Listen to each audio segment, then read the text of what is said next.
Hello there and welcome to the Bitcoin Takeover podcast. I'm Vlad. This is season 16, episode 7, and this episode is sponsored by Sideshift, Citrea, Layer 2 Labs, No Ones, and hodling.ch. We are live with the Exiled Surfer, someone who is as angry as I am. We're angry, man. We're pissed off. Bunch of spooks destroyed Bitcoin, and they destroyed Ethereum, and they destroyed pretty much everything. The vision is gone, man. And what's really interesting about yourself is that you found yourself in this position where you saw basically the early days of a bunch of artists and actors, and then you discovered the early days of internet entrepreneurship, and then you discovered the early days of Bitcoin. You were with the Bitcoin Foundation. You saw the backstage politics of that. This is also the title of this video. You are Michael Parenti, the Exiled Surfer, who apparently, according to the legend, got exiled after selling some tabs at a Grateful Dead concert. Is that correct? Allegedly selling tabs. I was accused of selling tabs by dirty cops. So yes, it happens to white people too. Nice. What can I say? Social justice, man.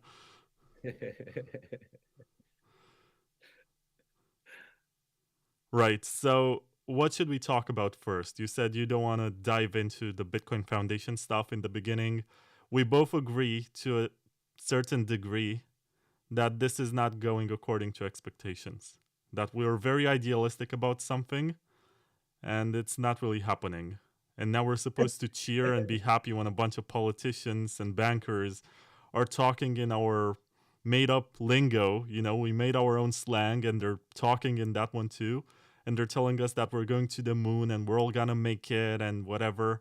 And we're supposed to not be skeptical and be happy, bullish. This is mainstream adoption. We're in the mainstream, man. We're not part of the revolution anymore.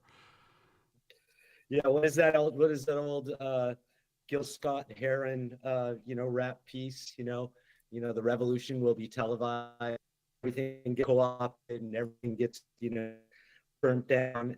And yeah, man, it seems like there. I mean, aside from the memes and the politics and public communications and everything, it doesn't seem like not one single narrative that we started with or that we created with each challenge that Bitcoin had, and then Ethereum. It doesn't seem like a single narrative has panned out. And the most interesting thing is now, since the ETFs have come in and there's this stamp of approval, that everybody can do things. The newest crop of people are coming in trumping each one of our old narratives, right, that fits their worldview with confirmation bias is just being rammed down our throats, and it really hurts, man. You're cutting out a few times. I'm not sure exactly what's wrong with your connection or something. You froze and then your audio became buggy. I hope that the other people can hear you well, because I didn't hear like 10% of what you said. Oh, okay. How is it now? I mean, I've got an internet connection that also, should happen.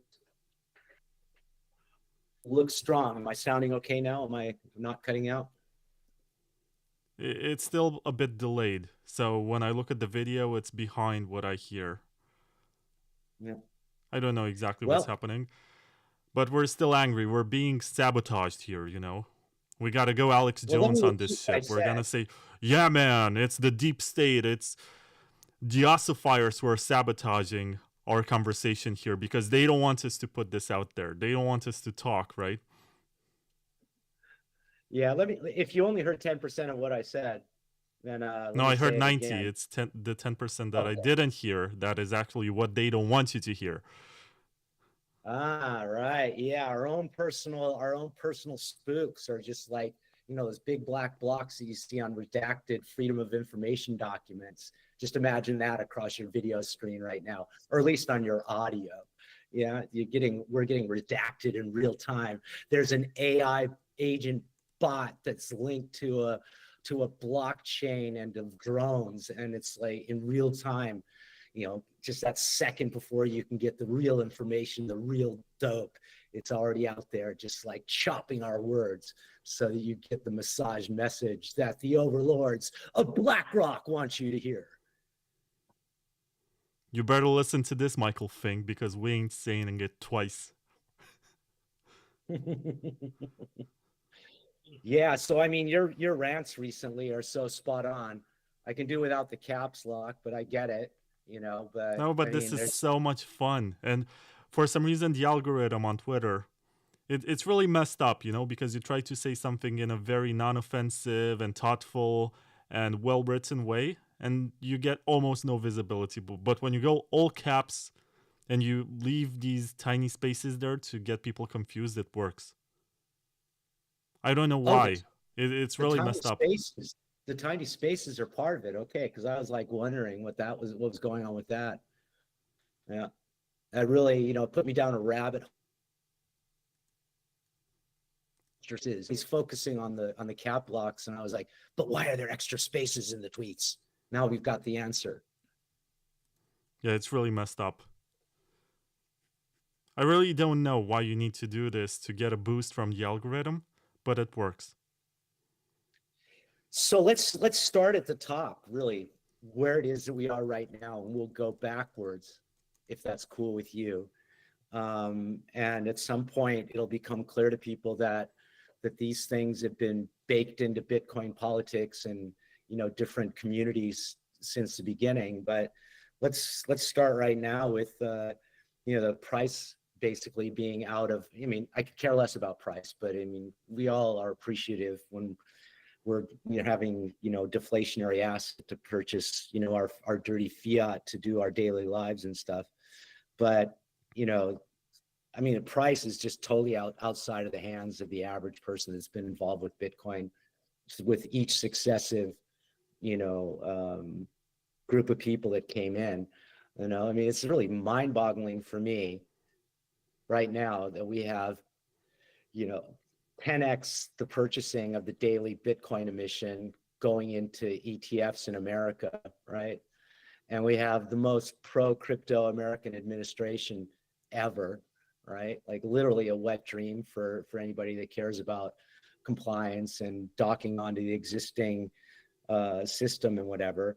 But man, it's like kind of mind-boggling to me that we're at this price point, right? So we can, I think at this point we can pretty much be serious about price manipulation, price suppression.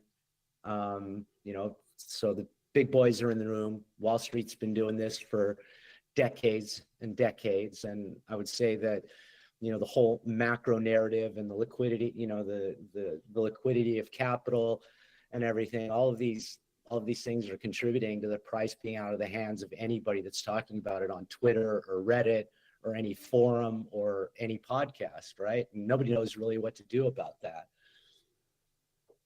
But it's bullish, right? This is what we all wanted all along. Mainstream adoption. Everyone talking about Bitcoin. You get Kanye West debating whether or not he should do his own coin. You get the President of the United States creating his own meme coin. And maybe it was an act of clemency, just a way of showing everyone, you know, it's fine to do this. If I do it, you can do it too. But it's also very strange, right? Because I've been thinking about this lately a lot, because there are a bunch of people who say, no, we're Bitcoin only. But there was a time when there was only Bitcoin. And how did that work out? When people were trying to build stuff on Bitcoin and they were saying, you know, that there's this classic tweet by Brian Armstrong, the CEO of Coinbase. I think he deleted that, where he was saying that, you know, Stellar and Ripple and whatever else out there is a distraction because sidechains are coming to Bitcoin and we're going to have every possible use case on this network. We never got that. What's the sidechain that we have on Bitcoin? You can name two of them right now, and they're both federations. They're both relying on trusted setups. We never really got proper sidechains. And then people say, yeah, but you should only use Bitcoin. How? Like, should you only transact on the base layer? That's going to get pretty expensive. It doesn't scale. Should you transact on Lightning? Good luck with that. Seriously. Like, managing a node is a full-time job. I tried that. A bunch of people tried that. I don't want to go custodial. So what should you do here? Should you ignore the fact that there's a market for something else and only look at the 50% part of the market and say that this is everything there ever should be? Well, what if there's something out there that fixes the problems that you have? Should you ignore that just because you want to be part of a club and you want to be liked by a bunch of guys and you want to be invited to conferences and speak on stage and virtue signal that you're winning when in fact you're not? Like, can you name a single significant improvement that was made to Bitcoin over the last decade and that actually helped it become a better form of payment money, you know? I can. Go ahead. Sure. Ethereum. Right. So this is actually in Crypto Economics by Eric Voskill. Eric Voskill is this developer who right now maintains a repository of libBitcoin, which is the first and, as far as I know, the only alternative client to Bitcoin, written in C++, complete rewrite of Bitcoin Core.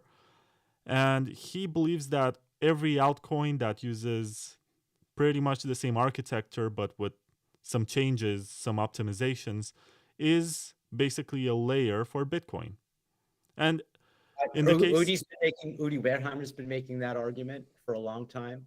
I've, seen it that way from the beginning. I think I dropped you and I tweeted earlier, I was scanning my emails from 2013 to 2015 from the Bitcoin Foundation, and I dropped you the first mail where it is that I mentioned Vitalik Buterin coming to Vienna. So he came to Riyadh, and where all the Ethereum stuff was happening around the time that the yellow paper had been released. And I mean, people forget, or people don't even know that Vitalik basically got thrown out of Bitcoin forums because he suggested composability on Bitcoin, and that's how it is that Bitcoiners funded Ethereum. So I mean, there's a very, very solid argument to be made that the one thing that advanced Bitcoin as a payment solution, right, and enabled Tether, right, is Ethereum, right? And Udi's been saying that for a number of years. It's the number one layer 2 for Bitcoin. Yeah, I don't necessarily see a problem with that, actually.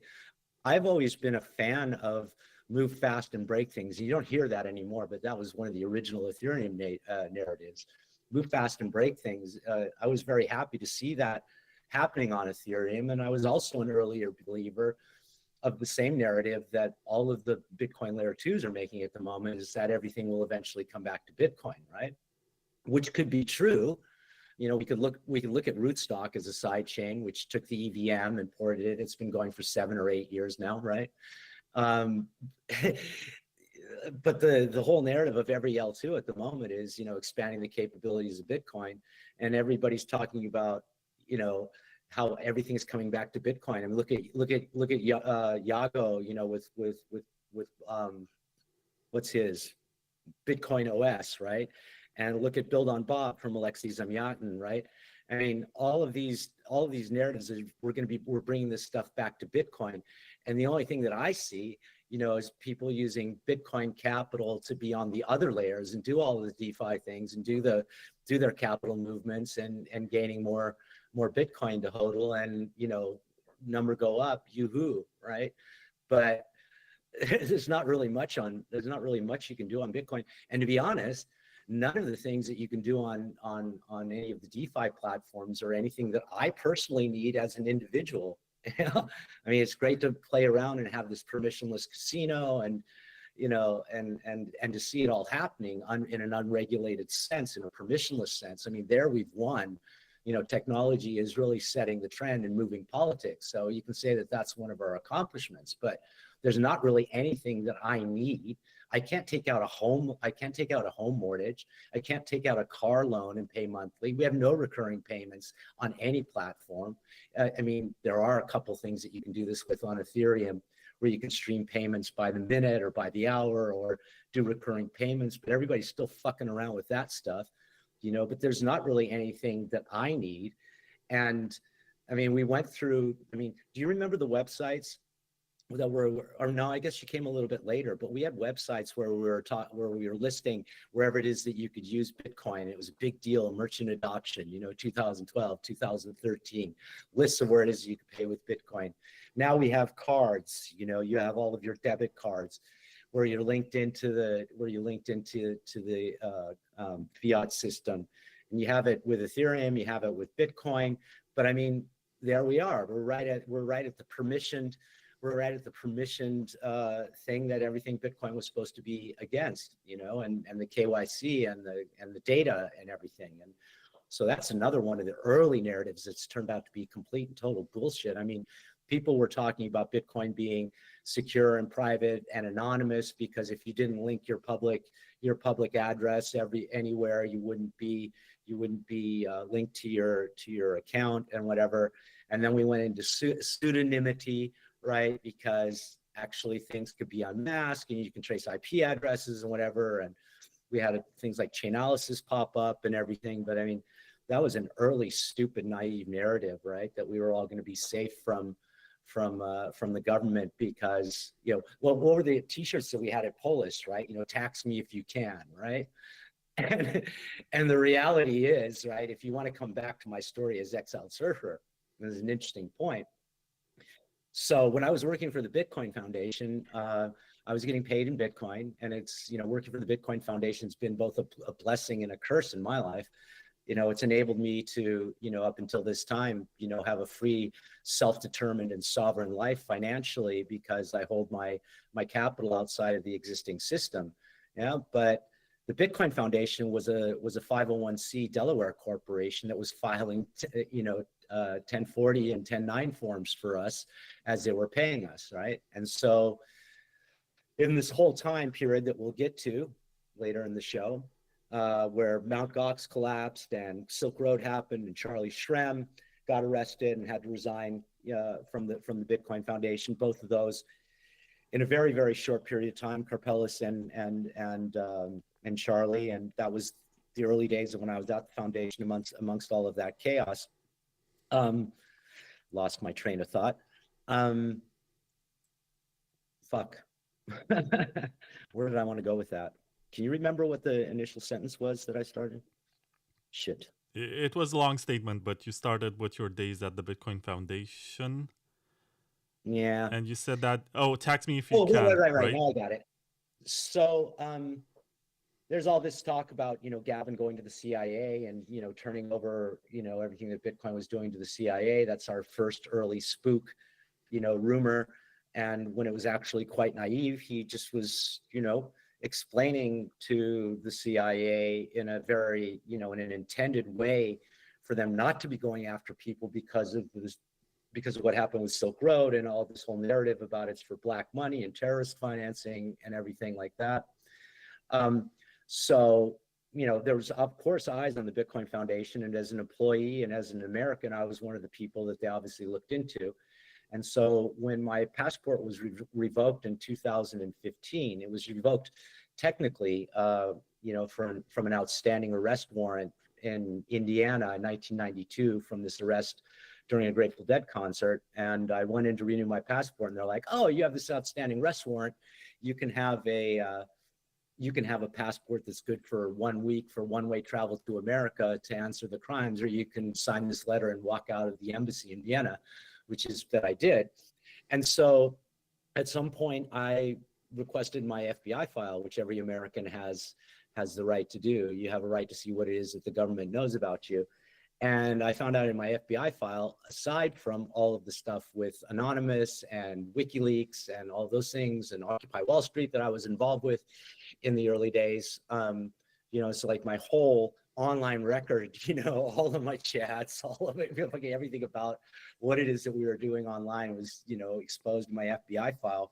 I was on all different kinds of watch lists. My website had been censored in American military networks and whatever. I found out that, that I had been investigated as well because I was part of the Bitcoin Foundation. So that was essentially what it is that led to me popping up on the radar and my passport then not being renewed. So, Bitcoin Foundation was both a blessing and a curse for me in that sense. But yeah, so these early narratives that we had about, being, untouchable by the state, have turned out to be 0% true, right? And we have the evidence also, from Ross Ulbricht right at the beginning, and up until now. If the state wants to go after you, and I don't care if you're on Monero, I don't care if you're on Ethereum, I don't care if you're on any of the networks. If a government puts its resources to come and find you, they will come and find you, and they will also charge you regardless of which jurisdiction you're in. We have the example of Kim.com, right? We have the example of CZ being forced to come to America, right? So if a state actor wants to choose to come after you for whatever amount of Bitcoin it is that you have, or whatever amount of crypto it is that you have, you're basically flat out fucked. The only reason why we're all on our flat feet out here running around, and why you and I are on podcasts, or any of us that have chosen to at some point come out with our face beyond our pseudonyms, because we realize that we're already compromised. The reality is that the government doesn't have the resources, to go after each individual. And that's why it is that we've had Choke Point 2.0, where there's been, legislation by prosecution, which has now changed with this administration. But those are the reasons for it. So the only thing that the government can do is to scare everybody into compliance. And the vast majority of people, are really ready, willing, and able to suck that cock, Arr! Angry pirates! Rawr! Our ship has been taken over by the government forces. So I mean, there's people out here pumping all these narratives that literally have no truth in them anymore, right? Right. So first of all, I gotta tell you, Michael, that you shilled two of the competitors for one of my sponsors. You mentioned Bitcoin OS and Build on Bitcoin, BOB, by Alexei. I gotta tell you about Citrea, which is basically just like Arbitrum on Ethereum, but for Bitcoin. Wait a second. So, I mean, come on. Let's chill Citrea, okay? Citrea has been a solid sponsor of Paralelni Polis for 2 years now, Bitcoin Pizza Day and HCPP. They were also a sponsor of the Proof of Work Summit, which we both did in Frankfurt. And I've got a call with Orkun tomorrow, very tight, and like I tweeted a couple of weeks ago, the only two teams that I really have respect for in the layer 2 space, aside from Rootstock, which is the obvious one, is Alpin Labs and Chainway XYZ, Citrea. I mean, they're really the only two that have, my serious attention. So I'm definitely down with your sponsor, Citrea. Right. So do you know what they're building and what they're doing?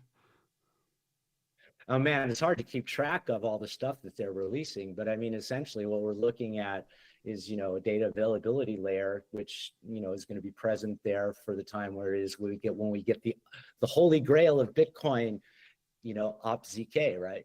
There's a real hope there on that. Well, yeah, but the purpose, at least on the short term, is to build this financial layer where you can take loans against your Bitcoin and issue your own stable coins that you can use for spending and then get your coins back. Basically do Celsius or BlockFi, but without the company, on a protocol that you can audit with smart contracts and everything that is fair and according to the parameters that you're setting yourself. So check out Citrea. I think their website is citrea.xyz. And yeah, thank you for also sponsoring other projects, events that are very important. That's how we met, Michael. We were roommates, I think 3 years ago or 4 years ago. It's 2025. I think 3 years ago we were roommates around Pizza Day. I think it's 4, but anyway, yeah. We got to check out each other's underwear. Yours was cooler than mine. Yeah, you had better hair. It's what inspired me to do the dreads. Yeah, but you were you were like so, dude, man, you've grown so much, man. You were so unsure of yourself and so cute. And now you're like angry, full caps, dude, taking on the whole fucking industry and the whole world. You're like, what's his, you're Bitcoin's Justin Bonds. you know? What? I mean, I love Justin and all, but it's sort of insulting.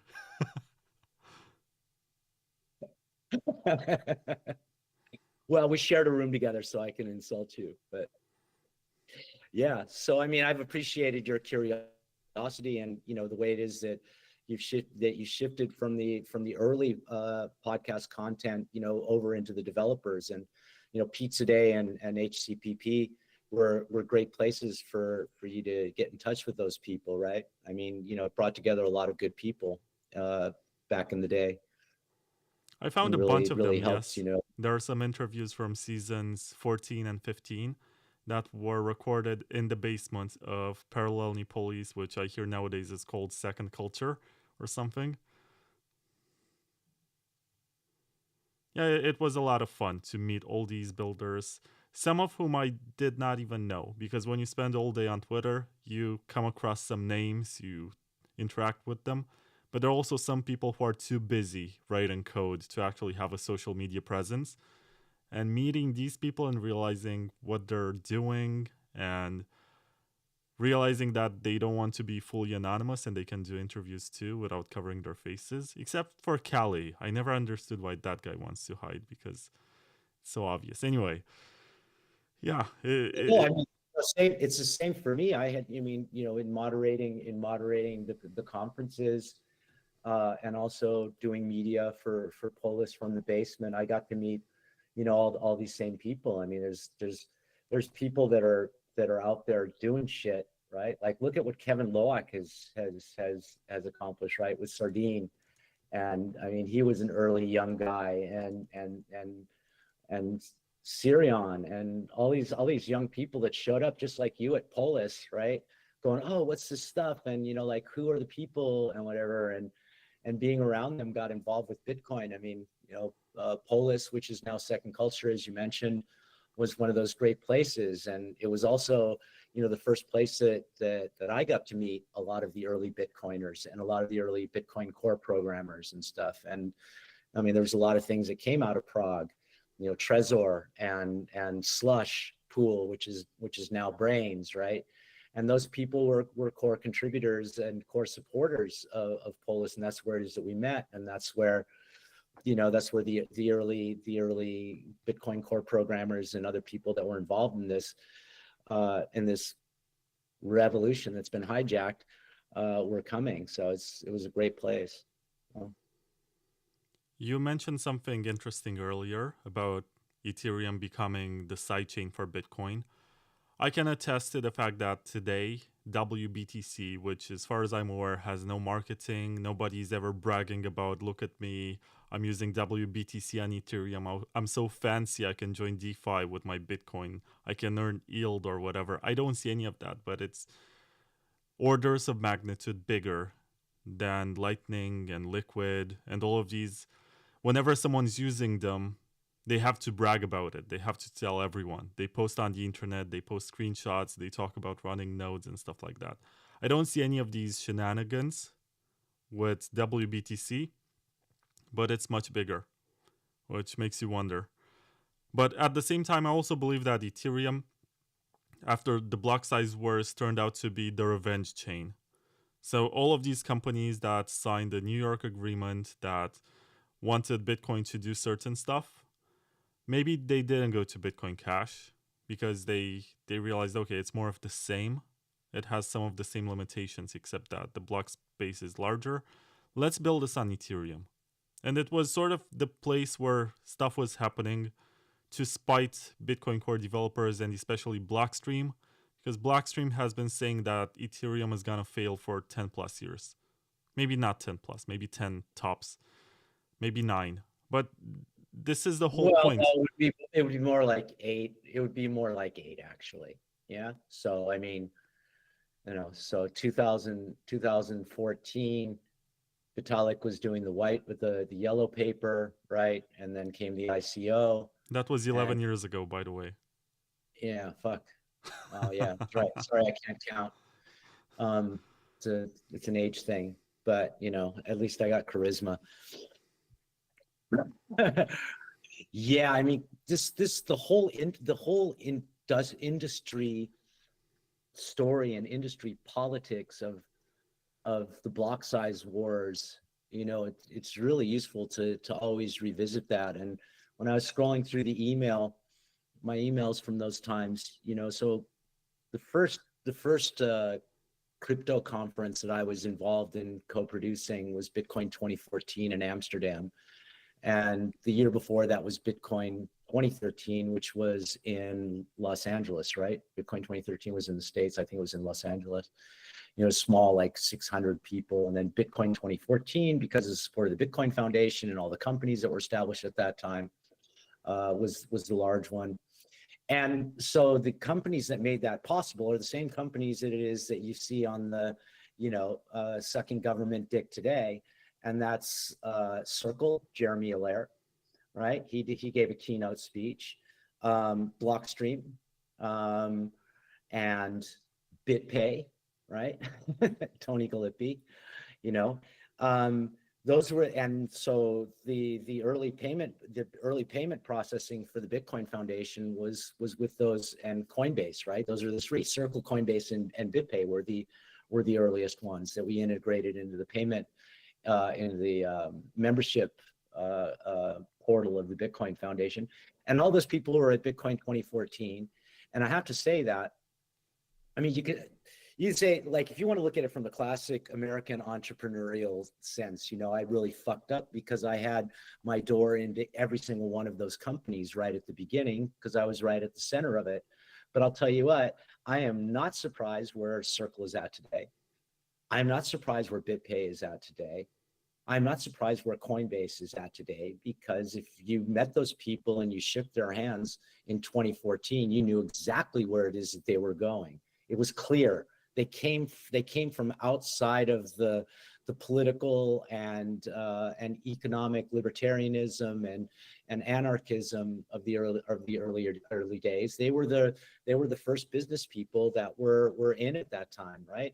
And we're talking about times where Bitcoin was under $1,000, yeah, and you know, those people were hoovering it up and setting up the rails to be where it is that they're at today. So I'm not surprised by that at all, but I had no desire to be involved with those people other than having to intersect with them, you know, whereas that I was at the Bitcoin Foundation. And the Bitcoin Foundation was something for me, you know, we look at it as, in retrospect, as being full of all of these people and then all the colorful characters like Roger Ver and Charlie and Mark and Carpelis and all the different people around.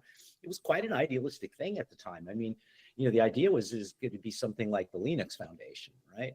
And I had come out of the hacker scene in Europe, right? The maker spaces, so Seabase in Berlin and MetaLab here in Vienna, and we were linked with Noisebridge in San Francisco, which is where Mitch Altman comes from, another one of the people that's always at our different, you know, cypherpunk congresses and whatever. You know, it was kind of like a natural progression from where it is that I was at to be interested in what the Bitcoin Foundation was doing, because it seemed like they were going to establish something to manage Bitcoin as a software protocol, or at least to shepherd it in the same way that the Linux Foundation has done. That was the original promise. And we also had the Mozilla Foundation. Those are the models. But the people, the different intersecting, you know, politics and economics of the people that founded it weren't so much the influence as on the direction the Bitcoin Foundation took, other than there were so many diverse voices inside of the foundation that they could never come to a unified, you know, public statement of who they were and what it is that they existed, you know, to do, other than the classic boilerplate stuff that you would get from any PR or marketing agency, right? And it was why it is that I essentially got run out of the Bitcoin Foundation as they were, you know, cutting people because Bitcoin crashed, and the expectations of the budget that it is they were going to be able to spend and expand in 2015 and 2016, you know, just basically disappeared with the crash of Bitcoin, with all the plans. But essentially, you know, there was never a common voice, and other than collecting membership fees and the idea of conferences, right? And that's simultaneously with Gavin handing over to the reins to Corey Fields. So at Bitcoin 2014, there was a Bitcoin core developer meetup, and we had a dinner together, and Eric Lambroso was there, and Corey Fields, and what's his name? Martindale, Eric Martindale, and a bunch of other people. There was like 16 core programmers I think we had Indian food, right? And we were all joking, wow, one bomb could wipe out, the Bitcoin protocol just by who was in the room at the moment, So, I witnessed a very intentional and a very, care for the protocol approach from all of the early core programmers who gathered around the Bitcoin Foundation because, Gavin was the one who had taken over the protocol from Satoshi, and then he was passing on the torch to Corey Fields, right? And, none of those people had any of this sort of like corruptible or none of the politics that you see now were available there. Were happening then. It was all very, very intended and good people. Yeah. But, politics and the block size wars went in a different direction, which is where it is that we were actually starting this part that got me into the Bitcoin Foundation. So the New York agreement, everybody got together, and it wasn't so closed as everybody says. It was public that it was going to be happening. And that really incensed everybody that they weren't included in the room for an open source protocol. But you have to say that if you want to give people, let's say the benefit of the doubt that they don't necessarily want to capture the protocol, but they want to use the protocol in a way to set up the next rail of payment infrastructure, then, the next generation of things being able to happen for us to move towards a Bitcoin standard. And God, I hate that book, and God, I hate that fucking guy, Saifedean. Yeah. He blocked me. Yeah, him and Jimmy Song and the I mean, talk about narcissistic grifters, set us back in many ways, even though it brought the word to a lot of people and got them to go down the rabbit hole themselves. Still, I don't think that those people were a net positive for Bitcoin, in terms of what it is that they had to say about it, whatever. But again, to be fair to like an entrepreneur or a business person, the New York agreement, happened at a time where people were talking about, the security budget and the scaling deficit that Bitcoin had. And they were looking to move things forward in a way that would enable, larger scale usage of the chain. Yeah. But doing that in the closed rooms without a protocol for everybody was really distasteful, and that whole episode really set us back right up until today. Yeah, if you look at the debate around OpCat and any other opcodes that we want to reactivate to enable some of the stuff on Bitcoin, right? So there's a lot of trauma inside of Bitcoin Core, and I mean, the excuses are made that most of the people that were around Bitcoin Core at that time are no longer involved, and there's so many more developers that are contributing to Bitcoin now than there was before. But that trauma, so let's say if we can say institutional trauma, and regardless of whether the developers are decentralized across jurisdictions and time zones and nationalities and whatever, and are contributing to a code base which is maintained on on what used to be an independent portal, which is now owned by Microsoft, right, on GitHub. Yeah. There's institutional, lethargy and fear towards touching Bitcoin in any way, right? And I think that is more determinative about why I don't have anything on Bitcoin than all the yapping going about on Twitter or on Reddit or on any Telegram channel or private signal group or whatever. It's this fear, yeah, that is combined with probably even sort of like, the hero worship of Satoshi, which we could spend a bit of time talking about, right? So this sort of, this messianic cult of Bitcoin, being delivered to the world as this, living being that doesn't care about anything else. the things that we're trying to get back into Bitcoin at this point, we're trying to get them back into Bitcoin because they were there from the beginning. And it doesn't matter how many posts you have from the email chains. I know you've gone through them. I've seen you talk about them on podcasts. I've watched you tweet about it on Twitter, and tons of people, go through the early emails. All of the functionality that we'd like to see in Bitcoin, Satoshi and Hal and other early people anticipated and expected to be available for Bitcoin. But the block size wars just fucked our ability, to do anything, and Lightning as well.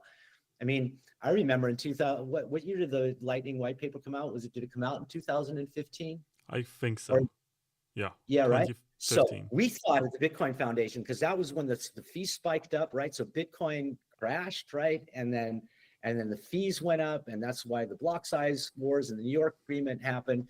And right in the middle of all that was the Lightning white paper, and we got that early at the Bitcoin Foundation, and we're like, oh yeah, cool. So me, as the system administrator, creative director of the web presence and whatever, and my team are all interested in following Lightning because it would enable us to do cheaper fees for the membership portal for the Bitcoin Foundation, which lived on donations, right?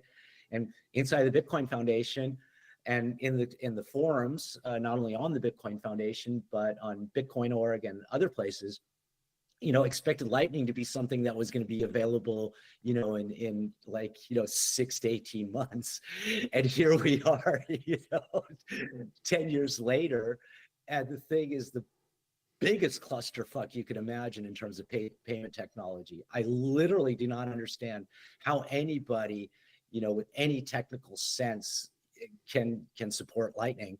I mean, we're informed people, and I can't keep up. I can't be bothered with fucking liquidity management and channel opening and every successive layer that's on top of it.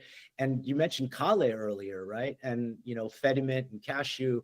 So the whole eCash thing, I find that all to be, really fabulous. And I'm really grateful that you can do these things permissionlessly on Bitcoin, which you can't do inside of the fiat rail system, that these solutions exist for people who are edge cases, who want to be out there and, use Bitcoin as much as possible and yet have this functionality. It's cool that it's been done, but it's impossible for the average user in a non-custodial way to interact with these things. Yeah. And the Lightning apologists will tell you, yeah, we don't really know how much liquidity is in the Lightning network, right? Because there's all of the private stuff and whatever. But I mean, the numbers are a joke. The numbers are a joke on Rootstock. I'm sorry, I love Rootstock. I worked on a DeFi protocol, Sovereign, together with them. I love the team. I love Sergio. He's fucking brilliant. He's a real true engineer and a true values-based coder, and the rest of the Rootstock team. They still have over $1 billion. And how much BTC is locked on Rootstock? 3,500, 4,000, right? How much is locked on Liquid? 3,500, 4,000. How much is locked here, there? I mean, the numbers are just literally an insult to anybody's intelligence because nobody cares about it. Nobody's using it. All of that functionality is on Ethereum and now on Solana and other chains, right? It's just so disgustingly disappointing. Yeah, actually, the time and the money that went into these early attempts to scale Bitcoin. It's anger. But come on, man. I can't apologize for any of that. I like the people that are developers. I support people that are honestly trying to do stuff and improve Bitcoin or improve any cryptographic protocol which gives us non-state money. But the honest fact is the market cares zero about Liquid, about Rootstock, about Lightning, yeah, and just zero. Nobody wants to spend their Bitcoin. Why? If it's continually going up, if it's mathematically programmed, and if the last 15 years have shown us anything, that year on year, it's worth more. Why spend your Bitcoin? It's the incentive's not there. And, of course, it's been part of the narrative the whole time, right? Yeah. like the longer you hold, the more that it's worth, and the more capital that you can spend. Yeah, and we have the subset of the plebs, and I really don't want to shit on the plebs parade.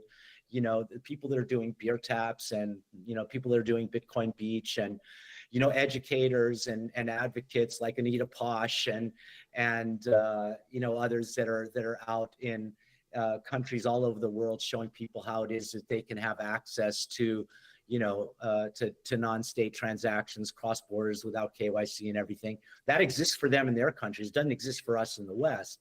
So I don't really, it's hard to be super critical of all of these things at the same time that I have friends and colleagues that I respect, and support out there evangelizing for Bitcoin. But if we look at it in the face, we haven't accomplished much on Bitcoin other than enabling a broader crypto ecosystem to exist. And so although we have our criticisms of it, it's still an accomplishment, what we've accomplished in 15 years to create this permissionless economy that states are having to take, nation states are having to deal with. I see the whole cryptographic money, or the whole crypto space itself, as being decentralized, right? There's not one single chain that has really any level of decentralization, right? From the miners, from the holders to the miners, and up to every other use case, it's in a very, very small group of people's hands, and it's only as a whole that we have this decentralization. And I'm positive about that. I love all of that. Yeah, it's just that the public around it. You froze for like 5 seconds after public. I'm not sure exactly what you said, but I know what you didn't do, Michael. You didn't retweet this. You're tagged on Twitter in this post. We only have like 400 views right now. And if you retweeted, we would have many more. So please do that. And in the meantime, I got to shill Layer 2 Labs, which is actually a project that's trying to fix some of the problems that we're describing. It goes all the way back to the original Bitcoin maximalist thesis as it was described by Vitalik in that 2015 or something article that he wrote, where he was describing Bitcoin maximalism as a response to Ethereum emerging, where you had a bunch of people saying, it doesn't matter if you're building this fancy VM on Ethereum, we're just going to take that and put it on Bitcoin. And that was what Bitcoin maximalism was about.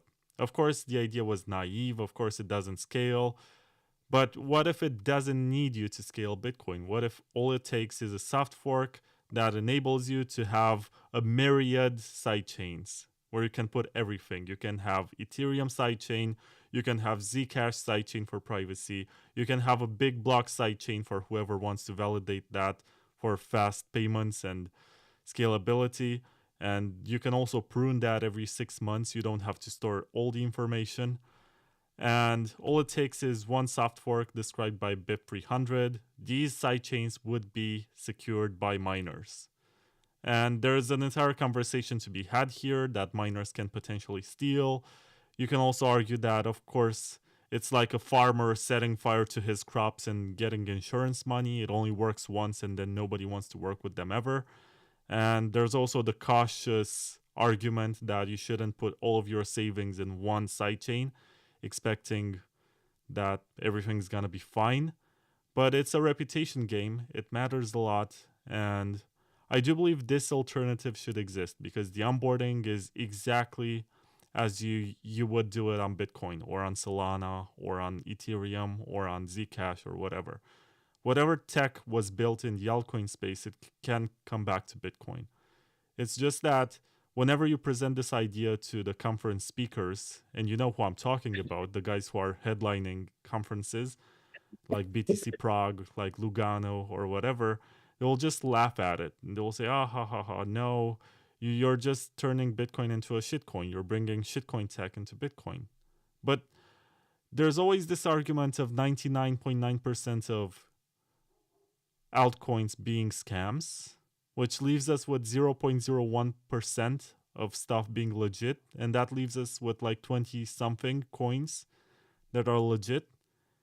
Even Satoshi agreed that Namecoin deserved to exist, to decentralized domains, to have that merged mine with Bitcoin. So it's not like Satoshi was this toxic figure who said, no, I gave you the perfect technology, you should only use this or else you're a heretic. That never happened. But, and here's the thing, and you know, Layer2labs.com. So yeah. So I'm sorry about this, but I have to say it, Vlad. Okay. The reason why side chains are not accepted is because Paul Stork doesn't know how to keep his mouth shut. It doesn't matter. It doesn't But matter. it is actually. We claim that this is a meritocracy and it's about the best code and the best implementation and you're competing with ideas. It's really not about this. It's human politics, right? Yeah, so that's where we are. That's the title of the show, right? Bitcoin politics, right? And for better or worse, people's dislike of Paul's public positions in pushing the side chains, right? And I was on the Wayback Machine, right? Because the Bitcoin Foundation forums and the Bitcoin Foundation websites, as it is that I was involved with them, don't exist anymore. And I was scanning through the different blog posts and stuff on the site, and there was a long post about side chains, right? And the two things were, you know, Paul's work and Sergio's work, yeah. And this has been a big deal about it. If there were other people advocating for side chains, and I've said this directly to the board of Rootstock when I was involved with their rebranding effort years ago, and whatever. I'm like, you know, so the essential problem with RSK was from the beginning that it came out of Latin America, right? And it was primarily a, you know, everybody in America were the big vocal, was the big vocal political and economic force for Bitcoin. It was classic, you know, American exceptionalism in not being interested in what it is that was coming out of South America. They didn't want to trust it. And a lot of the early communications were happening in Spanish and not in English. And the Rootstock team, you know, just because they were engineers and they were not, you know, there's always been this classic problem between developers and marketers. Developers hate marketers, right? And marketers are really frustrated by developers because they, you know, can't get the kind of commitment or the kind of language that they want out of them, or they can't meet the kind of dates that marketers want to have for pushing features and talking about a product and whatever. And that was additionally part of the reason why it is that Rootstock never really grasped anything, is because it was, you know, a North America, South America divide, right? And so all of these things when you combine the traumas of the block size wars with people who didn't have sort of the right public profile or the right public voice, you know, it's unfortunately left superior technology and potential solutions by the wayside, you know, as a huge result of what I call the American exceptionalism, you know, and American arrogance. Yeah. So it is part of the problem. Yeah. Is what kind of voice people have in the public sphere. And wait, so are you going to argue that Blockstream was not successful because it was created in Canada by a British citizen and a bunch of guys who are not necessarily American? I'm going to say that Blockstream was not successful in the sense that we're talking about here, because of their early commitment in support in giving financial resources as a company to Bitcoin core developers and other and infrastructure projects. And everybody, all of the hardcore early voices from the libertarian and the crypto anarchist camps were saying that it was captured as a result of that. It probably wasn't in the early days. I'm not that close to Blockstream. You know, I'm tangentially with different people that have been involved, you know, at conferences and whatever. But that was the primary argument against anything that Blockstream was doing in the early days, is people were just saying that they were capturing Bitcoin, and that Blockstream determines what it is that happens.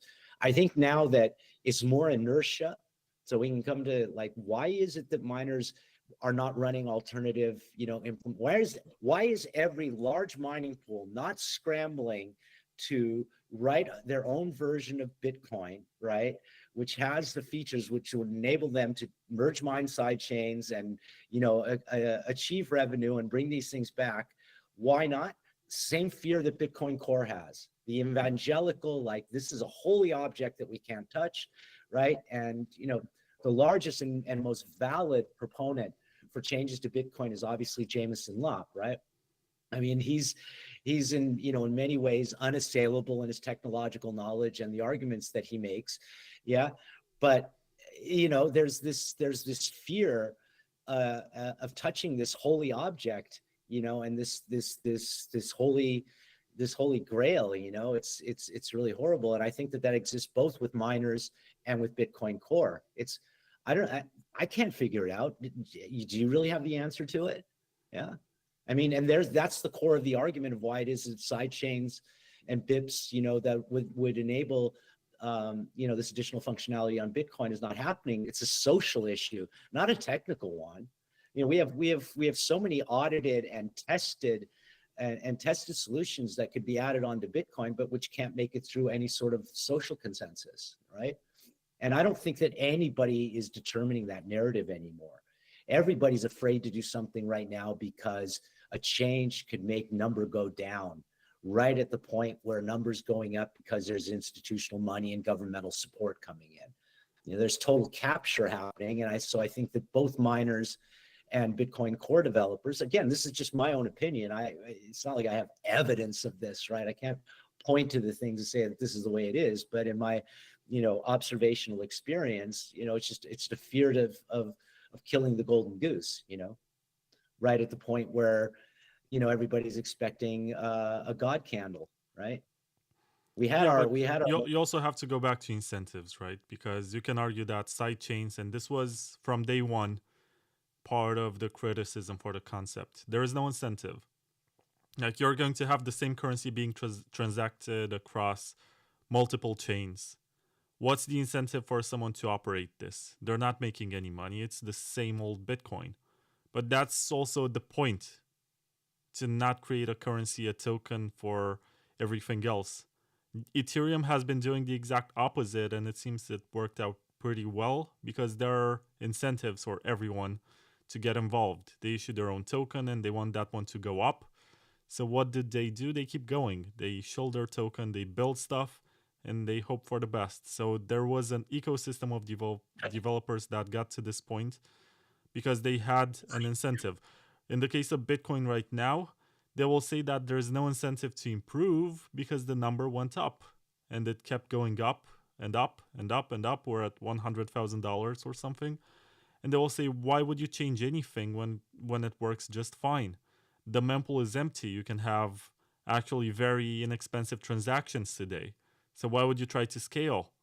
But this is just a metric. A couple days ago, and it was, I don't know, it was 35 cents or something, I mean, the price per VByte was just like a joke. Yeah, it's actually more expensive right now to pay for an Ethereum transaction than for a Bitcoin transaction, because there is more demand for block space on Ethereum than block space on Bitcoin, which is a metric that should make you feel worried. But for some reason, people say, oh, this is so bullish. Look, it's the best time to do whatever, withdraw into self-custody. How many people actually do that? Well, I think, yeah. So, I mean, the large traders are doing that. We see the outflows off of the exchanges into Tether or into self custody with every large bear market, and that's withdrawn into self custody. But the average user, is not doing that stuff. I think the average user is also scared, right? I mean, how is it for you when you do a transaction? So still to this day, every time I hit send after I've double checked everything 3 times, right? My butthole puckers up, like, did I fuck anything up? Right? I mean, I think there's a lot of fear still, in every stakeholder's thing. Self-custody is, have we solved self-custody? No, right? Yeah, it's scary. Self-custody is scary, and the average person doesn't want the responsibility. So that was another, be your own bank, right?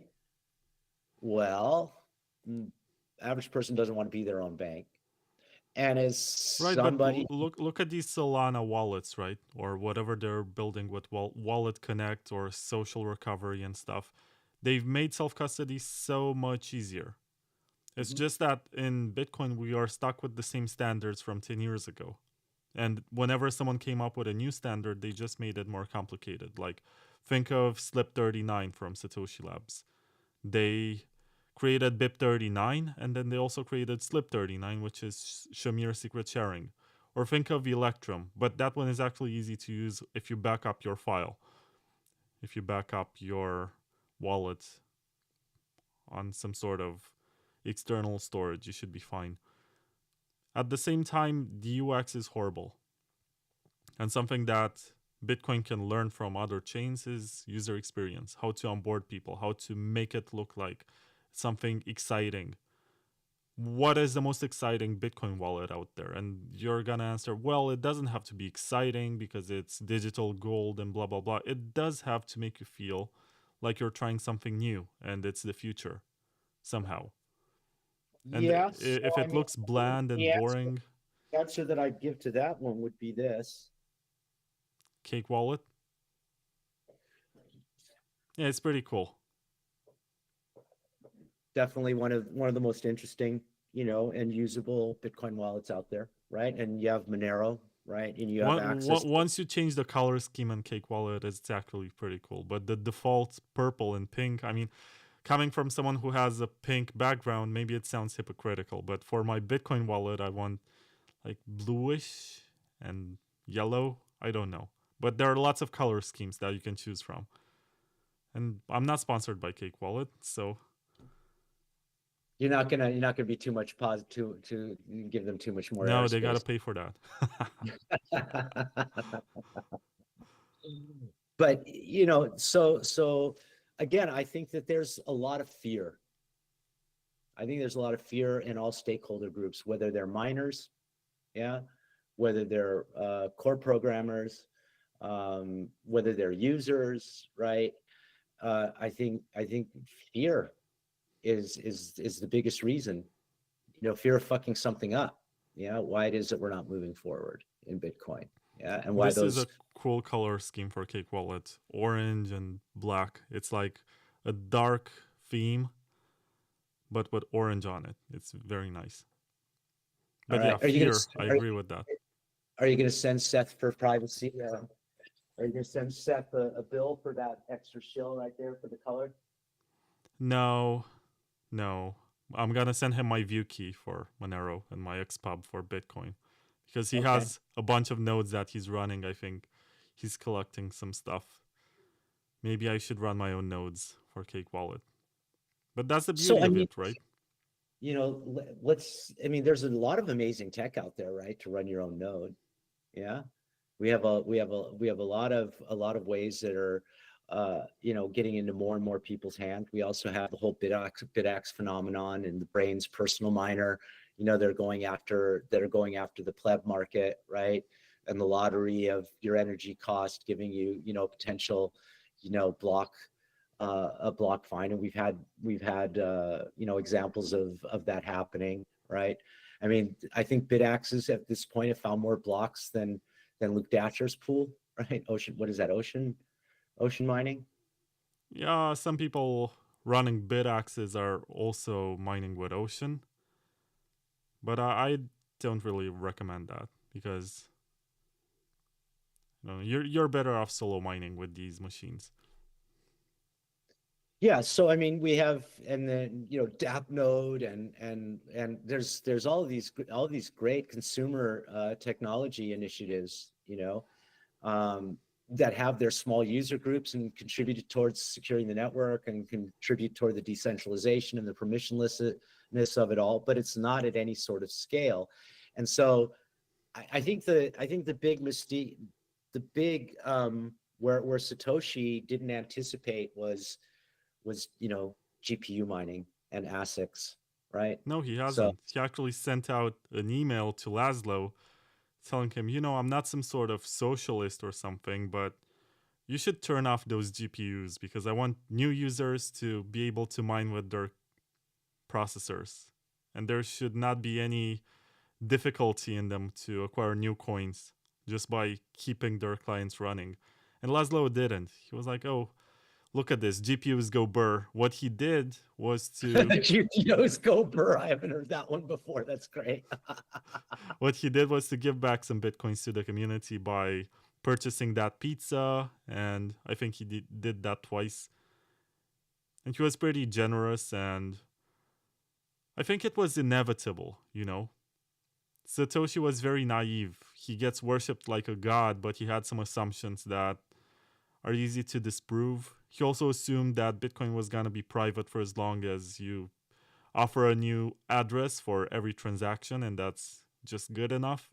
But he did talk about ZK stuff back in 2010 and said, if I had this more advanced cryptography, I could actually do something better. Or you can actually do a complete rewrite of Bitcoin in a more efficient way if you have better libraries for cryptography. Like, he wasn't someone who said, I gave you fire, and this is the only fire that you should ever use. This is the wheel. This is the alpha and the omega of everything involving money. You never had real money before the invention that I gave to you. He actually had a game of poker and the marketplace that was unfinished in the first version. These recognitions and these understandings is literally, us shouting, is you and I and a small group of people shouting out into the void, right? Against the background of the cacophony of voices with all the different narratives that are self-serving for people with confirmation bias, right? I mean, it's just literally stuff that you cannot convince them of that he didn't set it out in the wild as perfection. I mean, so you mentioned Zcash earlier, right? And I know that you have a lot of criticisms about where it is that Zcash is at the moment. I think that they're fair and valid, but that original sort of Satoshi's dropping of it's not here yet, but when we have ZK, it can be adopted and brought in, is pretty much why it is that Zuko went off and started Zcash. People always saw Zcash as a competitor, and we were in that early shitcoin narrative era, right? But I always thought that Zuku's intention was to develop technology that could be brought back to Bitcoin. It's just not the way that public opinion went, right? So that's actually a very interesting story, because there was the Zero Coin paper that was proposed as a soft fork for Bitcoin, and it was written, or at least partially written, by Matthew Green, who was a researcher in cryptography at the Johns Hopkins University, if I'm not mistaken. Yeah. And then he also came with the Zero Coin. No, Zero Coin and Zero Cash. That was the order. And this was back in 2013 when Bitcoin was gaining some recognition in academia. And the Electric Coin Company with their own coin, and So basically, they proposed this for Bitcoin first. They said, we can actually improve your privacy with zero knowledge proofs. You just activate the soft fork. And the Bitcoin Core developers were probably right about this at the time and said, this is way too risky. It's very complicated cryptography. Not too many people, you can count on one hand how many people can audit that and can understand what's happening there. Maybe give it some more time. And what Zuko did was to launch, and it wasn't just him, it was Eli Ben Sasson and a bunch of others. They launched Zcash as a way to prove this technology, to see if it has any market, and also develop it. And to their credit, I think right now Zcash is at version number 5 or something. They kept reiterating and rebuilding and refining the same process. Right now it's much more efficient. It consumes less computation to generate these zero knowledge proofs and verify them. It's so much better than it was back in the day. But the irony of the situation is that Bitcoin doesn't care anymore. Bitcoin developers don't look at Zcash in the same way that they did 8 years ago and saying, one day we're going to get this, and this is how we're going to get to fungibility, basically. They just say, oh, it's such a shitcoin. Look at Zcash. Right now, it's less than $100 or something. Look at the price chart. That's the ultimate own that they have. They showed you the price chart and they say, of course, it's bad technology because if it was any interesting, then this would not go down. And I think Ethereum saved Zcash. They actually took the time to look into this research and say, we can actually build rollups with ZK proofs and blah, blah, blah, and all of that stuff. We're still seeing development in Zcash, and that's very valuable that it keeps going. And I think they're going to deliver something that's 100% compatible as a soft fork sooner or later. And the question is, are we ready for that? Do we honestly want it? Or did we get to the point where we accepted the transparency of Bitcoin as a feature? Because not even Satoshi saw that as a feature. If you read the white paper at chapter 10, he says you should be fine with your privacy if you send a new address for every transaction, but there's still some traceability for batching, for combining inputs. So if you do that, you're going to reveal some information. It was a flaw. It was not something that was considered as a feature. But now we have the technology for it, except that it's not desired. So I'm going to step back. So, because I'm kind of here to give people perspective about this stuff because of my age and the different generations of computer science that I've been involved with tangentially through my different interests through my life. So I originally was involved with Suku. I got involved with Suku through Len Sassaman's wife, Meredith Patterson, and that happened because Meredith and I were both quite tight with Lawrence Lessig, and Lawrence Lessig was Aaron Swartz's mentor, and Aaron Swartz had rewritten the RSS protocol and Dave Weiner's RSS protocol. That was like the basis of blogs and our decentralized unmediated form of information exchange that then grew into social media. And Aaron, of course, committed suicide as a result of being prosecuted for downloading all of the paywalled and held behind pearly gates research and documentation. Information wants to be free, and so I was involved with Zuko and Meredith and a number of other legislators to pushing for Aaron's Law, which was designed to as a reaction to the prosecution of Aaron Swartz. And I reference this because Zuko's been around for a long time. Matthew Green has been around for a long time. And those InfoSec circles were the circles that I was involved with around WikiLeaks and Seabase, CCC in Germany, and that grew into cryptocurrency because I was involved and interested in cryptographers. And we get back to the whole fact of the matter that when Bitcoin showed up, it showed up on the back of the failure of eGold and the prosecution of eGold, and on the back of Liberty Dollars, right? On the back of what was the Second Life currency? What was the currency in Linden Dollars, right? So before when Mt. Gox was established, right? And people don't realize that Mt. Gox stands for Magic the Gathering, exchange, So Mt. Gox was a peer-to-peer exchange for people to buy and sell trading Magic the Gathering trading cards, right? The earliest before it was fiat was Linden Dollars from Second Life, right? So we have to constantly remember people that cryptography or gold from World of Warcraft, I guess. Yeah, exactly. And so this is, 30 or 40 years of computer science and research. We talk about standing on the shoulders of giants all the time, right?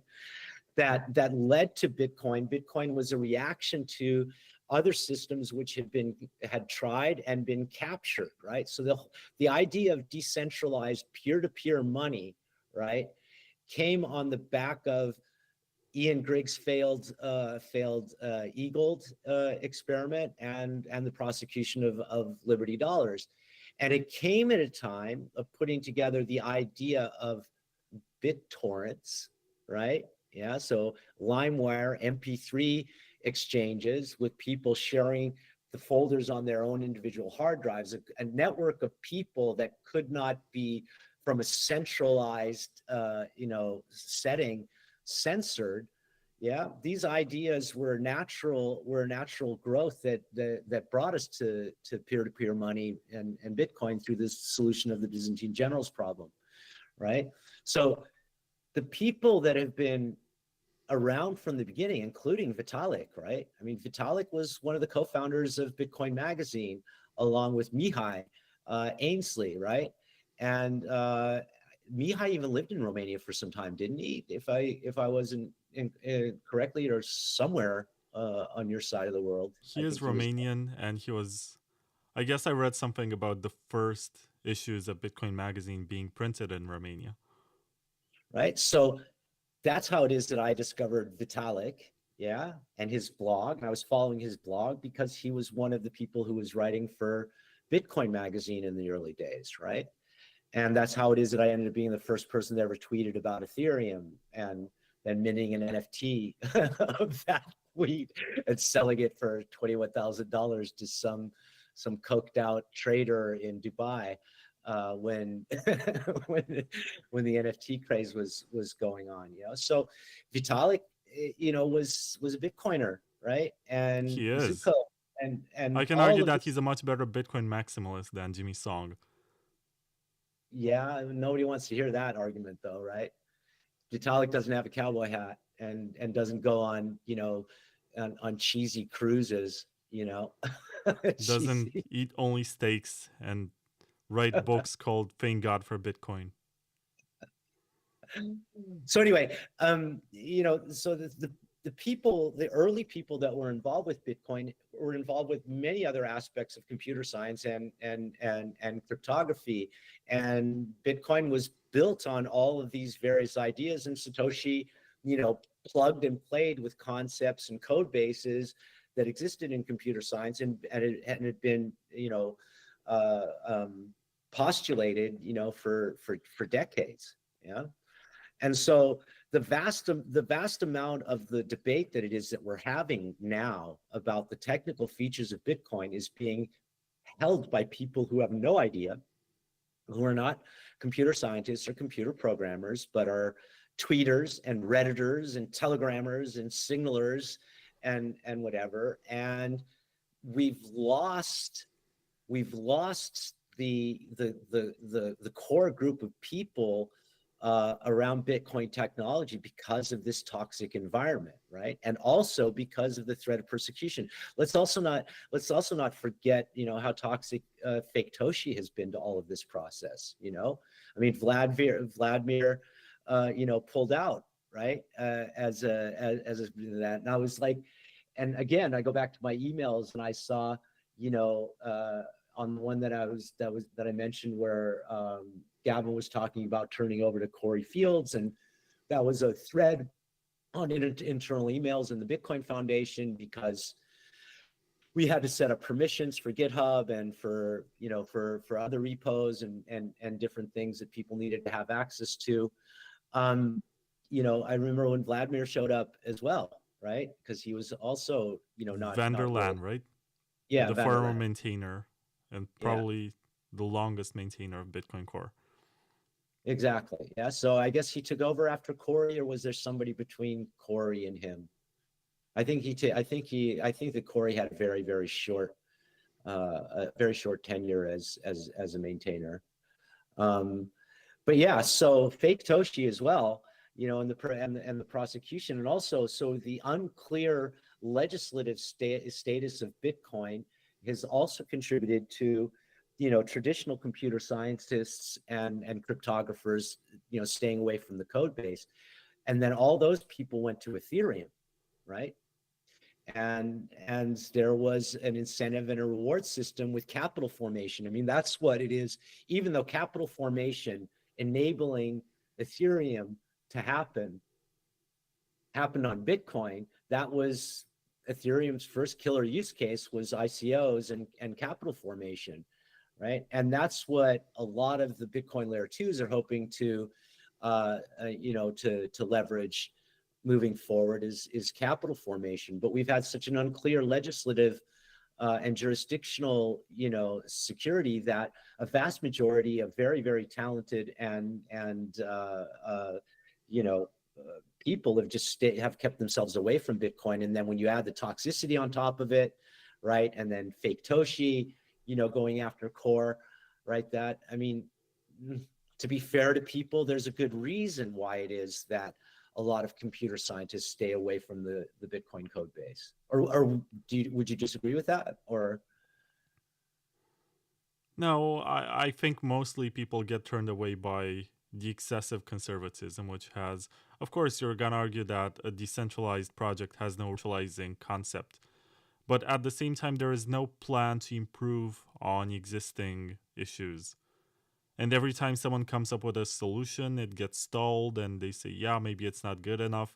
People get frustrated. They say, okay, this is the best I can do. So am I going to throw away my idea and give up, or am I going to see what the free market thinks about it?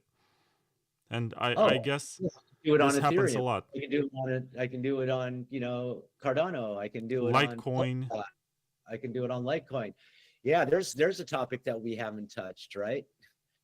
On Litecoin. I don't think it's about toxic culture. It's mostly about trying to find out if your work is worth something, because you're going to get dismissed most likely. If you propose something to improve Bitcoin, you're going to get dismissed. But then the question is that dismissal correct? Like, is there anything that you can do with your idea? Is it worthwhile? Should you pursue it?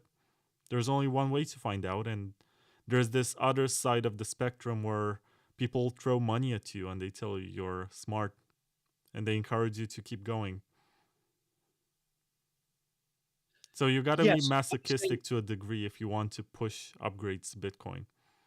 So what I was saying, the toxicity is not the only reason for it. I was saying that the combination of legal uncertainty, right? That the constant Bitcoin is used for terrorism, Bitcoin is used for drugs, Bitcoin is, even though we show time and time again with the analysis that it's not the case, it's really a stupid way to launder money. It's really a stupid way to do terrorist financing. It's really a stupid way to buy drugs, that narrative though is still out there, and that, that regulatory and legal opacity, is what I'm saying, combined with the toxicity, has kept talented programmers away from developing on Bitcoin. Aside from the fact that the internal culture is one of dismissal, yeah. And what you like, why bother when you can permissionlessly develop on Ethereum, where it's constantly, the EIP process is much more transparent, yeah, and things are constantly, it's, there's constantly upgrades and changes, and people are constantly criticizing the way it is that Ethereum developers are playing around with the emission schedule and all of the different things. And now we have the layer 2 fractioning liquidity problem, and so block space with blobs now is so much cheaper on L2s. So Ethereum fees are dropping, and there's the argument that's made that's why that's why its price is dropping and it's not comparably increasing, is because liquidity is moved on, and profits have moved on the L2s. Yeah, and instead of looking at all of these things as examples to pick apart, the Bitcoin development community, would rather shit on Ethereum and, argue about the flipping and, argue about the Ethereum Foundation selling their own fucking tokens to regularly selling their own tokens, as a holder to finance, the advancement of the protocol, and they're more concerned with, picking those holes in Ethereum than seeing what it is that's happening in the Ethereum development history as lessons for Bitcoin. And that's why it is that we have the whole new rash of L2s, of developers that have come out of Ethereum and have turned their eyes towards Bitcoin because they see it as an opportunity, because nobody in Bitcoin is looking towards Ethereum for their lessons. So those developers, are taking the lessons from Ethereum and from the L2s, whether it's sequencing or data availability or MEV or all of these different topics that we're discussing and arguing about online. They're the ones that are actually driving Bitcoin development forward on second layers. And so we're just speed running a lot of the stuff that Ethereum has done, but it's not happening because of Bitcoiners, right? There's very few people from Bitcoin that have made the shift over, to listen and learn and be involved with Ethereum to move Bitcoin forward. Very interestingly, I mean, so next week or 2 weeks from now is ETH Denver.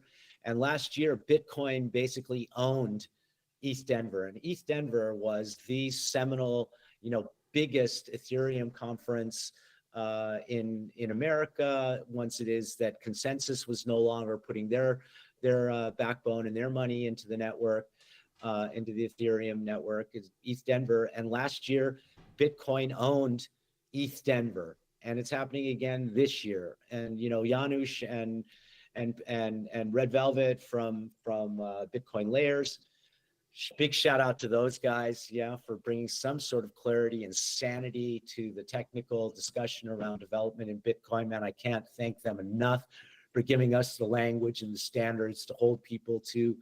What do we have? 142 or more projects that are on their website that they've gone through and done the check boxes on all of the different aspects. So anyway, they're doing a Bitcoin roast with a lot of the Bitcoin L2s that are involved again here in Ethereum. And, more people in Ethereum are talking about Bitcoin, right? Than there are Bitcoiners talking about Bitcoin in the development space, right? And that's really, really fucking sad, Of course it's sad, but somehow you need developers to build stuff and you need them to come from somewhere. And I guess Bitcoin is sort of like Desolation Row, where ideas go to die. You propose something and then you wait in purgatory until someone cares enough or get enough funding. But look at the Taproot wizards. They keep on raising money for one very simple goal, to activate Opcat, which used to be on Bitcoin, which was neutered. Nowadays, it's not as effective as it could be when Satoshi disabled it. It was rewritten using TapScript. So it's less offensive than people think it can be. They're trying to advocate for that, and they raised a bunch of millions of dollars for that. They're not going to succeed because there's opposition to that. And there's opposition to any possible change that you want to make. And I actually got to this point in my career in Bitcoin where I actually think that having a bad upgrade is actually much better than doing nothing and accepting that the protocol is final. If you accept that the protocol is final, you sort of lost the battle. This is not freedom money anymore. You're not going to build anything interesting on top of it. It's just going to be a stock. It's only going to be something that's useful for the people you're actually trying to replace or you're trying to maybe make obsolete or something. But that's not happening. And should we become complacent? Or should we try to push for upgrades? Well, and I'm not at a point in my life where I can say, fuck Bitcoin, I'm just going to focus on Monero or something.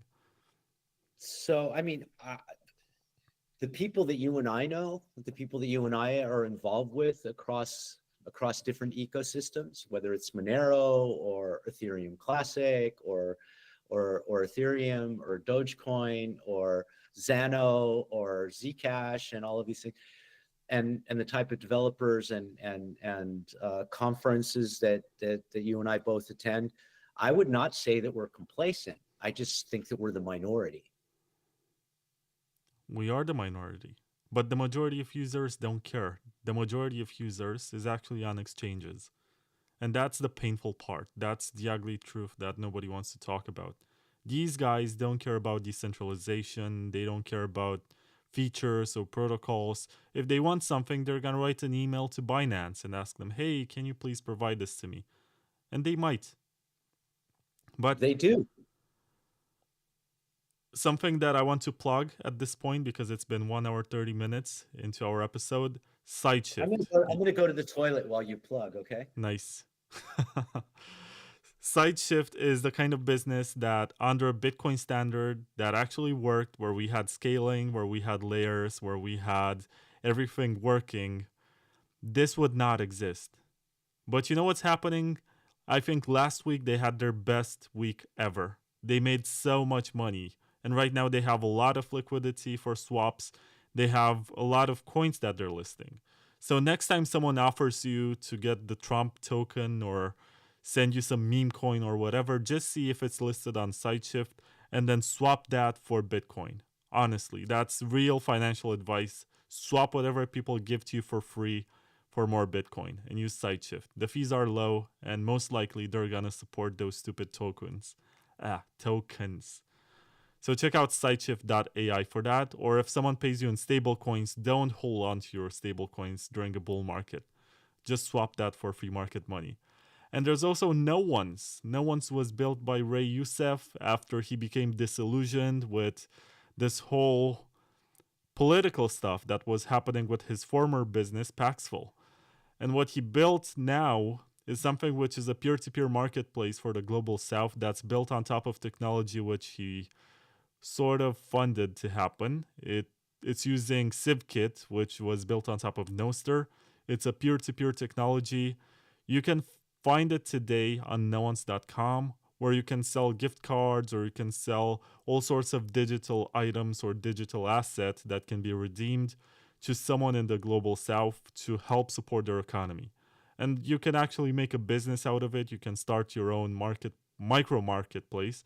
You can earn your own reputation and you can keep going to make money off of this. You can become a hustler on noons.com. So check it out. And last but not least, there's hodling.ch. If you are in a position where you hold a lot of Bitcoin or you want to buy Bitcoin with your company and you don't know how to set up a quorum for multisig or something, you go to these guys and they're based in Switzerland. When you deal with them, you benefit from the confidentiality of a Swiss business. Hodling.ch. Check them out. They are going to tell you everything about hardware wallets, about multisigs, and how to distribute them, where to hold them, and how to make sure that you're not going to lose anything and nobody you don't want is going to have access to the funds. Also, if you lost your keys and you maybe have more than half of your seed phrase, they can try to recover that. So check them out. They can try to brute force seed phrases too if you maybe have 7 out of 12 words or more. That should be enough for them to get it back. Hodling.ch. Check them out. Thank you for sitting through my ads. Thank you, Michael, for still being here. And now let's get to that spicy stuff because, you know, we just rambled about stuff you can read on Twitter. But what about the foundation emails? What about all of that stuff that maybe nobody cares about anymore, but they're going to start caring again once you reveal it? Well, I don't know that people will start caring again once it is I reveal it. I mean, that's a little bit of a high expectation. But you know, the Bitcoin Foundation was extremely dysfunctional in the same way that the Bitcoin community is dysfunctional. And I don't think that there's really a Bitcoin community. I think that there's probably hundreds of Bitcoin communities, you know, and each one of them thinks that they are the true Bitcoin community. And as a result of that, you know, decentralized nature of it, which you can say is a feature and other people would say is a bug, you know, that was also true inside of the Bitcoin Foundation. And I referenced earlier that, you know, that there wasn't, you know, ability for the directors across time zones and across their own individual business interests to come to, and there was basically a fear to make any sort of a wrong statement, and people were looking to the Bitcoin Foundation at that time when Silk Road happened and Charlie got arrested and Mt. Gox collapsed. They could never come out with any sort of a clear statement, and it was other organizations like, let me see here, I'm scrolling back. Let's see here, what is this? Right. So for context, let's mention why the Bitcoin Foundation existed in the first place. It was this organization that Charlie Shrem, who was on the show this season and also last season, and a bunch of other guys were big, how should I put it, business people involved in Bitcoin. They wanted to find a way to finance development and to keep the project going with funds that were donated by members. It was also super corrupt, as you're going to point out, but it also begs the question, is it better to crowdfund for development or to go to MIT, which is going to use the work of developers to shield their CBDC pilot that's called Project Hamilton? You can actually find that. Or trust that Jack Dorsey is honest and genuinely interested to finance everything with Spiral, or trust a bunch of guys like Michael Saylor that they have good intentions. So let's talk more. Actually, Amir Taki does a really good job of talking about the corruption and of the Bitcoin Foundation and the actions that were directed personally towards him. And I can talk about a couple of those things, but the Bitcoin Foundation also had very positive aspects to it. It was a place where, because of the membership tiers, right? So there was gold, silver, bronze membership tiers, and the contributions were 10, 5, 1 Bitcoin. And at the top tiers, you had the rights to be present at the board members meeting at the top tier, right? And to be party to what was discussed.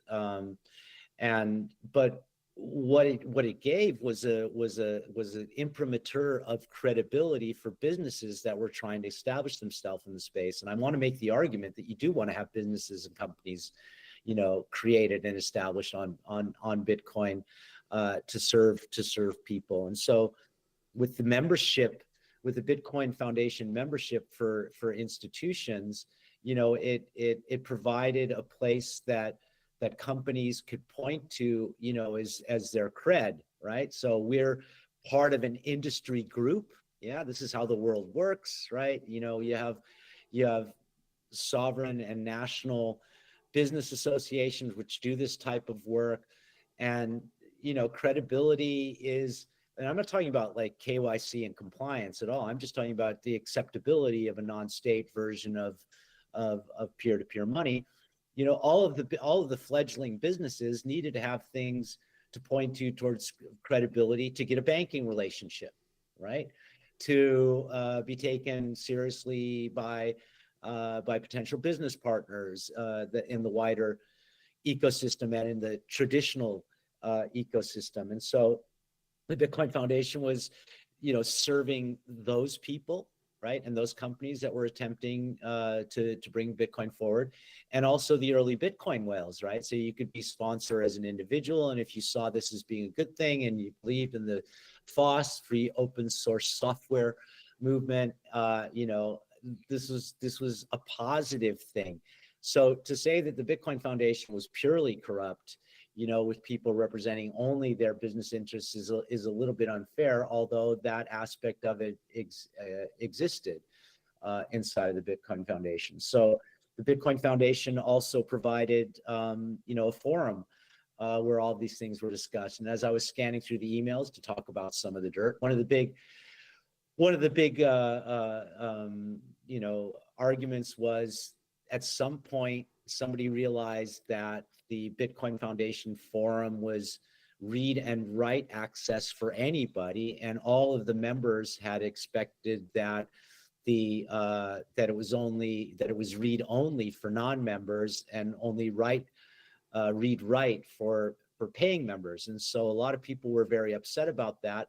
And the reason why they were upset about it is because the Bitcoin Foundation's forum was a place that was not Reddit, right, and was not Bitcoin org forums, and where there was a lot of toxic flame wars. So the type of toxicity that we see now on social media that everybody's complaining about used to exist on forums, and most people are not familiar with forum culture and the kind of flame wars and control wars that happen on forums. So social media was, platforms like Twitter, were a response to the kind of control and censorship issues that were happening with people that were ruling, various forums on various platforms with an iron fist. And so all of a sudden somebody realized that non-Bitcoin Foundation members were able to also write on the Bitcoin Foundation's forums, and there was a lot of anger about that. And in the end, it was something that I took as on my head, because the board was incapable to make a decision about this. Where there were certain incredibly toxic trolls that just derailed every debate, with long flame war posts and personal attacks on everybody possible, and made it, it doesn't matter which forum topic there was, they were there. The reply guy that you have on Twitter, and they were writing screeds, so you're like, wonder how can anybody even type this fast and respond to every single post on the forum. And so having admin privileges on the forum, I had to use what we called the ban hammer back in the day. And that was something that I took on as a response, on my own cap, with Matonis's consent. The executive director at that time, Peter Vessinis, was the original executive director of the Bitcoin Foundation, and then John Matonis came in later. And as people might or might not be aware, Matonis left the Bitcoin Foundation to work at what was the name of Fake Toshi's thing? N-Chain. N-Chain, right? So Matonis went to be the executive director at N-Chain on the back of him having witnessed the signing ceremony that gave him and Gavin the expectation at the time, that Craig Wright was actually Satoshi. So there was a number of things that the Bitcoin Foundation offered to the Bitcoin community, which were positive. They were just really, completely mismanaged, and if I look at my inbox, and I just how much internal clusterfuck there was between different people reaching out to different stakeholders, and then getting those stakeholders represented on the website, and people arguing about that. Have they paid their money yet? Do we want to have this company? Are those people credible? It was humans, trying to do their best, and also having arguments and disagreements with people that they didn't want to have associated with the Bitcoin Foundation. So it was all very human and very dirty in that sense. Yeah. So that's one of the key ones that was going on all the time. So, and then the other things that the Bitcoin Foundation offered. So at Bitcoin 2014, we were talking about doing national subsidiaries of the Bitcoin Foundation, and there was people like Francis Pouliot, yeah, from Canada, right? So Bitcoin he was CEO, yeah, he was on the show. Yeah, so I first met Francis, and he was not the toxic maximalist that he came to be known as. He was quite a nice, young, and very affable, motivated young entrepreneur from Canada. He originally got involved with Bitcoin through the Bitcoin Foundation, wanting to be the local representative for the Bitcoin Foundation in Canada. So yeah, he started the Bitcoin Embassy. Right. So there was two competing groups actually in Canada that wanted to be like the center for Bitcoin advocacy in Canada, and Francis ended up winning out in that, in those people presenting themselves to the Bitcoin Foundation.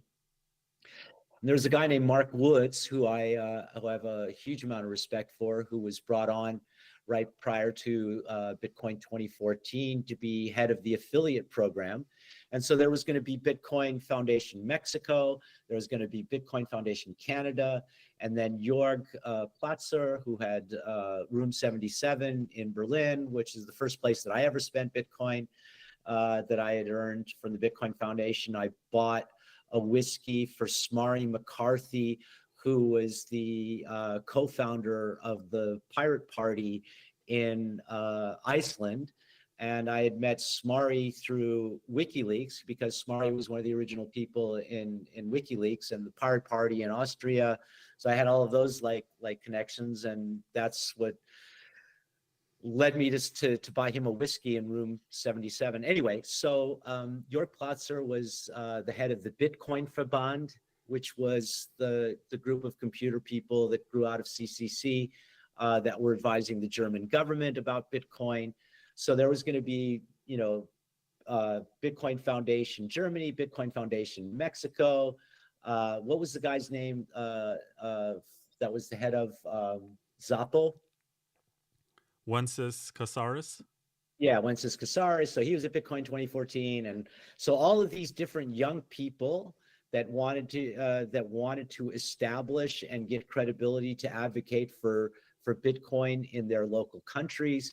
Bitcoin 2014 was also a place where all those people came together. If you use the Bitcoin 2014 hashtag and my username on Twitter, you can see the tweets from that time and from the people and the pictures, and everybody's so young in the large room. And so there was a lot of people that came to Bitcoin 2014 because they were interested not in necessarily the business side of it, but in the advocacy side for Bitcoin as a currency in their local states. So in addition to that, the Bitcoin Foundation was supporting Bitcoin.org, which was an educational resource. It was also supporting the Nakamoto Institute, right? Which is where the early libertarians in America were growing out of, that were keeping all of the email lists and all of the early writings, all the cypherpunk writings and all the writings around Bitcoin alive. And so it also served as a focal point for people that were interested in this foundational and advancement of the software thing there. So there was an educational effort, and then there was also legal advocacy. So Jim Harper from the Cato Institute came on board in 2014 as well to be a legal advocate. And this is at a time where, as I've said multiple times publicly, John Matonis was flying around to like SWIFT and to different embassies and banker groups around the world to explain Bitcoin to them. And I saw the slide pitch decks and I saw what was being explained, and no, they weren't selling Bitcoin out at that point. They were trying to explain Bitcoin and how it is that it worked, and the concepts of Bitcoin as a deflationary money, and why it is, from the Austrian economic background, was a superior form of money that people should have access to. The whole inflation narrative. We have the highest inflation we've ever had right now. I mean, and Bitcoin is still, the price is depressed. We know the money printer's going burr. Everybody's just waiting for the money printer to go burr this year so that Bitcoin and the rest of crypto skyrockets again, because it brings liquidity into the market. This is exactly contrary. Anger, right? Got to keep the anger back in here. Like these early naive narratives that have turned out to be economically just absolutely wrong, because it's the liquidity of the money printer going burr, which is driving the prices of Bitcoin up, at least in the expectation of the markets, in the markets now, but not because of inflation, but because there's more liquidity in the market for capital markets to play around with and traders to play around with, and for early whales to benefit from. Yeah. So, so there was legal advocacy, and there was the education forums. So there was a number of things that were set up in 2014 because, like, I was looking at the tax returns for the Bitcoin Foundation on the District of Columbia website. And in 2014, we had a net income of $2,370,000 and net assets of $366,000 and expenses of $3.2 million. And so with that expectation at that time, all of these, different programs were set in motion by the Bitcoin Foundation, which then a year later in 2015 were not possible because the revenue went down to 395,000 from, membership support. The expenses were 656,000 and the net income was 260,000 and the net assets were only 20,379. And Oliver Janssens at that point was, out in public and explaining to people that the Bitcoin Foundation was bankrupt, right? And so with Gavin supposedly talking to the CIA, with the collapse of Mt. Gox, with the arrest of Charlie Schrems, and with all of these things happening, of course, the revenue for the Bitcoin Foundation imploded, and also the price of Bitcoin crashed, right? So we had, the assets went down, and so they started letting people go, and there was huge arguments about this inside of the foundation, to what degree of transparency needed to be provided to the members of the Bitcoin Foundation and contributing members, right? And so, of course, the gold members, people like Circle, Coinbase, BitPay, they had access to the deliberations that were happening inside of the foundation, and this is where a huge amount of the valid criticism that Amir Taki has towards the Bitcoin Foundation comes out of, right? Because of they had applied, him and Cody Wilson had applied to the Bitcoin Foundation for support of Dark Wallet, and that funding didn't come through.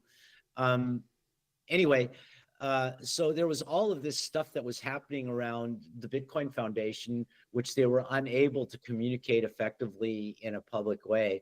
And since I was essentially the guy that was out on the front lines, running the social media accounts and running the forums and being responsible for our public communications, once it is that they had been fabricated, I was constantly communicating with them about the immediacy of the concerns of various stakeholder groups in the community, in the Bitcoin community, and it just fell on either silent ears or an inability of them to sort through all of it and take a position. So the Bitcoin Foundation essentially was imploding as it was that the vote happened, so when Charlie and Mark left from the board, it was filled by Bobby Lee, of BTC China, and Brock Pierce, right? And then Bruce Fenton came on and won the vote and became the managing director of the Bitcoin Foundation, right at a time where the finances just disappeared, essentially. And so Brock Pierce to this day still, puts himself out as, being, a member of the board of the Bitcoin Foundation, and shills that across across all of his business contacts, and still uses it as a thing of credibility. And so Amir's, criticism about that sort of corruption, syncs with my internal experience, that a lot of the people were, only out there for their own good, right? Bruce went on, obviously, or started the Satoshi Roundtable around the same time. Did you ever attend the Satoshi Roundtable? No, I'm too poor for that. I think you need to pay like $10,000 for the ticket. Yeah. So in the early days, it wasn't that expensive, right? And it was happening in the States, so I couldn't go. And it's now in Dubai, right? I mean, it's an incredibly expensive. I mean, I don't know why it is that people even go there, other than, you know, to prove that they can afford it and to be around the cool kids. You know, I mean, it's conference tourism. But all these things grow out of the early days of the Bitcoin Foundation. You know, all of these relationships and all these people.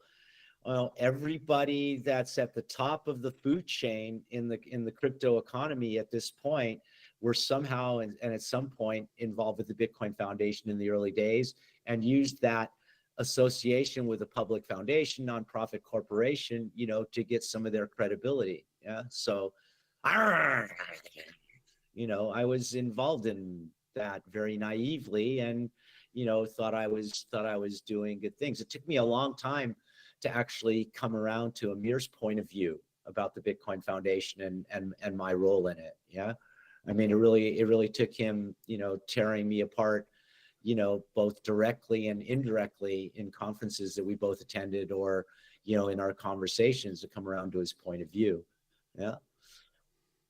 Another piece of Bitcoin Foundation fun was, so when Mt. Gox collapsed, Mark Karpelès, as the founding like tech guy of the Bitcoin Foundation, had registered all the domains and had control of all the domains.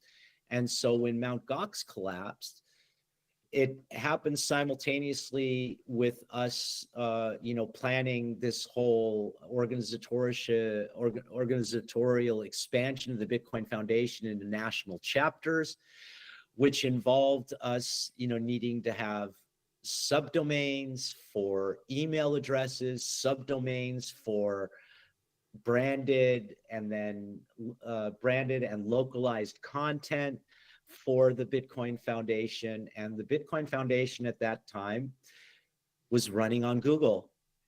Everything was running on Google. And at that time, you know, the price for emails was very high, running on Google, right? So there was a limitation, you know, a budget limitation for only 5 emails per chapter.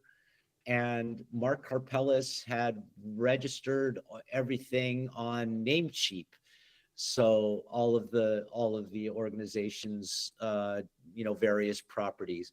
So there was this whole clusterfuck while it was that Mt. Gox was collapsing, with our inability inside of the Bitcoin Foundation to create subdomains and email accounts for all of the affiliate programs. It slowed things down and made everybody very, very angry. You know, saying like the Bitcoin Foundation can't even provide this service, although we've done our contributions for it. And then there was a release of Bitcoin Core that had a patch, and I forgot specifically exactly when it was, and Gavin could not sign the binaries because Mark Karpelès had the SSH keys to sign the verifiable binaries for the verified release of Bitcoin Core. And so, and nobody could get in touch with Mark because he had disappeared from public view and was hiding out. This is before it was that he was arrested, and all the chaos was going on. And so we had these needs at the Bitcoin Foundation. Gavin needed to sign the binaries. I needed to create these subdomains. And so Roger Ver got on a plane and flew to Tokyo. Oh, and that led to a classic video. You can still find that on his YouTube channel. Right. So my scope in that was, you know, Roger providing us, you know, providing me via separate communications channels, the logins and passwords for the different domains and different technical, you know, repositories and accounts, you know, for the Bitcoin Foundation, because everything was under the control of Mark Karpelès. And he was still a board member, right?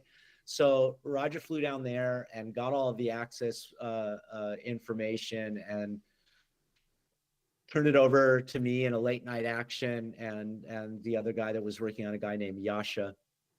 And we actually did a complete redeploy of all of the Bitcoin Foundation properties in live production. So with no sandbox, we shifted the domain registration and the hosting from Namecheap over onto different service providers and everything. So that was a real internal clusterfuck.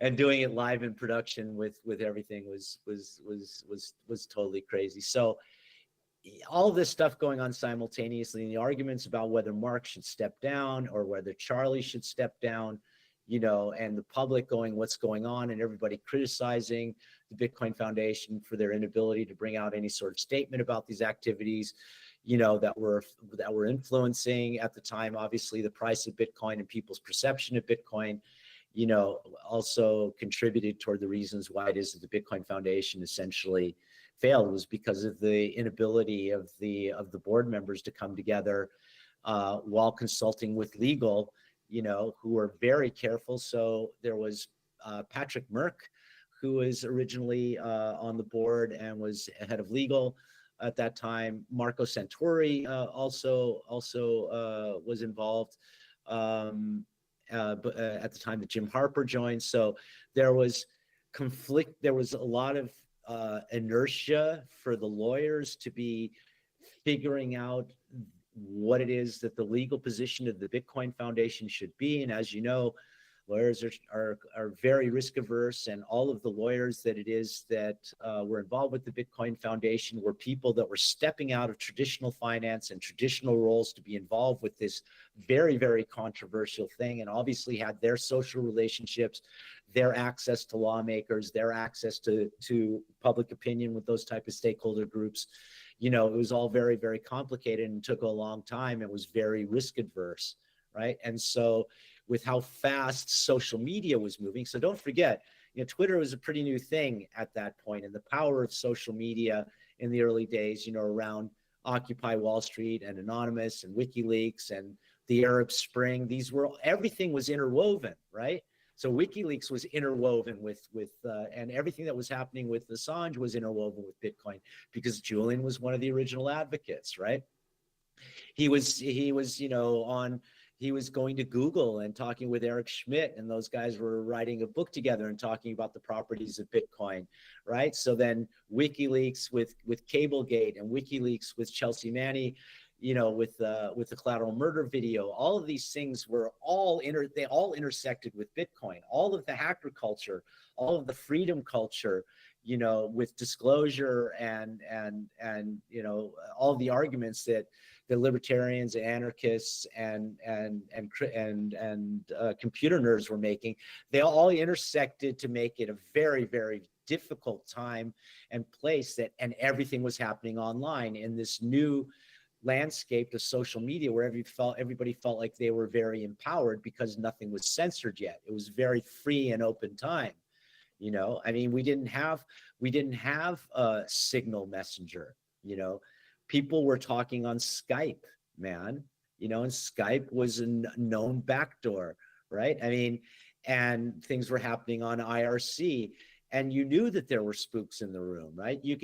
We knew who some of them were or whatever, but everybody was just high on their own supply and doing their things and thinking they're not going to be coming for me, while it is that all of that stuff was being hoovered up and a few people being compromised. But I'm not so sure, I'm not really familiar with people who are compromised inside of Bitcoin. There can be them. They're not ones that I'm aware of. That happened much more in the case of WikiLeaks and Anonymous and all of the hacker groups that were springing up from that time. Yeah. So all of this stuff was incredibly interconnected. And so although I had read the Bitcoin white paper when it came out, because I was on one of the remailers for the cypherpunks mailing list, and then also a member of the P2P Foundation website, you know, from Michel Bowens, right? So it was published there as well. And so I was involved in the conversations and the dialogues, and also in the hackerspace involvement here in MetaLab and in CCC. You know, everybody was, you know, discussing Bitcoin and spinning up Bitcoin nodes when Bitcoin was at 2 cents and 30 cents, and people like discussing, oh man, now it's $1. Should I sell, you know, my 50,000 Bitcoins, right? Crazy stuff. So it's fair to say that the Bitcoin Foundation had its share of corruption. It had its share of inefficiencies, but it also had its share of idealists and people, trying to bring Bitcoin forward. Yeah. Wait, so you knew about the white paper since it was released because you're one of the remailers for the cryptography mailing list? I was a subscriber on one of the remailers. That's so cool. You never told me this. Okay. Yeah. I mean, I don't know. It's maybe something that I never really considered as that big of a deal. Yeah. People look back on it and go, wow, yeah, it was just one of the remailers one of the InfoSec remailers. Do you know who John Young is? No. So John Young was one of the early supporters of WikiLeaks, right?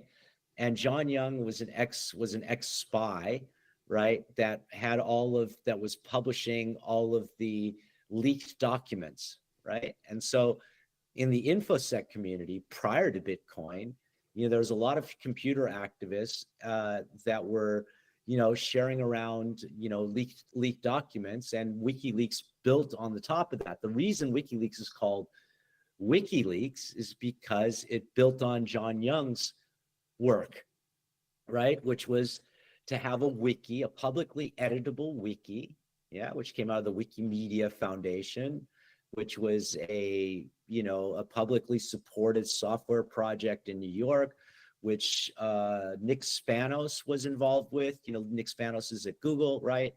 So I had this blog at the time, pre-Bitcoin days, and pre-Occupy Wall Street and Anonymous and everything. I had a blog called unmediated.org together with a guy named Yada Cheese. And he and I were aggregating and reblogging all of the different blog content about tools for decentralizing media. So being on the cypherpunks remailer was just one of 10 different or 20 or God knows how many different RSS feed sources that I had from the technology at the time as an info junkie, which then, this is pre-social media, crack cocaine of Twitter, that happened on RSS feeds with blogs. And so, an RSS feed was just the headline and the first, few sentences of something, essentially what a tweet is now for people. Yeah. So that was the information that we were aggregating prior to social media. And so that's how I was involved with people like Aaron Swartz and David Weiner and, all of the people from that generation of publishing, because I was interested in media tools for decentralizing media. So I came out of the decentralization and the Creative Commons movement, right? So that was established by Aaron Swartz and Lawrence Lessig and Cory Doctorow. And Cory Doctorow was, one of the key bloggers from Boing Boing, which is an early internet blog, which was like pre-Gawker and so sort of like New York Web 2.0 time, where all of us computer nerds were hanging out, that grew out of the original sort of like cypherpunk home, which is the Well. So the Well is where Neil Stephenson and all of the early authors were hanging out. And the Well was hosted on a server in San Francisco, and that was like back in the days of bulletin boards and all of the early sort of like aggregation and publishing tools for us nerds. And so out of the Well is where the authors and the architects of the internet, from like the time of DARPA, right? All of the university researchers and scientists and computer programmers from Apple and from Microsoft, those things were being established. All of us were hanging out on the Well. And so I grew out of the Well and into Unmediated, and was involved with all of the different tools for decentralization of media, whether it was video software or photo, annotation software. So when Flickr was established by Anil Dash, they were involved with O'Reilly, and O'Reilly was based in San Francisco, right? And I was working with a guy named Greg Ellen on the annotation feature for, JavaScript mouse overs on Flickr, right? And so I was integrated in all of that different software stuff for decentralization of media because of my roots in California and having, grown up around the stuff and using these things. And so let's see. So coming up to Unmediated and Nick Spanos and yeah. So that's where all of these different intersections were happening pre-Twitter.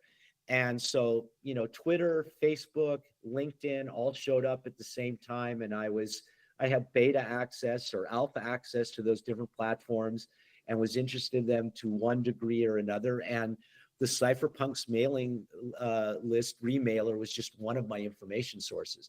So what I was trying to get at is that it was just one thing that came across my radar, and all the debates that we're having about the security budget and the scalability of Bitcoin and whether it can be captured and everything, all those things were discussed on the remailer and on the forums inside of the first, 6 months.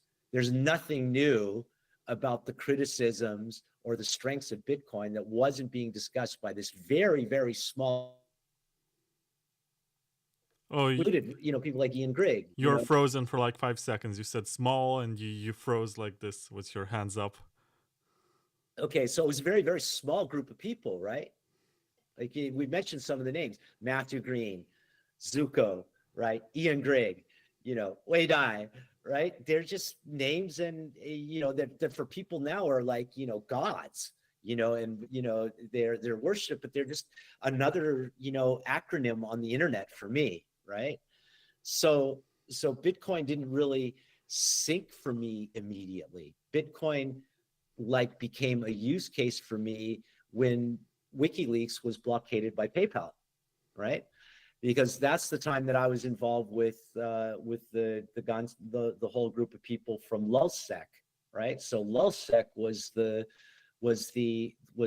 subgroup of Anonymous, right, which grew out of 4chan. Okay, so the whole Guy Fawkes and Anonymous mask and that whole movement, right, which became the hacker movement that then came to WikiLeaks rescue, grew out of 4chan. And 4chan was established by this guy named Moot. And Moot was this young 16-year-old guy that just replicated, a Japanese, anonymous chat platform and called it 4chan. And he was here in Vienna doing his residency at one of the local computer labs, right, as 4chan was being established. So I knew about 4chan, and I was on 4chan, and 4chan is how it is that I knew about, watched how Anonymous happened. And Anonymous grew out of this group of people called LulzSec, who hacked the Hillsborough Baptist Church live on YouTube, right? the fag hating poster guys, right? And so they went on to then, when WikiLeaks was blockaded by PayPal, they went in and hacked HB Gary, and they hacked the FBI website, and they were involved with all of these things that I was doing the graphics for the DDoS screens. And they were using the low orbit ion cannon, LOIC it was called. It was a distributed piece of software that was going out on the networks over 4chan and early days of Twitter, for people to combine, point their website requests, right? So LulzSec was this subgroup of Anonymous that was organizing DDoSing of websites surrounding, so Bank America, HB Gary, Palantir, the FBI, all of these sites were hacked by a small group of people, 5 or 6 of them. So Topiary and T-Flow and Anonymous Sabu and all. So there was like 5 or 6 of these young kids that were doing all this stuff and incredibly successful. And the whole thing got unfolded because they found Anonymous Sabu in New York, and he flipped on the rest of them. They all got individually arrested in their different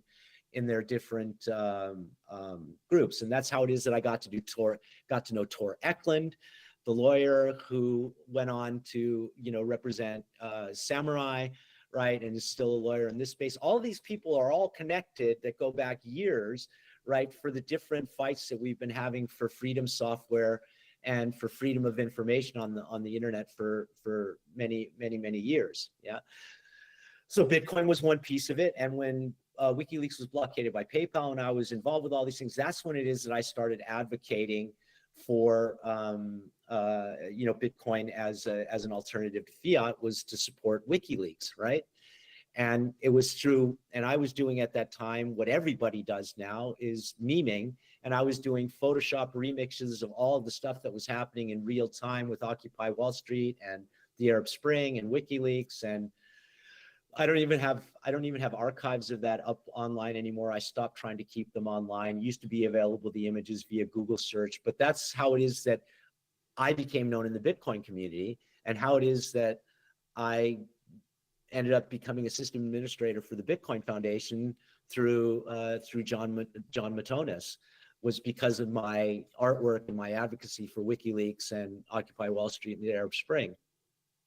So at that time, I was kind of like a citizen journalist and was interviewing all of the people that were involved with this. So Daniel Domscheit-Berg and his wife and Julian and all of the people and Brigitte Jonsdottir and all of these people that were involved with WikiLeaks were the people that I was doing Skype interviews with and recording them and uploading them to Vimeo and posting them on Twitter.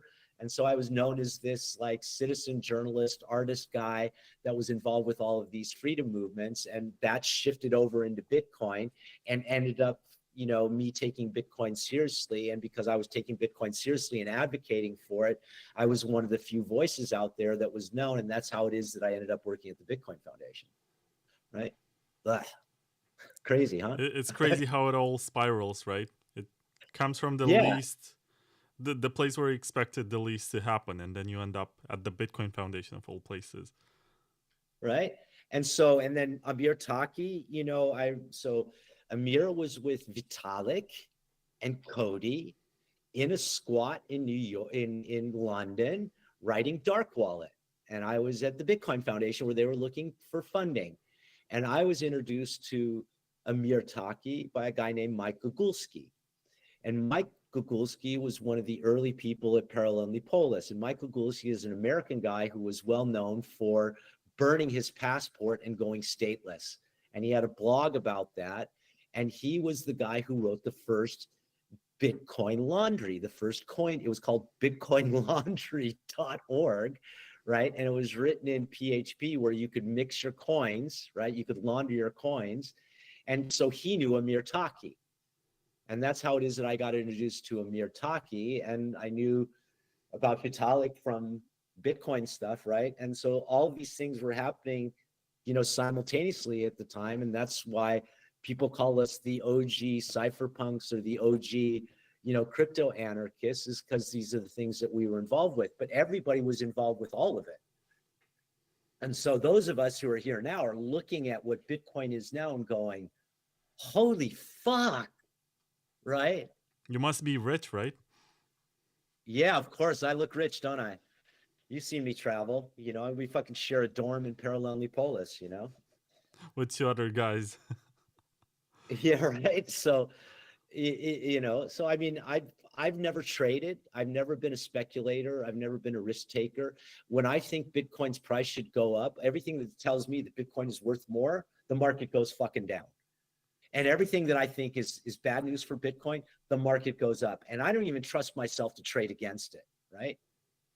I don't know how many people I've seen that have had thousands, tens of thousands, maybe even a couple 100,000 Bitcoin, right? There's a shredded computer here in Vienna.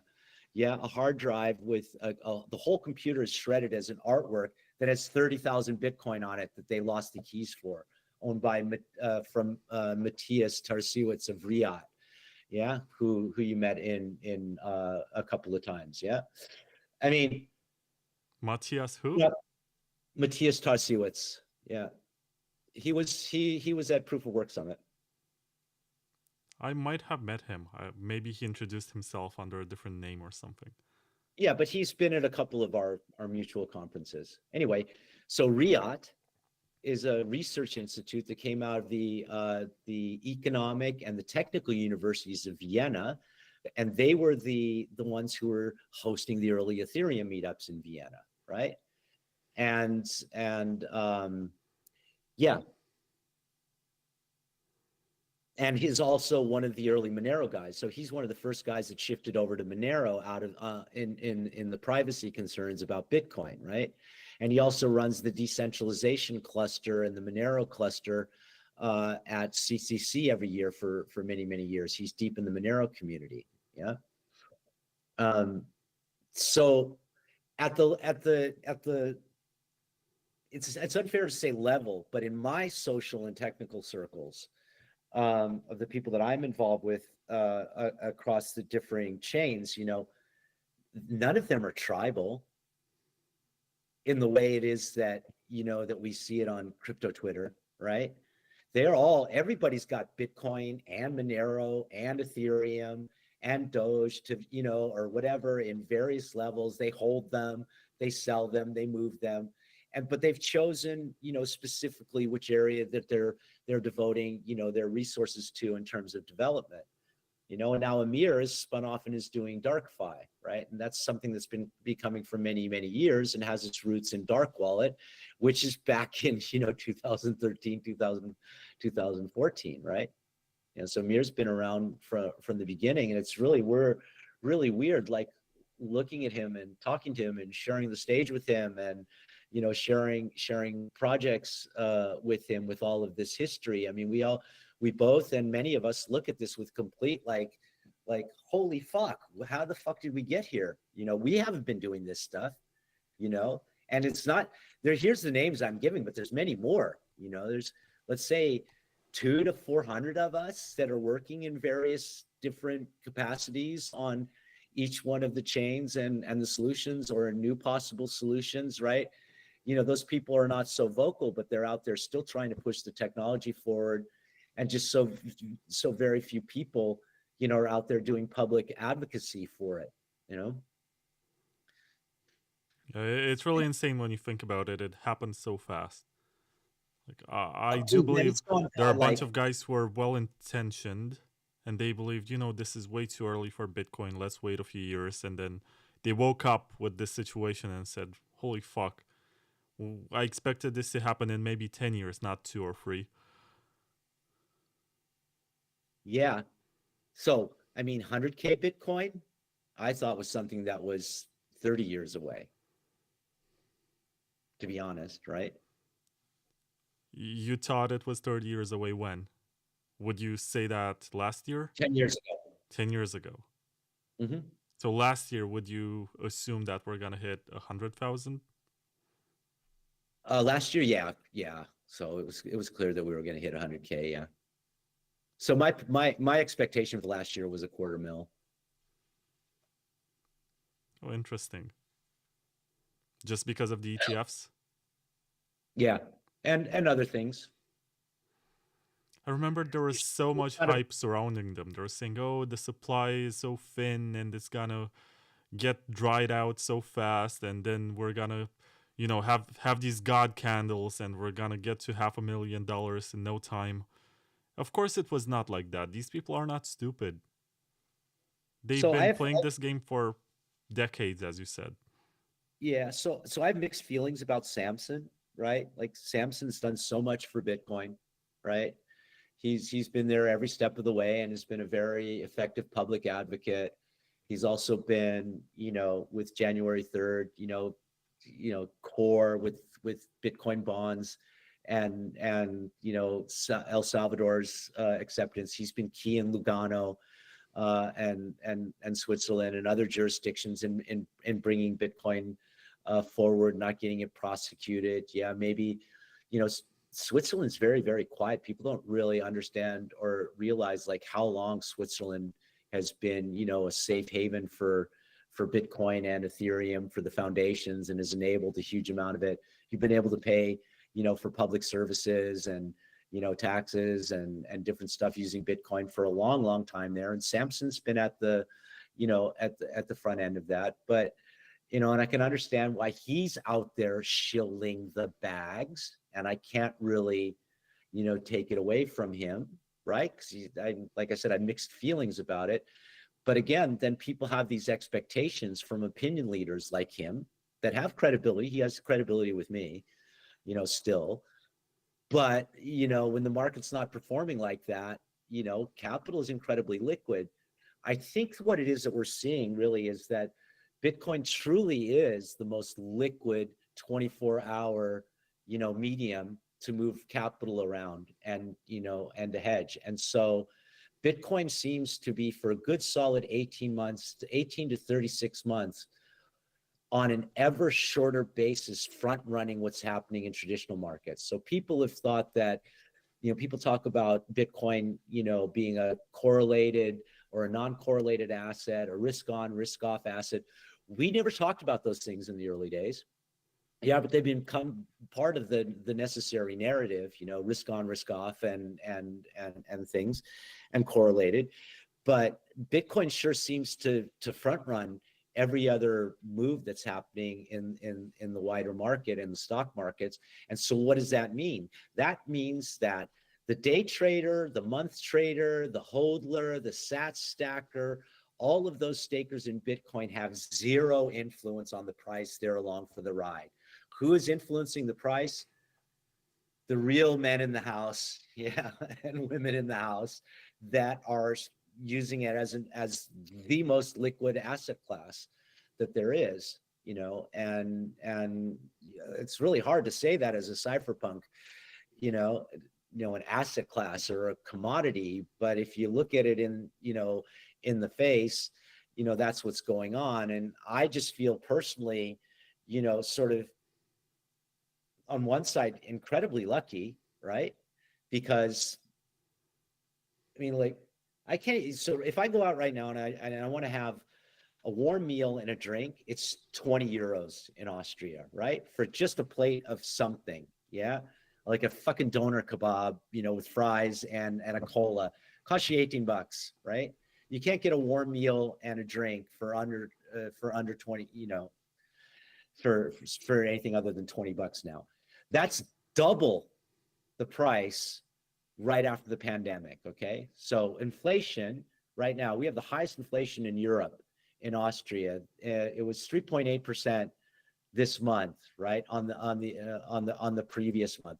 Everything is literally twice as expensive as it was before, and Bitcoin has gone up, and I have less and less Bitcoin because I live on it, right? I mean, I have to pay my daily costs. I have my monthly costs. I have to convert into fiat, right, to cover my daily life, and I live a very modest lifestyle. But I've been able to do it only because Bitcoin has been going up, and only because the ETFs are coming in and this institutional capital.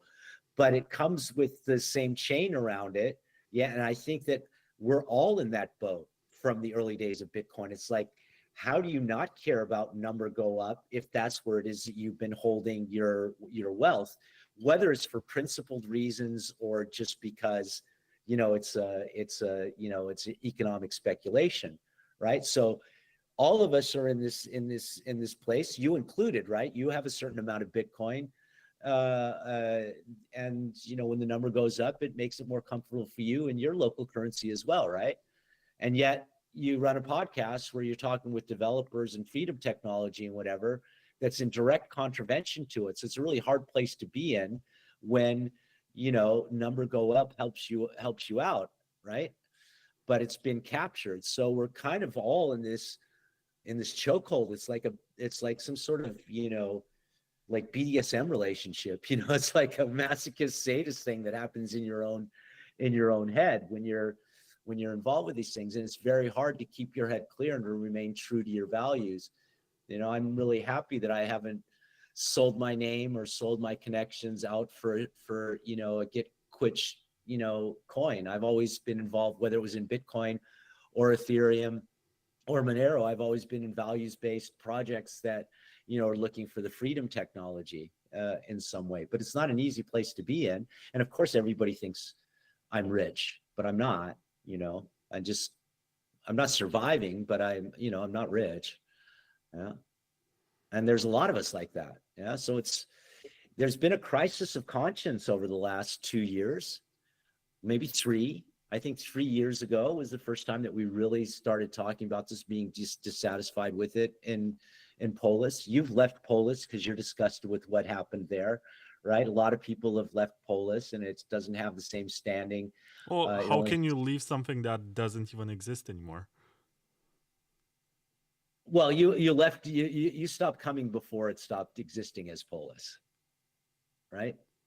Yeah, but I think it also has to do with the fact that I've been to Prague so many times, I'm sick of it. I want to see other places too, and sometimes you have events happening around the same time. You're like, why don't I go see this place instead? I've seen the same faces so many times. Like, how many times have we met last year? 3 times, Too many maybe? times. Once is too many to be in the same room with you, lad. Oh, yeah. You suck up all the air in the room. You don't leave any air in the room for me anymore, Mr. Star. You know, I was gonna get to this eventually because you went to high school with Charlie Sheen and Sean Penn. And a bunch of other people, yeah. You met Madonna before she was a superstar at the global level. And then you got involved with these hackers and cypherpunks, and you met Vitalik before he was famous, and a bunch of other people. I guess you spoke with Tony Gallippi, for example, before he was unapproachable. He was Because he's always too rich. unapproachable. That's why I hate him. Really? He was a cocksucker from day one. I should make a short clip out of this. Anyway, the question that I was going to ask you. Yeah, okay, Vlad, man. I'm gonna frame you, yeah. The question that I was going to ask you is, do you see any major difference? Because you were there when a bunch of small bands and small actors were starting to get famous, and you're also there when a bunch of hackers, who I guess are the rock stars of this generation, started to get big. And do you see any similarities? Do you see any patterns? Yeah. So I think that that's a great question. Yeah. So I often use, media fame, whether it's music or film or whatever. I often use that as a simile, and to talk about the sociology of crypto and of Bitcoin and Ethereum and whatever. So,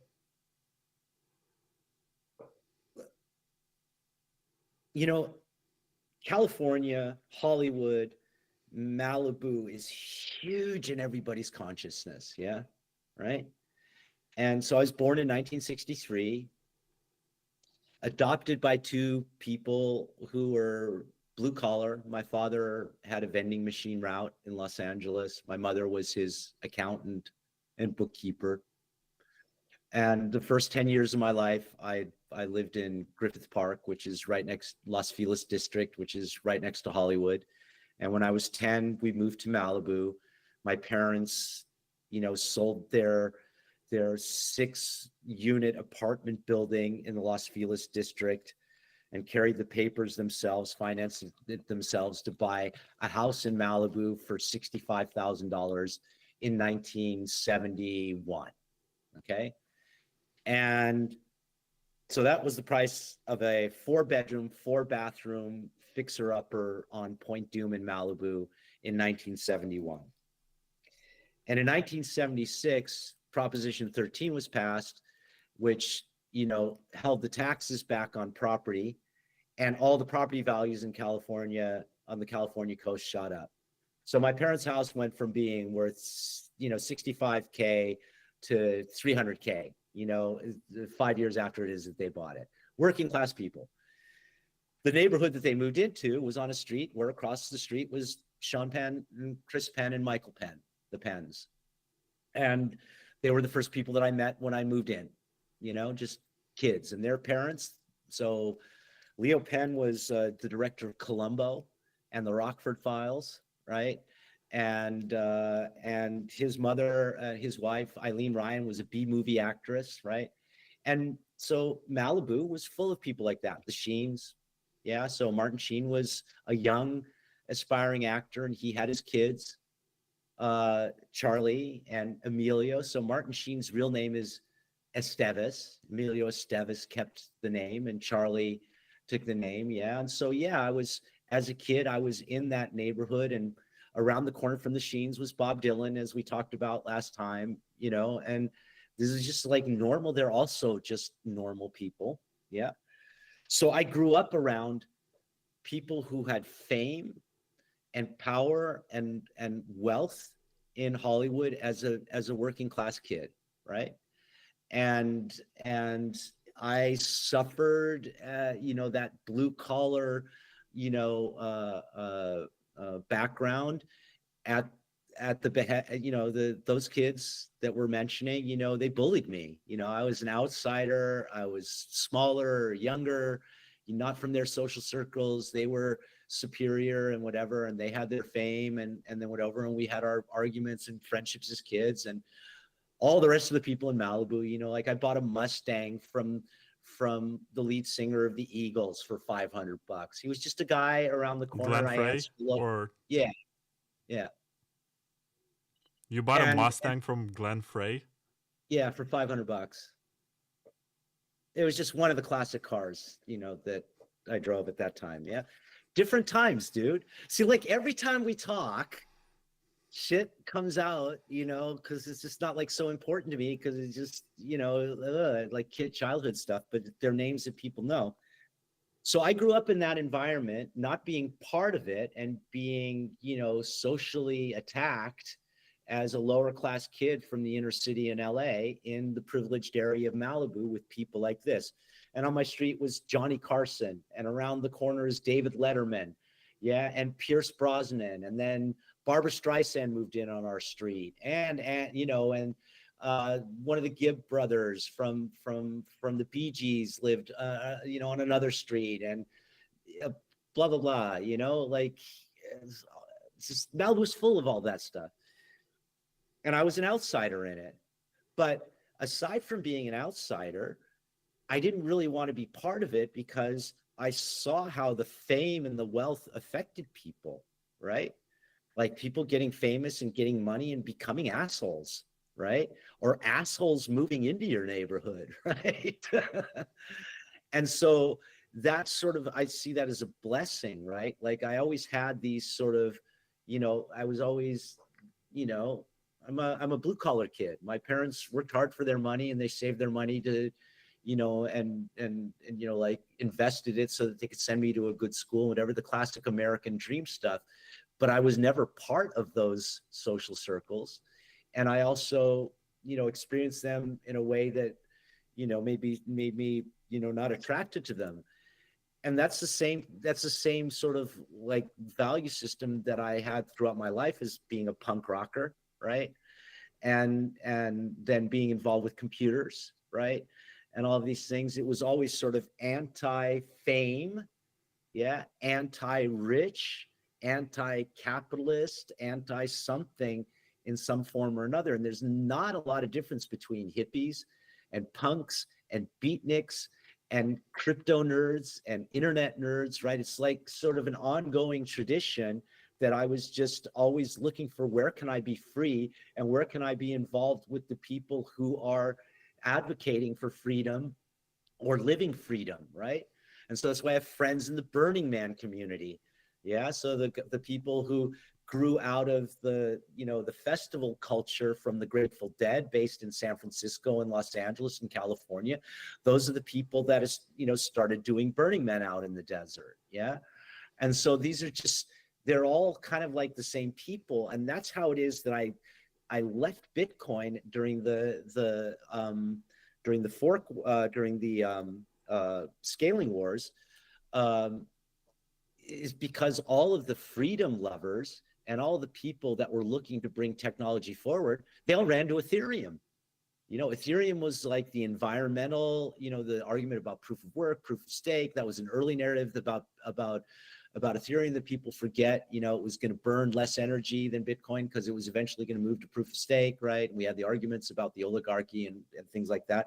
But the idealists, the dreamers, the builders, there was nobody in Bitcoin. Everybody was just eating each other up, and everybody was arguing with each other and saying that the whole purism debate that you're tweeting about now, what you can or can't do with your Bitcoin was just so disgusting. And here was all these idealists that like wanted to build and try things, move fast, break things, and experiment with skin in the game, with economic models and whatever. That was incredibly exciting. It's no different than the hippies that were doing communes. And that's why you see projects like Zuzalu from Vitalik, right? And Prospera. How the pointers are. I've been involved or interested in every single one of those movements in one way or another, as an artist or as a creative or as a writer, as a journalist, as a interviewer or whatever, because this is where the people are looking for freedom from oppression and freedom from coercion.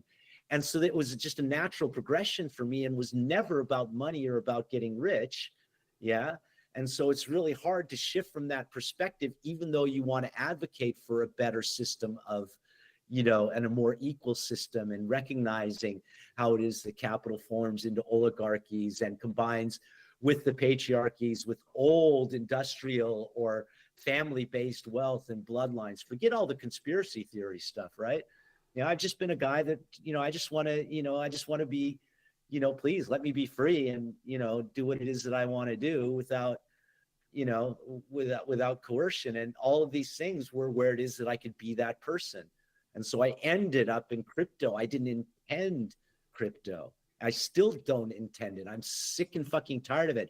I know more about economics. I know more about monetary policy. I know more about, tokenomic design and threat vectors and like minor extractive value. Know more about all this stuff than I ever wanted to in my life, just because I've been, trying to, maintain my own little area of freedom. And Bitcoin and crypto has allowed me to do that, especially since it is that my passport was revoked and I can't get a bank account and blah, blah, blah, blah, blah. So I've survived as a result of Bitcoin and the rest of the crypto economy, but I'm not at all happy where it is that it's gone. And I feel like I've done everything that I can everywhere that I've been involved to advance those values and be involved with the people that are writing the code. So I'm not a coder. I'm the guy that can talk to developers and talk to the public, right? I'm the guy that has the gift of the gab or the confidence to get out and stand for something, and publicize it and talk about it and put my reputation behind it, and to not sell myself out for my values. That's been my role in all of these things that I've been involved with, whether as a concert producer, or, music video director or citizen journalist, or curating information for art shows or online digital media. All of these things, I've just done with the best of my intent and with what it is that I consider to be the quality of my character, and I haven't sold myself out. So there's not much difference between any of those things, to answer your question. And I got the lessons from stardom of everybody knowing who the famous people are and wanting to suck up to them. And I was a guy that just always talked to people like a person, right? And if they pissed me off, I told them they pissed me off. I didn't care if, I wasn't going to get on my knees and suck, somebody's dick because they're famous, because, then I can't go to their party. I was the guy that was like, fuck your party. I'll have my own party, so I see a lot of similarities in that stuff, right? Yeah, you mentioned something about editing music videos. I actually looked you up. I found an article from 2012 on Decrypted Matrix. Interesting. On what? Decrypted Matrix. It's a Okay. website. So yeah, when I came to Austria in the 90s, I came, as this guy from Malibu, and I started working here as a music journalist. And then I started producing. You worked with Jamiroquai? Yes, I did. You never mentioned that. Why should I? I don't know. This is funny. You did commercials for Gibson guitars and Marshall amplifiers. Oh, this is so cool.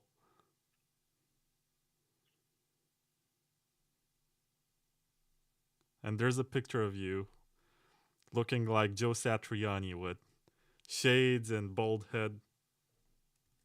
Oh, with the flame question mark? Oh yeah. Yeah. Yeah. Okay. Yeah. So when I came to Austria, I started working as a music journalist and for an English language newspaper. And then as I started learning German, I started writing for the underground music uh, magazines in Austria. And then I started producing a music convention like Popcom in Vienna called the Wien Soundsphere in 1994 and 1995. And we were bringing people like Old Dirty Bastard and Nightmares on Wax and Red Snapper and Goldie and like all of the stuff that was all the cool independent shit that was happening in that generation. So I was producing these music conventions here for the local music scene, inviting international independent artists here. And then I was covering that for the newspapers, and that got the attention of the Austrian National Broadcasting Corporation. And some of the producers there were interviewing me, and they found out that they thought I was an interesting guy. And so they asked me to do a pilot for the Austrian National Broadcaster, ORF, about the Austrian music scene. And so that's how I became a television producer in Austria. And in the 90s, none of the bands had videos, and that's when mini DV happened. So I had the first mini DV camera in Austria and was making music videos for local bands so that I had content for the music show that I was doing for Austrian National TV. And so I became a music video director. And then the ORF didn't have enough budget for the youth program. So that's when nonlinear editing was happening. Everything was previously tape to tape. So when I came to Austria, it was on beta and then digibeta, and then mini DV came out, and mini DV had more lines than what national broadcasters were sending, over the airwaves. And so I went through the whole decentralization of media through technology argument as a music video director and television producer, right? And so I learned nonlinear editing and bought an editing studio. So this is like back in the days of Avid. And then that was being disrupted by they were like $350,000 for an Avid editing station. And then something called Media 100 came out, which was like for $15,000, you could do the same thing as an Avid. So I bought one of those, and I bought a mini DV camera, taught myself how to edit, taught myself how to film. I ended up doing about 200 music videos and about 60 hours of television programming. Worked on a film called Free to Bet with the Beastie Boys and Bjork and U2 and all of that stuff. Yeah, by being a punk rock do-it-yourself guy, right? And then I got bored with that and became a VJ and doing live visuals. And, I even came to Romania and did stuff in Cluj and whatever. So, yeah, and that was how I got into advertising, by being a music video director, because people were interested in youth culture and that cool vibe and whatever. And that got me into advertising. And that's what brought me to Turkey. And I worked as a creative director for Turkish tourism in Turkey, lived there for 8 years. And when I came back in 2010, was, to Austria after doing all of that stuff that had interested me. That's when crypto happened and WikiLeaks and the Arab Spring. So I was online as one of the early users of these social networks, and being a guy that was involved with the software stuff with decentralization of media. I was using the tools. I was credible. I was blogging about them. I worked with an internet startup called Web3 TV, which was pre-YouTube, which is essentially the same concept. It was part of the Web 2.0, VC capital thing that happened in Europe in the 90s. And so it was just all one progression to another through using, tools that empower people. So I've lived that whole life, and crypto just sort of like came along and was just obvious to me. Yeah, it wasn't like a big step. It's really different from anybody that like comes along and reads the white paper or discovers Bitcoin and has an epiphany and goes, oh, wow, fuck me.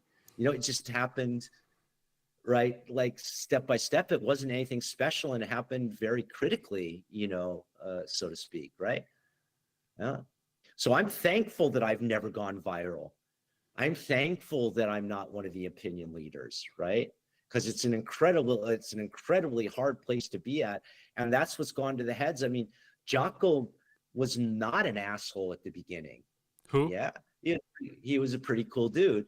And then he spends a fucking month of his life talking about you barbecuing and butt fucking a dog. I don't know, or whatever it was, you know? Who? And creates a Twitter account about it. Yeah. Mr. Zucchini. Yeah. Oh, guacamole. Okay. Yeah, guacamole. I don't enjoy guacamole too much. I'm more of a ketchup guy. Yeah. So you were asking about the similarities between fame, right, in growing up in Malibu, and crypto. And so I've watched the same things happen in crypto with certain personalities types that I watched happen, you know, throughout my media career, right? I got to ask you this because obviously you've been around during various stages and especially during beginnings of prominent careers of people. You've seen Sean Penn and Charlie Sheen before they were famous. You've seen Madonna before she was famous. You've seen Nirvana and the Red Hot Chili Peppers in concert before they were famous. Guns N' Roses, Tool, I mean, there's countless bands. Okay. Yeah. My question for you right now is, are we still in the early days or are they over?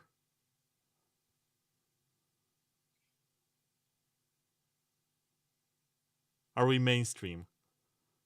I'm going to go backwards. I'm going to go backwards a bit to answer that question.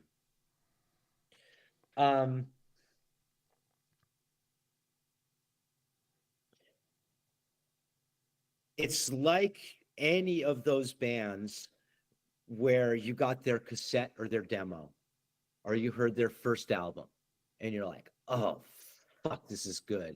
And everybody's going, no, man. What is this shit, right? And you're persecuted for it, for being into punk, for being into the Clash, for being into the Sex Pistols, you know, for being into like these different things that change the face of music, right? Or Soft Cell, you know, like I was at the last concert of Soft Cell. It, you know, there's like 200 people in the room in Hollywood, you know, Pet Shop Boys, like just countless amounts of famous bands that nobody knew. And then, you know, everybody wants to bring their friends to cool shit. And usually cool people, whether they're the zines that you got or cassettes, mixtapes, whether it's from hip hop or punk or whatever, and you share it with your friends, and your friends are usually cool. And they share it with their friends, and their friends are usually cool too. And then you get out to the third one, and the third one might not be so cool. And you're getting more and more and more closer to the average public. And then, you know, charts happen, clubs come and go. It's the same thing. There's a cool club to go with because all the good people are there. The vibes are good. Then when people discover it, and then of course the club goes with the more money, the more tickets, the higher prices, the, you know, selling the alcohol, whatever. And then those people go somewhere else, right? The same thing is happening in crypto. And you watch it with each successive generation that comes in to each one of the chains, right? So we have the chain generations that have come, right? And then we have each one of the chains have their generations that come in with each bull and bear cycle. So it's just like music taste or the cool club or the cool band. And when the public arrives, it's not what it is that you want to be part of anymore. Okay. Yes, that's already, we're at that stage now with Trump launching a fucking token the day before he takes an oath. Yeah, we're already there. The dialogues that it is that we see online are generations of people that are not interested in me, they're not interested in you, and they're not interested in any of the things that we're interested in about crypto. And justifiably so. It's totally justifiable that people are into the permissionless casino, the meme coins, the shit coinery, the trading and everything. Why is it totally acceptable those people are into that? Because society has changed as well.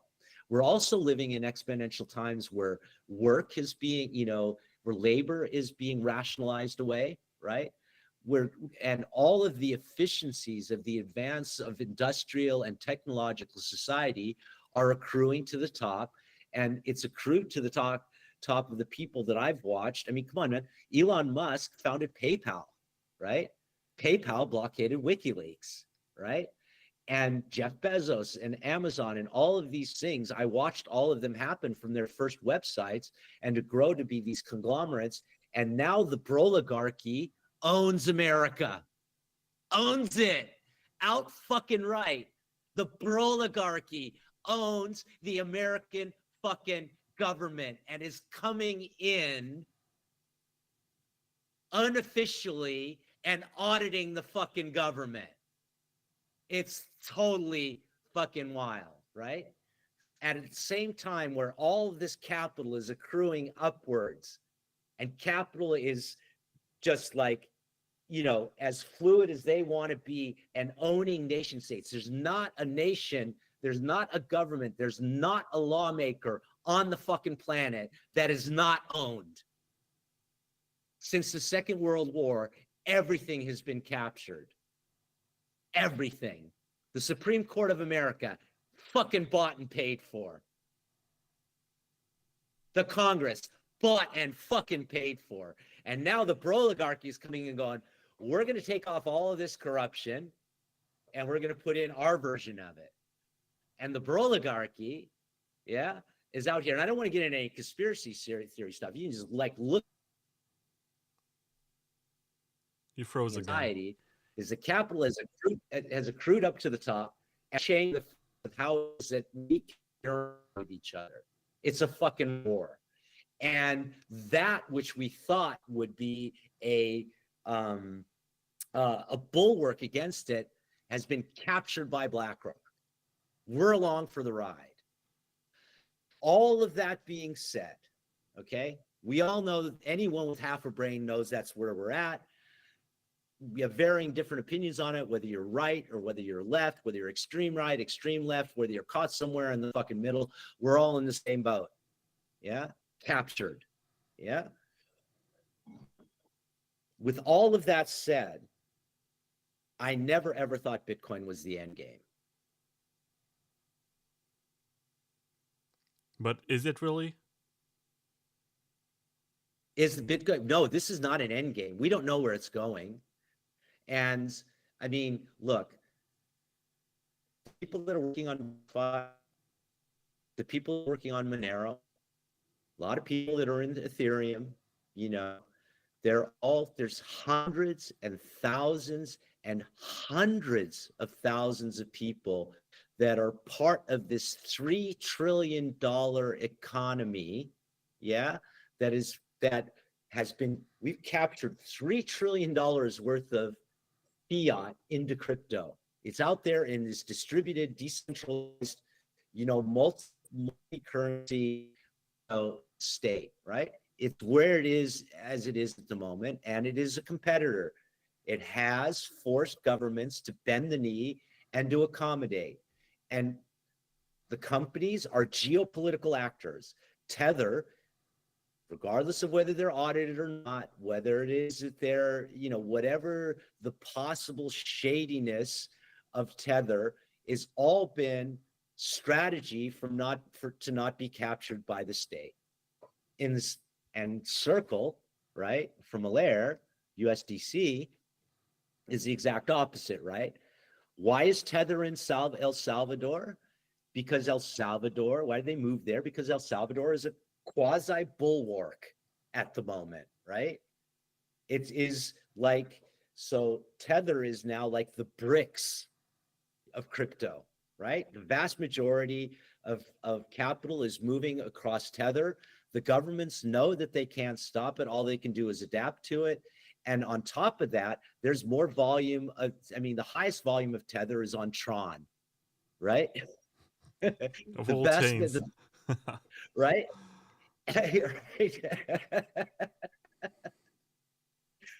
You know, so it's an exploding landscape.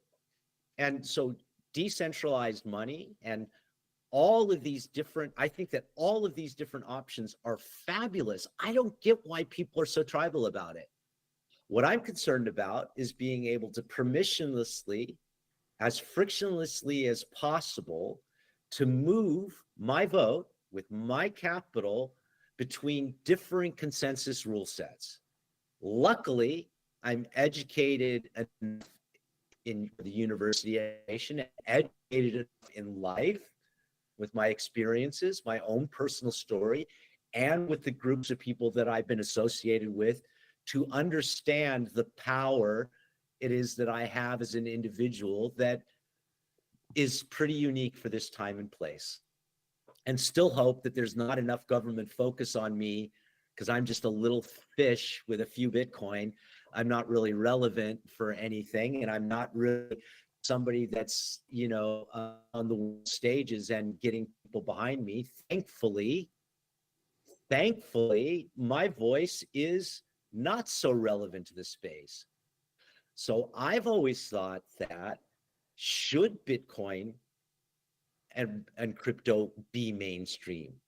Should we be putting things indelibly on the blockchain forever and piling more and more and more proof of work on top of them? What do we want to have there, right? So I've been critical of these things, quite a bit of time. And I never thought that Bitcoin was the end game because there's 172 recognized nations on the planet currently, and borders are changing, and there's going to be different countries, right? There's how many different ethnic groups, there's how many different nationalities, there are how many different subgroups and everything. I never ever thought, nor did I ever want ring to rule them all. And that's why hyper Bitcoinization narrative, and fix the money, fix the world, and all of these like idealistic, narratives that bring people in have never really spoken to me because I've seen through them. I want to have multiple currencies. I have a need for Tether. I have a need for Ethereum. I can participate in what happens on Ethereum. I have tokens from projects that I've worked for that have gone up in value or been lost in value. I've gotten my airdrops because I was an early MetaMask user, an early Uniswap user, or an early Gnosis user, Gnosis Safe. And yes, I benefited from those things because I've been involved with them. And I think that's a great aspect of what it is that we've created from the roots of Bitcoin through all of these iterations with these other chains. Why should there be one coin to rule them all? There's different cultures, different languages, different use cases. You know what I mean? Throughout human history, there's never been one ruler. Yes, we have the hegemony of the dollar. That's also not going to last, right? But right now, it's the measurement that everybody measures against. We're going to see, how long it is that lasts. I've thought for years that it was stupid. Choke point 2.0 and going after Tether was stupid because exactly the reasons that they're giving now with this new administration is that any logical person would realize that immediately borderless transmittable dollars secures dollar hegemony. And that's actually the argument that's being made right now. But that was like logical, whether you're for it or against it. What was the good use of stable coins? And I hate the word stable coins. We should be calling them peg coins because nothing is stable. And you get pegged. Yeah. And you get pegged, right? Right. Which is what I haven't been able to get pegged coins, to catch on, I've tried really hard. Yeah. I mean, Blockstream has been chilling two-way pegs for a while and nobody seems to like them. Yeah, well, supposedly only the girls like getting pegged, but two-way pegs. Right. So, it feels like I'm rambling, but I'm not, because it takes a lot of words to say this, and you have to have like a certain amount of understanding and context to grasp the fact that there shouldn't be only one cryptocurrency, because it's potentially captured, right? And we can make the arguments about minor centralization, and asset centralization. We see it happen, but the game theory is sort of like holding. No one wants to kill the golden goose. We don't know how long that is going to be maintained, right? So I've never thought forever, Laura, forever. Yeah, forever.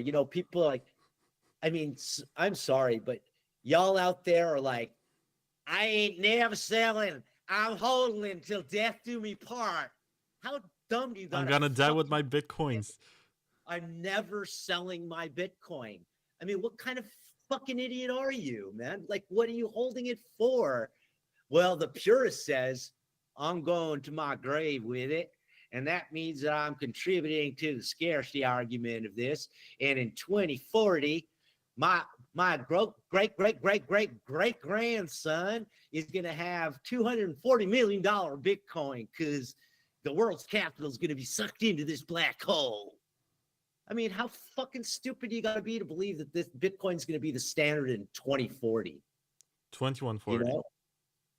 2140, yeah. I mean, you know, this is the absurdity, the insanity, the absolute outright stupidity of fucking people with the Bitcoin narratives is just like disgusting as hell. Generational wealth, man. You gotta pass that on. You gotta give it to your grandchildren. Oh man, the fucking Discord groups that I've been in, you know, where with NFTs, you know, where people are going, you know, I got my 4 NFTs and they're generational wealth, you know. Well, it was generational wealth for about 4 hours. You sure didn't choose to get into Tether at that time because you thought it's going to do another 10x. And now we have what, 23,000 coins a week being launched on Solana. 23,000 coins a week on Solana. And Solana is the chain that's going to be beating Ethereum. Suck my soft dick after I pulled it out of fucking Luke Dasher's ass, man. I'm sorry. What? You know, really, it's just the stupidity is just like what of what people believe. But you can't blame them because what is there to do in the economy anymore? Everybody, it doesn't matter where country you're in. 2 people need to work to cover the basic costs. Can't get house mortgages. Can't, you know, plan for the future. Jobs are being rationalized every which way and other. More and more capital is being, you know, sucked into capital. You can't blame people for being involved in this permissionless casino because there's nothing else for them to do. Yeah. And we're responsible for creating it. So if anybody wants to be angry, we have to be angry with ourselves. Yeah. But that's a hard pill to swallow. It's a hard pill for me to swallow. And I'm talking openly about it. Imagine the narcissists and the people whose whole public reputation are based on telling people what it is that they want to hear. All the people that are listening to the other podcasts that are not your podcast, you know? I like that. Right? So that's why I'm saying every time you're out there like whining about not having enough viewers, Vlad, and every time I'm like poking at you and going, dude, be happy where you're at, man. You're true, man. No, I'm very happy. Rare. And I'm very happy to see it grow one year to the other. Like, I compare the statistics and I'm like, you know, there is growth. It's just that I'm not going viral. That's all. I've never had that. No, I did have one last year. Only one time last year I had the sort of attention that I wanted, but only for all the wrong reasons, because it was Roger Ver and people haven't heard from him in a while. And for some reason, he did like 5 or 6 interviews that week. And for some reason, mine ended up becoming the most popular and everyone was talking about it. And I just didn't know how to respond to that. And I got pissed off at people telling me, oh, you should not interview him. He's a scammer and whatever. Like, I'm just doing my job. I post an interview every week. Just because it happens to be someone you don't like and we talk about ideas you don't like, I don't know, you can just skip it. You can just look the other way. There's so many other podcasts you can listen and they tell you exactly what you should be hearing. It's just that people are so tribal and much more than tribal.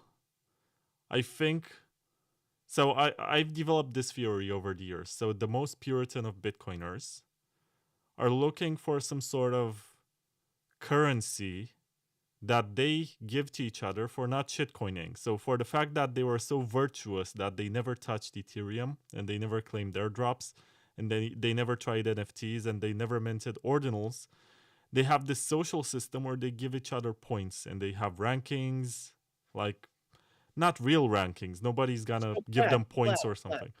Vlad, let me take you back to the question that you asked me. What is the similarity with music? With band T-shirts, social signaling, currency, you know, you know, I guess I'm like Fugazi in terms of bands, right? Yeah, or the Residents or something, you know. I'm happy with But that. yeah, it's the same thing. It's the social signaling, right? We're social animals. Bitcoin and crypto are all social currencies. That is one truth of that is one truth of our narrative. Yeah. It's a social consensus. They're tribes. Yeah. And the tribes are toxic now because society is toxic.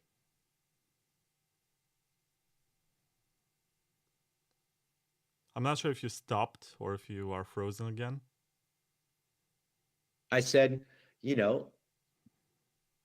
crypto tribalists are toxic, not because crypto is toxic. Everything is toxic right now. Have you watched the toxicity about people talking about the Super Bowl and who performed at the Super Bowl and stuff? I don't care about this stuff. I just saw people cheering for people booing at Taylor Swift. I was like, okay, this is like a national sport, reacting to other people's reaction. So it's not only in crypto, it's everywhere you look in society. We are living in incredibly toxic times. And therefore that reflection is in crypto. Yeah, but it's this not is native a much smaller space, and you have people you've met over the years. You brushed shoulders with them. You had dinners with them. You spent time, you invited them on your podcast, and you're very gracious with them. And then all of a sudden, they don't even talk to you. They just post stuff against you, and they insult you, and they slander you in ways that you would not even imagine. And you're like, what did I ever do to this guy? It's just that they see the opportunity to earn some virtue points. And to them, it's more valuable to virtue signal to others as opposed to be a reasonable and genuine human being. So they would rather be dipshits and make a page about you fucking your dog and post on that for 1 month constantly while they have 2 kids to raise and they're 40 years old and they should be doing something interesting with their lives and they're not, and they do this. Or they can just send a message. Dan Darkpill is one of the most toxic people I've ever met. And by met, I mean online. I never came across him, or at least not that I'm aware of. I think he lives in China or something, or Australia. Anyway, my point is that this guy who spends a lot of time every year coming back and memeing and insulting people, making fun of them, when that situation happened, he reached out to me. He sent me a DM and said, Vlad, I know you're a good man. What happened? And I appreciated that because he actually talked to me, as opposed to Guacamole or Hadlonat or a bunch of other dipshits who had their egos boosted by their platform. And then they saw the opportunity to post some information that was not true, but it doesn't matter. It serves their platform, and they did that. And it hurts because I've never met Dan Darkpill, but I did go to dinner with Guacamole a few times, and I did meet Hadlonat before he was famous. And I did donate to his cause, but I'm not saying just because I gave him money for his lawsuit, I should be exempt from criticism or something. It's just that I was nice to him, and I did my best to help him. And when he had the opportunity to also be nice, he wasn't. And it hurts. Let me ask you a question though, Vlad. Really, take a moment and be self-reflective. Why do you think that from the first time that I met you, I've done everything I could to support you? I don't know. We were roommates. No, man. I was always honest with you, You're an honest, kind man. And you're a rare person. And it really, really hurts me to have you be hurt by this experience, by being disappointed by people that you've mixed with. I know what it feels like. I don't care about random internet strangers that I never met. I'm like, these I people know. don't exist. But if you spend time with them and you I'm meet talking them, about you know their random. families and stuff, and then they do this, it hurts. I Makes you know the question feeling. everything. Yeah. For all of the great things it is that I've shared with you that I've done, I've experienced the same thing in all of those communities that I mentioned. Yeah. I experienced it in the local Austrian music scene, people that I did nothing but help, unknown band, gave them money to press their first fucking record, made their first video, gave them their first TV experience, helped them get their first record deal. Why? Because I thought they were cool. I didn't make any money along the way. And then to have those exact people talking behind my back about what a selfish bastard I am. Yeah. And me like going, what? Where is this coming from? Hearing about it years later, like, why is my reputation in this part of the business like totally fucked? And then like tracing it all back, like by asking people and finding out it came from this person who felt whatever challenged or slighted by me in some way because they have low self-esteem, or because, you know, I triggered, you know, something in their, you know, and in their childhood or whatever, man. And fuck yeah, I know what it's like to hurt. Yeah. I've had people that I've been involved with in business and spent years with, you know, turn around and blackmail me for control of a company and things, you know. It's like, where's the answer in that? It's not a crypto answer. Yeah. It's a human question. Yeah. And, you know, so I've supported you all this time because of the kind, generous, honest person that you are. You know, I don't know why other people have done it. Yeah. I've, you know, we've known each other for whether it's 4 or 5 years now, or 3 or whatever it is, you know, personally, it's taken this long for me to come on the show. Right. I never, you know what I mean? Like Yeah, but you're we, always busy. I've asked you, I think, 3 years ago after HCPP, I think. You and Mario, and you were both busy. Mario was tired, wanted to sleep, and you said, no, I'm busy. We're doing this after party or something. And it's fine, you know. It's right. actually better that it happened now. You actually have a much larger platform than a few years ago. More people are going to listen to this. And I'm grateful. There are like 1,200 people who tuned in for this live, Wow. which is cool. Amazing. Um, so anyway, but the point is that, you know, like, it's a great place to be in. Please do not, please keep your childishness, man. Keep your curiosity, keep your purity of heart and desire to learn and understand for yourself. And the rest of the people that, you know, are drawn to that will be here. And it's, you know, it's a great place to be, but it comes along with a lot of disappointments. You know, I've been, you know, hired for these qualities by various projects that I have, my knowledge, my social connections, my reputation, and I've been run out of them for the same reasons, where I was like, huh? We partied together, we ate dinner together, we built products together, and you turn around and you say this about me? Like, huh? You know, what planet am I living on?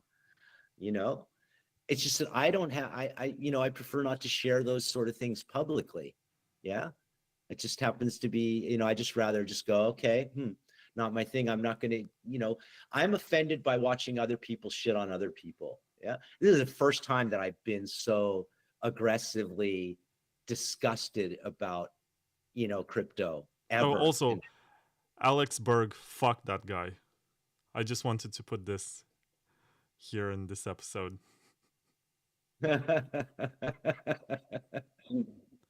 He doesn't Well, strike you me know as what? someone who's You're genuine, still you know? following him too. Otherwise, you wouldn't have been able to make that comment.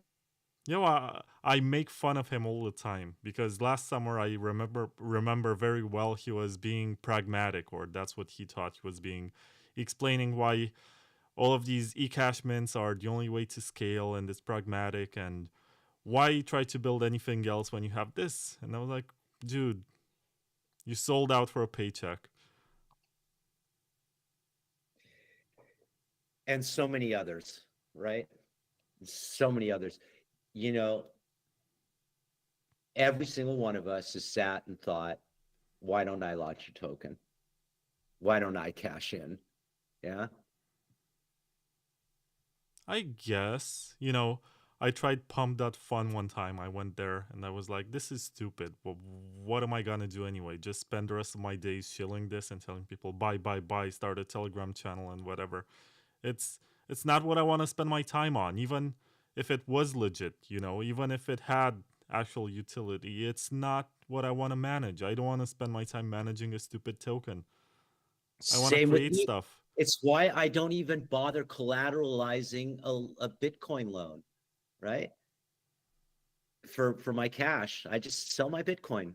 Yeah, because I can't be bothered to manage, a fucking position, that's potentially going to get liquidated with a volatile asset. I want to put it there and I want that collateral to be good for 10 years. You know what I mean? And not have to manage the position. And this is saying, all of this stuff doesn't interest me either because it's not what I want to be doing with my life. You and I aren't much different. I'm like, I have a girlfriend now since Yeah, October, I you guess. showed me pictures at the time. Yeah. You're very proud of her. I hope you Yeah, man. still are. She's awesome. She's already gone to bed, so she couldn't hear how awesome she is. But um, anyway, so you and I are not much different. Like I watch your life with Annie, and I have joy because that's the core of my life too, is a good woman and cooking together and laughing, and your video at together, and your live song at the Bitcoin Film Festival in Warsaw.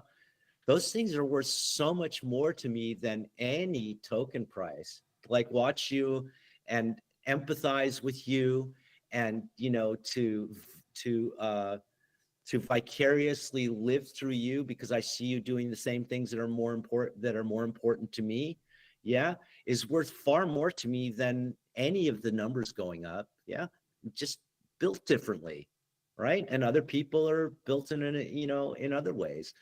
The conflict comes is that we thought that there was a technological solution to a social problem, Oh yeah. Oh yeah. right?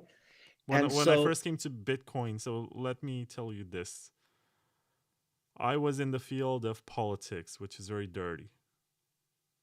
And you expect it to be dirty, and I guess it's always been dirty. But when I discovered Bitcoin, I was like, oh my God, this is a way to introduce meritocracy and transparency and honesty into the world, because you have this system which is like a clock. You just look at it and it tells you what the time is. Anyway, before Skydoge DYOR goes away, he said, keep it up, good night. I gotta give him a shout out. He's been on the stream for a long time. He's been shilling Skydoge, which is, as far as I know, the first coin to activate drive chains. I'm not saying you should buy it. I'm just saying this guy is cool. And if well, you you can buy some and give it to me, you know. sure.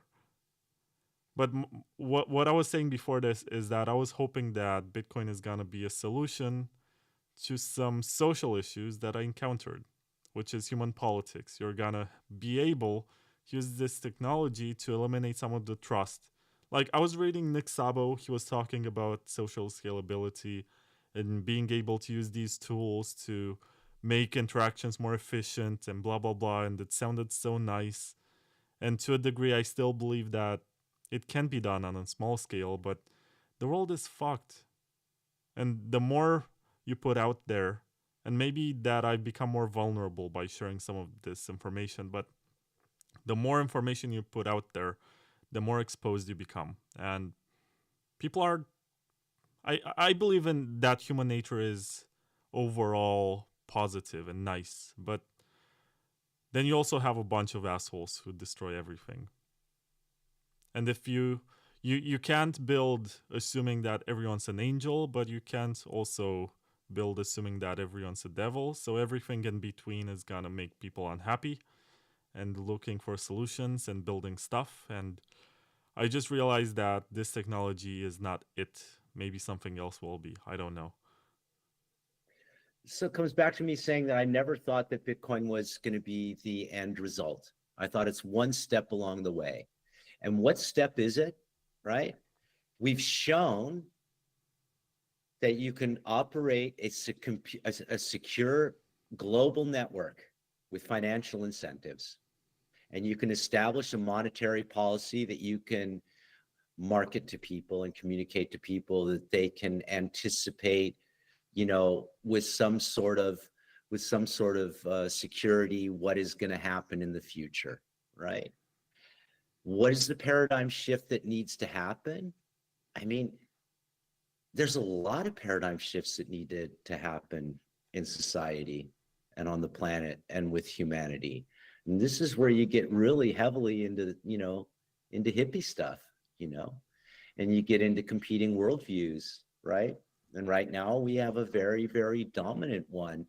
I do not expect that the paradigm and the narrative it is that we're living under and set us with a certain set of expectations over the last 100 years or 120 years, you know, we're witnessing the death of that paradigm. Yeah. What's going to come next? I don't know. Yeah. But it's really weird watching America, right? So, I mean, Trump and Musk and JD Vance and all of these guys, you know, all of them together, even the crypto people, you know, that we have coming in the American administration, whatever, I abhor all of them, every individual one of them, for multiple reasons. Yeah. But yet they're doing a lot of stuff which is, you know, very advantageous to me, and I think potentially advantageous to a lot of people. They're literally controlling a controlled demolition of the American empire, and that needs to happen. Yeah, there might be some level of hegemony that's going to remain. Yeah, but like every other empire, America's time will pass. Right? The birth rates, right?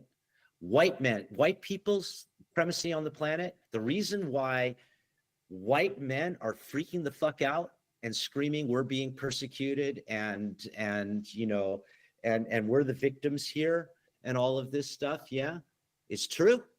They are being persecuted. They are the minority. People are tired of their shit. And because of the way it is that we've run our societies in the West, in the white, male-dominated West, our birth rates are going down. And if you look at the birth rate curves, you know, who's going to be owning the planet in 50 years? Who cares what political system it is? India, China, Africa, South America. Europe and America's time is numbered just by birth rate numbers. Forget any of the politics. Yeah. Not to mention, regardless of what anybody wants to think about climate, yeah, or not, we are living in times of climate change. Whether it is that we've accelerated or caused it or not is secondary. The science, the math of what has happened and caused it, and the tertiary and third order effects that are coming in the next 50 years, we extrapolated in the 70s after the first oil shock. Everybody jumped up and down about it. We just, you know, drove faster. What's the Trump administration doing? Driving even faster. All of the environmental legislation, pulling it back, right? What is this? This is the death of the petrodollar, of the petrol-based economy. Where are we going? Well, we're going partially towards renewables, but the reality is that to move heavy objects around, we're going nuclear. Yeah. And there's been a whole reason, you know, you can say that the nuclear debate parallels the Bitcoin scaling debate and the Bitcoin development debate, right?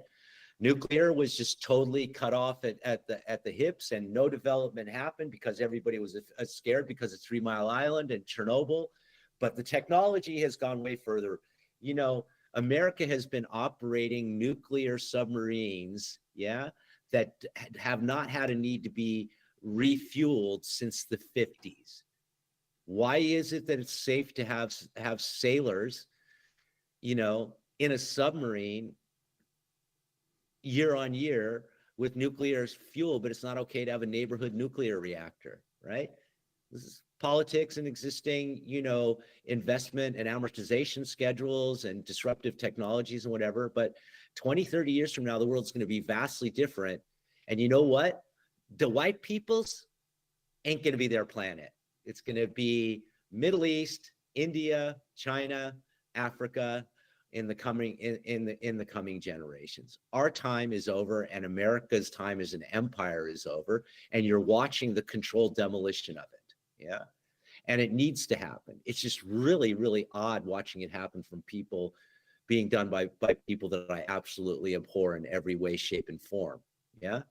The American empire needs to be dismantled. I say as an American who originally believed in the ideals.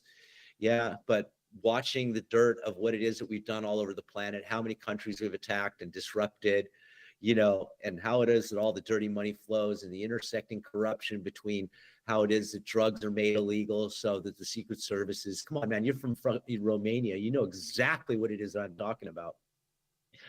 All of this stuff is global, and the invoice is coming home to be paid right here, right now. And so as this administration is taking place, when I hang out in my local coffee shop and I'm talking with my friends, I have one guy who I sit in here with. He's an American dude who just moved from where the fires were in California, not in Malibu, but out in the east side there, wherever it was. He just moved here like in August, and he is a lawyer, and the company that he works for, Deloitte, their top client is Elon Musk. Okay. And all he does is handle all the trial deposition preparation for Elon Musk's cases. Right. And he lives here in Vienna now. And we talk about this stuff all the time, you know, and he's like, I've been in the room with that guy, man. And you can't even, you know, it's like, you know, like the guy's absolutely fucking insane. He's just a total disruptor, man. You know, total narcissist, a total fucking disruptor. This is like one of his lawyers, you know. And I talk about this stuff with him and with other people, and it's really hard for me to admit that I like seeing what's happening to America right now, because it needs to happen. It needs to be dismantled. I've been saying for a solid decade, burn it the fuck down and start over from scratch. And it's happening. Yeah, it's happening. The world is changing. And then with all of the climate change on top of it, and the birth rates, and, you know, all of the science of stuff that people just want to deny, you know, it's going to be a vastly different world. And Bitcoin in that scenario is not a hedge. Yeah. A hedge in that scenario is packs of Marlboro, you know, cartons of Marlboro cigarettes and bullets. Those are real currencies in times of disruption, tobacco and bullets. And we're going to go there. Yeah. People don't want to admit it. I look around me, I'm like, fuck, how long am I going to be safe? You know, but I'm not a prepper. Yeah. I'm just, you know, getting along and, you know, trying to get out as much time as I can, you know, watching this all going. But it's going to happen. It's happening in slow motion. It's going to happen over decades. But 30 years from now, we're going to be living in a vastly different, you know, set of political realities, economic realities, climate-based realities. You know, the first things have happened now with all the migration that we have here in Europe, how it is that we disrupted the whole Middle East. All of that stuff was written in the late 70s in a book called The Grand Chessboard by Zbigniew Brzezinski, who was Jimmy Carter's foreign policy advisor. Everything that we did in the Middle East was written in a very, very fucking small book. Disrupt all of that, disrupt all those regimes, take hold of their resources for American supremacy. We've done it. And now what we're doing, the last bit of it, Gaza, right? And is the Arab world like, are they up in arms? Is Egypt up in arms? No, why is Egypt not up in arms? They're like, well, we don't want to take the Palestinians. Well, but, you know, who is the number 2 foreign aid recipient after Israel? Egypt, right? The whole Arab world is not saying a fucking thing. All of these, we've had decades of the fear of the jihadists and all of these things. America funded all of it. We trained Osama bin Laden, man. We trained him. He was a CIA asset for fucking Afghanistan. He turned around and went, you know what? This is bullshit. Fuck you guys. I'm going to throw a couple planes in your towers. What did America do? They didn't back off. We battened down the hatches and we went after Saddam Hussein. We went blah, blah, blah, blah. And now we finally got Assad. And the last bit, we let Israel turn fucking Gaza into a rubble. And the honesty of Trump to come out and go, well, we're going to build a Riviera there. It's kind of refreshing, and I hate to say that, but it is more true about, the American project and the American century than any of our previous politicians that have lied to our face, right? It's always been about resources in Israel. Yeah, it's been about water resources, and it's been about the oil and gas resources off the coast of Palestine, right? And these things, for anybody that examines realpolitik, and this is what I studied at university, okay? So, I mean, I haven't talked about my university education. I studied to be a diplomat. I wanted to work in the diplomatic corps, okay? I studied international politics. And these things have been coming for decades.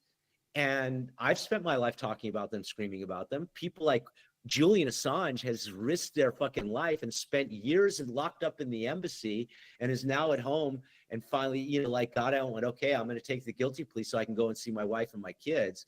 One by one, every single one of us has been co-opted, silenced, persecuted, whatever. I mean, I've given my life to fight for these things. I'm thankful I'm still free, but the world is not the one it is that I was born into or that I expected to have for my generation, with what it is that I learned about, coming onto the planet at this time. Yeah. But experiencing it, has been a real lesson, in fucking humility. And I think that Bitcoiners and crypto people need a little bit of fucking humility and recognizing that what it is that we've created may be an alternative and may give us temporary zones of autonomy, like Satoshi talked about originally, and which people like Smuggler and Frank Braun and Arto Bendikin, our original cypherpunks and crypto anarchists at Polis, were talking about, temporary autonomous zones. We've won a little window of that. I'm participant in a window of Bitcoin and crypto that's not going to be here in 10 years. It's already been captured. And Bitcoiners need a little bit of humility, from the value side in recognizing that. Yeah. People are going to run off and they're going to do this compliance thing. I mean, have these guys followed you too? There's a new follower that I saw that showed up in my stream. So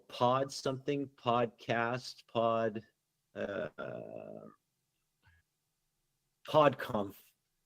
Have you seen those guys, PodConf? Oh, they yeah.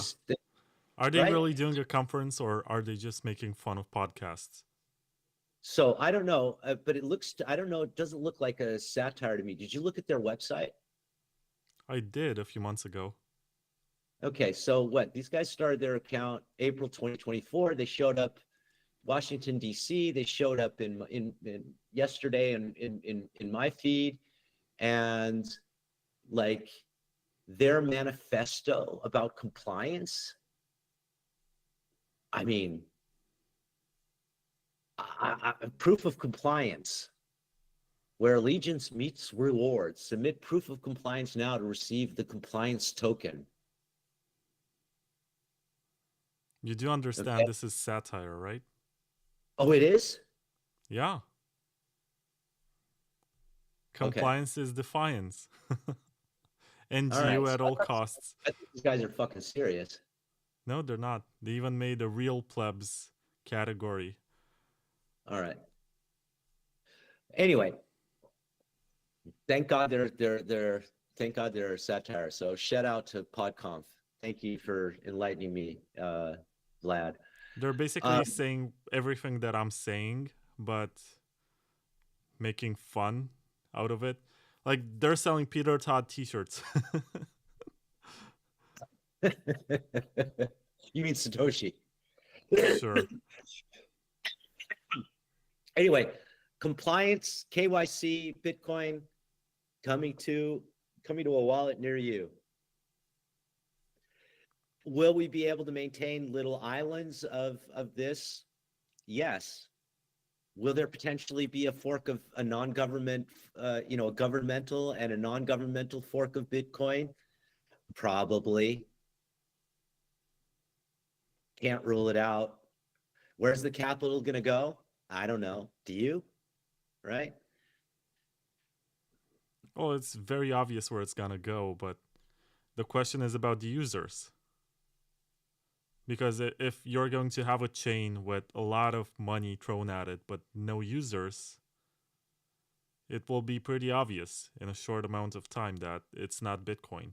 But on the other hand, if you're going to have a fork ran by the community, which makes it obvious that they have the developers and they have the miners, like there's no reason for, I mean, there is a reason for it to be proof of work and shot to 56 because there are some large miners in the US. But I do see it being proof of stake and redistributing Satoshi's coins and doing stuff like this as being an incentive for people to stick around. I don't know. Yeah, so I thought the redistribution of Satoshi coins and the other 4 million of lost coins, I've thought for a good 5-6 years that that's the most logical future Bitcoin fork. I mean, every socialist thinks about other people's money, right? So like, where do those bubbles come from? Did you like release those bubbles, or did like Google automatically release them because I put a thumbs up? No, it's something that this software does with some gestures. Like it pops out emojis. Like you make a sad face, it's gonna do something. I'm not sure. I'm not sure how it works. Google sucks at this. I feel ashamed that I use Google, but I was using Jitsi and then it messed up one of my interviews and I said, okay, I gotta be professional. So Jitsi works great if you run your own server, but not if you use the public instance. It depends because the video quality is horrible, even if you run your own server. Well, I haven't had that experience, but yeah, I did a lot of Ethereum conferences with that. So that was another project that I did called Interspace Chat, which was integrated video, Google Calendar, Telegram, Discord, chat, and live streams using OBS that we did for Turin and the Solidity conference for the Ethereum Foundation and a bunch of other ETHCC. So that was another side project that I did together with some people from Ethereum. It was a unified virtual conference platform using Jitsi. So you just have to have a good server. It's not that expensive, and you just spin it up and spin it down when you need to use it. Anyway, more nerd stuff, right? I know way too much stuff about tech that I really ever wanted to do in life just because I wanted to do shit, man. But on the other side, it's punk as fuck, to be able to actually do this stuff.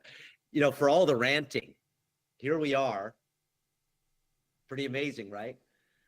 Here we are having this conversation using Google Meet, streaming on YouTube, right? And talking about this stuff, right? And we're walking around on free feet. It's like there's the utopian side of this too. It's not just a dystopia that we're living in. We're actually living in pretty amazing times, technologically and the socially. only reason why we complain is that we have different opinions on how to make this better. But it doesn't mean that we're not happy with our lives. Yeah. Anyway, yeah. I want to move the conversation towards this direction because I mentioned on the PodConf website that there's some merchandise with Peter Todd written all over it. By the way, this is the privacy magazine that I did with Ani. You should get one. I should send you one. It has Pepe's that she has drawn with her own two hands. Actually, one hand. Yeah. No, I've seen you promoting it and everything. It looks fucking fabulous.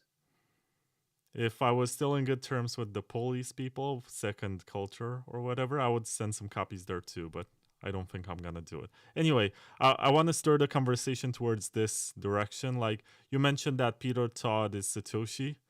Do you seriously believe this? And as someone who worked with the wife of Len Sassman, what's your opinion on this whole conversation? So I don't think that Peter had an alt identity. Yeah, I think that's somebody different. Yeah. So the controversy about him, having two identities, right? No, I think there are two different people. Is Peter Satoshi? No, not fucking Satoshi. And Les Zasserman is not Satoshi either. And I mean, I can just say that really not because I read or anything, but because I was hanging out with Meredith and that circle of people in the years prior to the Bitcoin the Bitcoin white paper being released, and he was busy with completely different stuff. And you know, Meredith, there's no way that the kind of relationship that Meredith and Len had with each other, that he would be, you know, sidelining a project like this. You know, he was also very, very critical of Bitcoin, you know, like most European, you know, cryptographers and people, you know, people out of InfoSec and whatever. I know from personal experience of what it is that I was doing in the years prior to the Bitcoin white paper being released, that Len Zasserman was doing other stuff with his time. Yeah, he's not Satoshi, and neither is Peter. Is Adam back Satoshi? Peter's not smart enough to be Satoshi. That's an interesting statement, because he does like to act like a fool, but at the same time, to prove to you that you're stupid, he likes to play this game when you That's not what him. I'm talking about. Remember, I watched Peter grow up in Polis. Yeah. Right? He's gained a huge amount of knowledge, right? But like many other people in this space, I remember him when he was a young whippersnapper, and I remember him writing on the forums and whatever, and then appearing in public and being around at the same time as Andreas Antonopoulos and, you know, all these other early people, and Adam, and mixing with those people at Polis. Yeah. And I'm sorry, but no, Peter Todd is not the format of Satoshi. Yeah. So who's your best candidate? None of the people that are on the that are, you know, expected to be Satoshi. It's just not how all the communication happened. It's just not how it unfolded, man. It's just not how it unfolded. Those people, all the people from the early days that people suspect, you know, right down to Hal, right? And everything, you know, having watched the communication, just my ambient human knowledge, you know, and having a pretty good bullshit radar, you know. People complain about Twitter. I have a fucking incredible Twitter feed still, even with it being X. Why? Because since I've been on Twitter, I check every single follower and go, do I want this person to see what it is that I tweet or not? Or be able to retweet my information. I'm brutally, like, I scan people's timeline. I know in 2-3 tweets whether somebody's bullshit or this or that, or whether I want to tolerate them. I've been curating information at a high velocity my whole life. I'm digitally native, you know, and I'm sorry, but I didn't experience any of the personalities or people faking their personalities. You know, I mean, come on, all of these, so InfoSec, 4chan, you know, all of these places, you know, in all the generations, there's always been people that are fronting as other people. Yeah. And, you know, whether you like are really vocal and verbal and pointed about knowing whether somebody's real or not, there's still an instinctual feeling that you have when you meet people. And for me, it's the same online. I don't have much difference with online or offline in terms of determining people's character.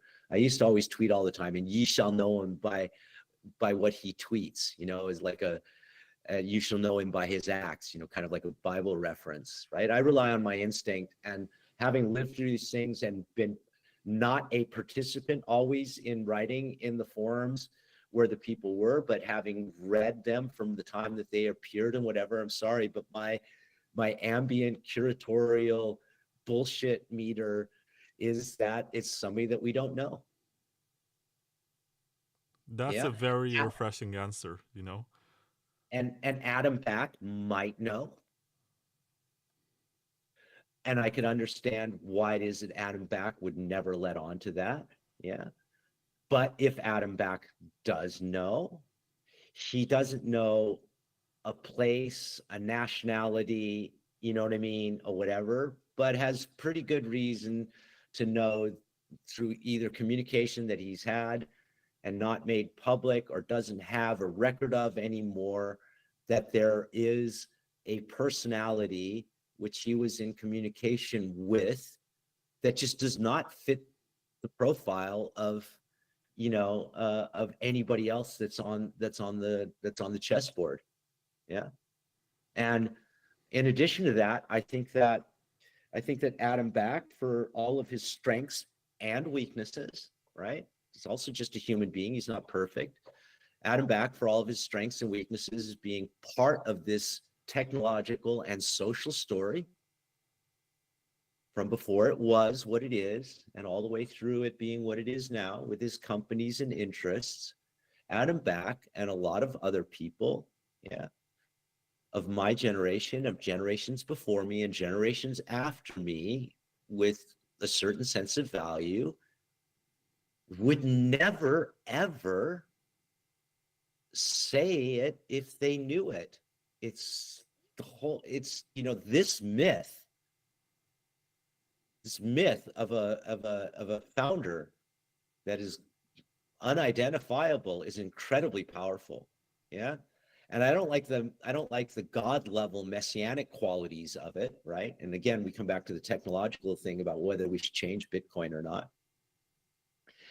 It's parallel. I mean, just look at the development of the Bible, right?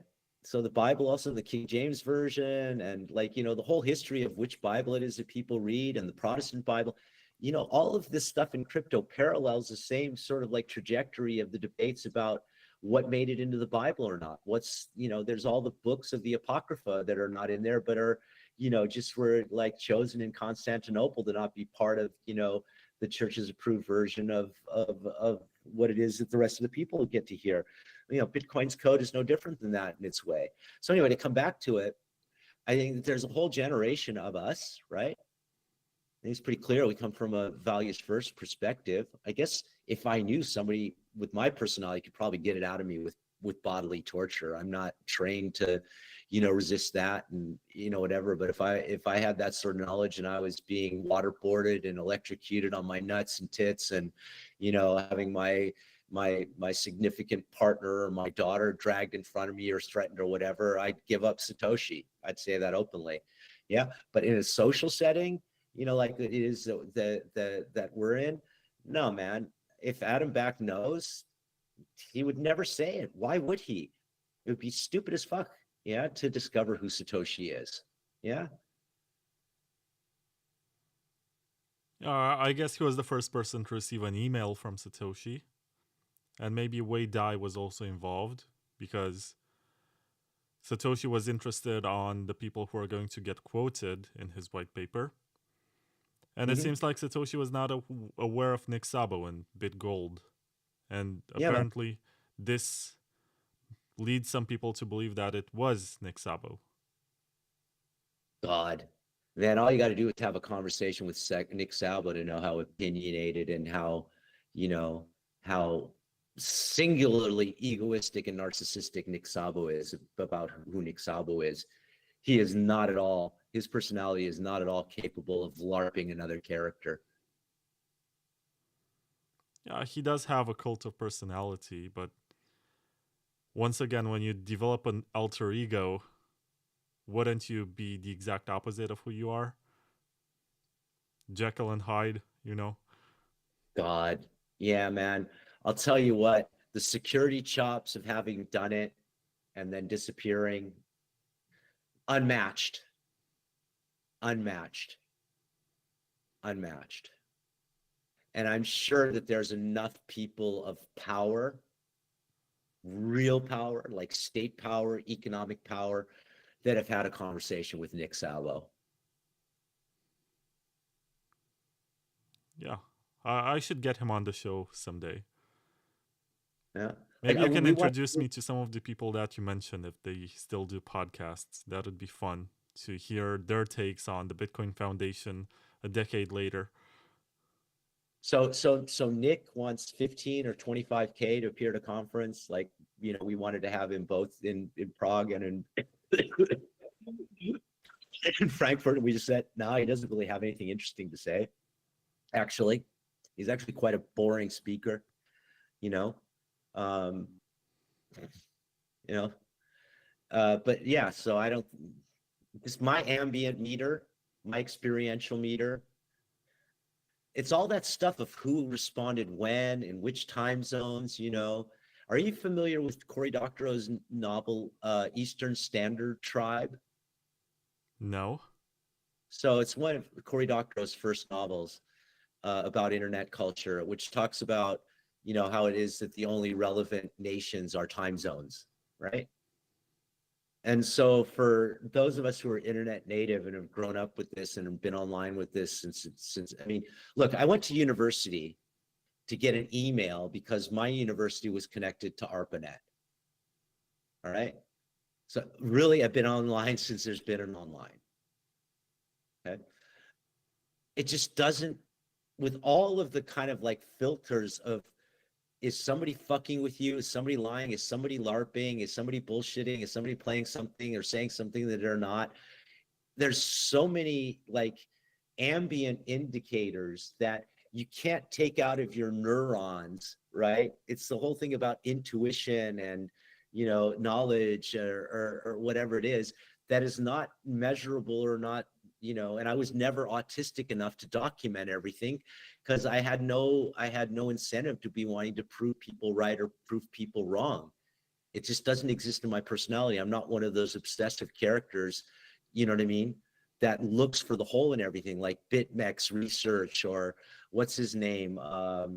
What's the classic dude that I stopped following a long time ago? The one who founded Aztec, the Bitcoin company. Buterin? Yeah, Buterin. Great guy at the beginning, right? But then just went off the fucking rails, right? Is that guy Satoshi? No, incredibly knowledgeable dude. But it's the same thing. You look at him and you go, could that guy be Satoshi? It's the same thing for me with you know what I mean, anybody else. So you just look at him and go, no, right? Or who was the other guy that died? The really toxic French dude. French? What? I don't know. French? Anyway, there's so many characters and there's so many colorful characters across this whole story. There's so many people we haven't even talked about, He died recently, but was, quite well known in the early and, long screed ranter and whatever.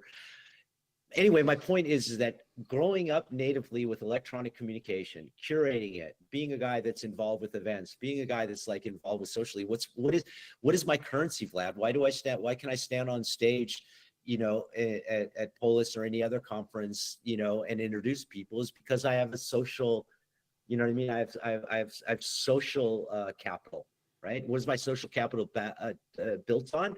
I'm pretty good at filtering, truth from bullshit. Your right? network is your net worth, right? Right.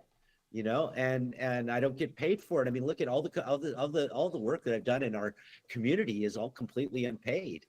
It's like whatever. But anyway, the point being is that my social knowledge, my lifetime of of social interactions on and offline just says it's somebody that we don't know who it is. Yeah. Yeah, I'm happy with this answer. It's pretty refreshing because usually people speculate. They say, oh, I believe it's this guy. It must be that guy. And if not, it must be part of this Mount Rushmore of cypherpunks. It can't come from outside. So I have heard some pretty interesting shit, I mean, the stuff before, Craig Wright came out as fake Toshi and whatever, all of the speculation, that we were hearing around the time of the Bitcoin Foundation about the Tulip Trust, right?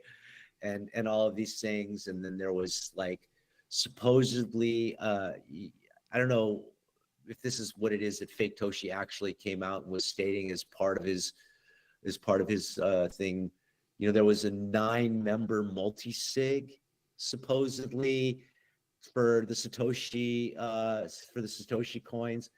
And I met this Polish guy who claimed to be part of Polish Secret Services, networked with Mossad, and that, the Satoshi team was a group of cryptographers that included 3 female Jewish Israeli cryptographers. This is the whole like CIA and state thing of state actor creation of Bitcoin thing. And these people were the ones that were in charge of the multi-sig, and he spun this whole story, but he was also a grifter out there looking for capital and, doing his bit. I just didn't fall into his thing, but there was just like, man, all kinds of crazy stories, but that one makes no sense, right? You can see across the board that there's some consistency in what Satoshi says. It must have been one person. The point is that the Satoshi has been speculated in what I would consider credible circles to have been a group of people, of which one was the public mouthpiece, in writing the communications. And that there are, if you examine, the language styles and whatever, there are certain discrepancies between some forms of communication and some rates of communication, whatever, that there could have been 2 or 3 people who were involved with what is called Satoshi. Yeah. But what about the hacky code, right? Because it was written in a way that a lot of experienced developers in C++ said that it's like pieced together with duct tape. It's not something that a production coder would write. It's more like something that a student or someone who's learning how to code in C++ would write. Plus, it was shipped unfinished. So I definitely come from that side, and I'm not saying that the Israeli cryptographers with the females and whatever that were part of this 9-signature multisig is part of this speculative trail that it is that we're on at the moment. Yeah. But, there were, these, man, if there was any credible story that I could say, I would say it. Yeah. Right. I don't know, but I also know that I know quite a bit, and none of it gives me any evidence to think that I could, speculate. I'm just talking about things that I had heard, right? Not what it is that I believe. I've already told you what it is that I believe. Total outsider. Look, the best example is, the guy who maintains PGP, right? And like the one dude, like that, the Jenga block internet, everything's based on one repository of one code base that everybody's built on, right? You move that Jenga block and that one is one guy sitting in a basement in Topeka, Kansas or something, the fat internet dude, whatever, the porn internet dude, like whatever. It's something like that. It's that one dude who just was autistic enough to look at all these things and political and, code savvy enough to put all these things together. And it just, it just happened, it just seems like it's one person, that's what they did. Probably as a side project, even, You can look at patterns, right? And you can see that there were some very consistent working hours. I think Jameson Lopp did this, like a chart, which proved that there was a schedule during which Satoshi would respond to messages and code. Look, dude, man, when Bitcoin D was available, I fucking downloaded it, right? Okay, so I knew the software was coming. I downloaded it onto my PowerBook. What did I have at that time? I think I had a 17-inch MacBook Pro from 2005 was my computer at the time. And I downloaded it probably, a week after it was available, right? And okay, got to run it, like whatever, sync the blockchain. Fuck, man, I had to go home. I had to close my laptop from where I was. Like back in the day, like when you didn't have much to synchronize. Yeah. Yeah, but it was ported to Mac, I think, about a year later by Laszlo, the same guy who did the pizza story. Yeah. So I'm saying it was after, yeah. So it became available for Mac, yeah. And I was like, so what? 1 year of one year of of blocks to like sync. I didn't have the time or the patience for it. Yeah, the early mobile wallets were also syncing, and that was really cool. I still have a MultiBit wallet. What's a MultiBit wallet? Yeah, Google it. It's one of the earliest wallets. HD and MultiBit classic wallet. Okay. Yeah. Oh, HD, nice. the second release. Yeah. So that was my first Bitcoin wallet. Was MultiBit. Was this on your phone or on your computer? On a computer. I see. Yeah. It looks a bit like Electrum. Yeah. So that was my first Bitcoin wallet was MultiBit, and then MultiBit HD with the derivative wallets. Yeah. Really cool. Okay, so if you could go back in time and tell something to your younger self about what this technology is gonna turn out to be, would you do anything differently? I'm pretty happy where I am. There's a couple of regrets, in there, but I'm really thankful that I don't have that kind of wealth. Would you save the Bitcoin Foundation? No. Would you? I don't think there should be a Bitcoin Foundation now. Would you tell some people something to stir them towards a different direction when you had the chance? Let me go take a shit and think about that. No, I'll be back in a second. I just need to pee. Why don't you do some more sponsor shout outs? Of course, because this has been a 4 hours long interview. I had no expectation in terms of time. I had no idea how long this was going to be, but I'm happy when I can get more information.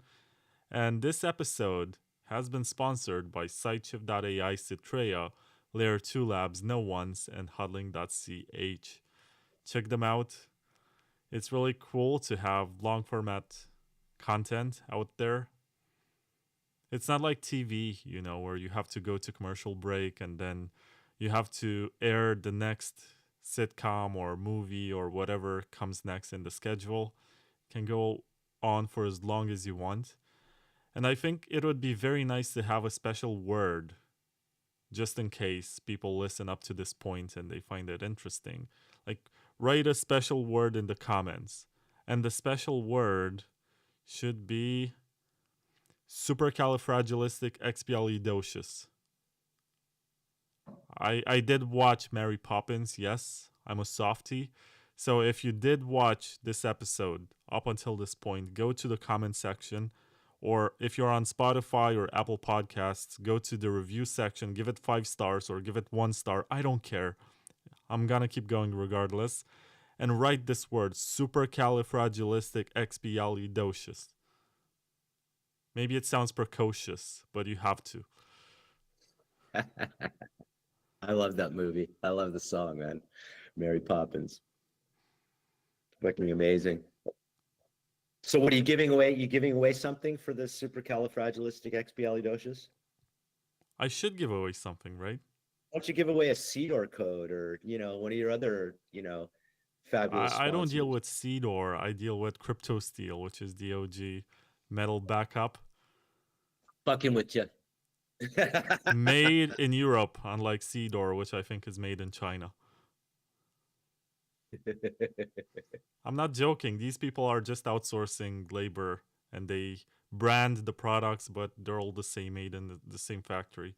CryptoSteel is still making them in Poland, as far as I know. Yeah. For cool. a decade. Where were we at? So the question was about giving some of the people you met along the way advice to make them change their decisions later on. I don't know. Like, you mean that are in the crypto space or in my personal circles that are involved with crypto? this is the Bitcoin Takeover podcast. I guess it's pretty obvious. Like, if you met Vitalik, like when you met him 10 years ago, would you tell him to do something that maybe he did wrong?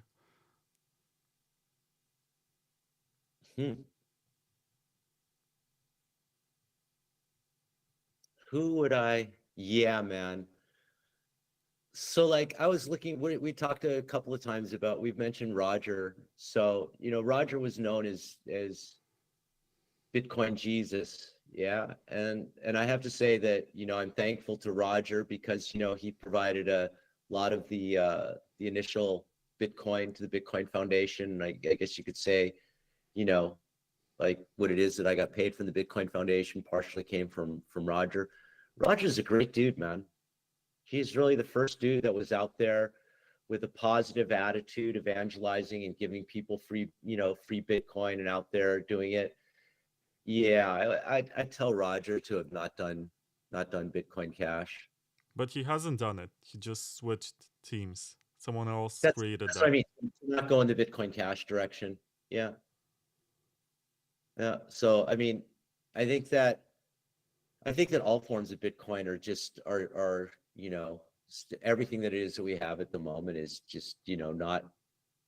Look, the stupidity of running a world economy on a 20 million coin with infinite divisibility promise, to handle all the world's economy is a pretty diluted mathematical equation.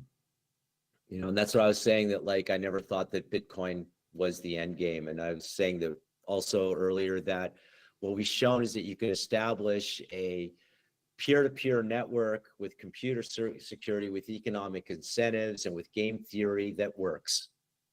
What we need is, actually a true economic calculation with a long period, with a 100-year period, sort of like emission schedule where it's revisited for the next 100 years or whatever, that the whole world can participate in, and which has, some sort of fair supply distribution for all economic actors, for government actors, for people and whatever. It's not like we couldn't calculate, a something on the same principles, which would actually encompass all economic activity, right? And maybe we will in the future. But the whole peer-to-peer money thing was pretty clear right from the beginning wouldn't really work with the tokenomics of Bitcoin or any of its forks. Yeah. Yeah, so aren't we going to end wars and make them unaffordable with the 21 million supply cap? Infinity divided by 21 million, What about the memes, man? Oh, right. Got to save the memes. Got to save the memes for sure. I mean, what would we be without memes? We literally memed a currency into existence, magic internet money. And the Taproot Wizards went on and got the guy and launched,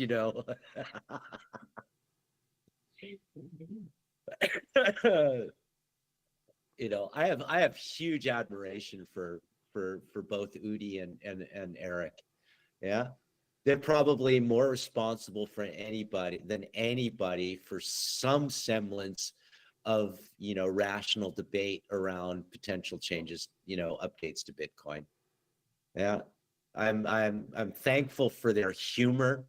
I'm thankful for what I've learned from them. I've never met Eric personally, but I've, met Udi personally early on. Udi's been around way longer than people realize, right? I know. They think he was like a coder for colored coins. Right? And colored coin came out of the master coin stuff, right? And he was only there for a short period of time and didn't really do a lot of stuff, but he's been around forever, and him and Eric, their shtick, yeah, their comedy, they're incredibly funny, and they've been incredibly educational for everybody. And what they've done with Quantum Cats and OpCat and everything is amazing marketing. You know, they brought more people over onto Bitcoin for Quantum Cats, you know, and got more people to download, you know, wallets and figure all the shit out than anything anybody has ever done. You know, I have a huge amount of respect for them. Not What's always really right. funny about them, and sorry for interrupting, is that they know their shit and they understand the other side of the debate. So in the case of Woody, I remember when he was frustrated maybe 4 or 5 years ago, that when people were arguing with him, he knew exactly what they're going to say. Like he knew exactly what to expect from people according to their description on Twitter. And for him, it was extremely boring to deal with the situation. And he's still going. I guess he's getting paid well enough to keep going. But it's very interesting when you have someone with some technical knowledge and the power to meme, and they interact with people who have nothing but memes. They have been educated with memes. That's part of their understanding of how Bitcoin works. They have, you know, they have no engineering background. They have no programming background. They don't know anything about this stuff except for what's written in the Bitcoin standard. And they're gonna run circles, not run circles around you, but run in the same circles and tell you the same arguments that make no sense. And once you get to that key element that essentially destroys their narrative, I guess it can be funny to unlock that side of their brain where they actually, for the first time ever, they realize that the cult that they embrace does not provide all the answers. And there's an art to this. People don't know this, okay? But I'm the guy who convinced Udi Wertheimer to come to an Ethereum conference, ETH Berlin. And that's where he met all of the guys that like now have done Cosmos and like all of the different stuff. I'm like, Udi, dude, you really need to meet these people. You have so much in common. He's like, yeah, you know, like, and he was like somewhere in Europe, and I convinced him to come up to ETH Berlin. And I've tweeted out the picture of him sitting with Sonny Agarwal and, you know, and different people, whatever. But, you know, I got him to like open his mind and come over to the Ethereum camp because I was like, dude, there's all this interesting shit happening here, you know? And I have respect for him just for that, because he was pretty much a solid Bitcoin, you know, dude. And this was all, and then, you know, and then he was getting dissatisfied, you know, with the stuff, right? I think, you know, the time period was a little bit like after that, but, you know, I can definitely say that if I hadn't invited him to ETH Berlin, his path might have been also quite a bit different or quite a bit later in how it is that he started questioning Bitcoin and what it is that he thought, you know, where he wanted to go with it inside of Bitcoin, you know? But like, you know, I could have had a chance. I could have had a fucking, you know, like a wizard. But I could have participated in the Ethereum ICI. I just was too lazy, you know? I just was never interested in any of that stuff. Yeah. I mean, there's so many opportunities to have gotten rich that I just like, you know, never, you know, it just wasn't interesting for me. Yeah. That makes a lot of sense. As you said, everyone thinks about creating their own token, right? You just go to a website, you post your wallet address, you put a stupid JPEG, and then you hope for the best. And you spend all your day shilling it. But is it really what you want to do? So here's another great example, right? I mean, CryptoPunks, all right? It's like, you know, it is the pristine NFT still, right? Like the highest value, highest network value. I think it was Bored Apes or something. No, man, it's still, it's CryptoPunks. Anyway, they were free, man. They were free. Like the developer was like they were like crypto kitties. You know, I was in the circles. I could have had crypto. I looked at this stupid pixelated shit and I was like, I'm a digital artist, right? And I looked at the pixel art and I was like, fuck this shit. I don't need one of these, you know. I had an access code. I didn't, you know, I could have had 5 CryptoPunks. Yeah. And I just didn't care. Right. So do I regret that? A bit, you know. Anyway, the interesting part about this is, so at the time I was working at Status, which was one of the big 2017 ICOs, and they now have become Logos, right? You've met Jared. We've done things together at conferences, you and I and him. And they had an art director, and one day he just like disappeared, and we were really tight.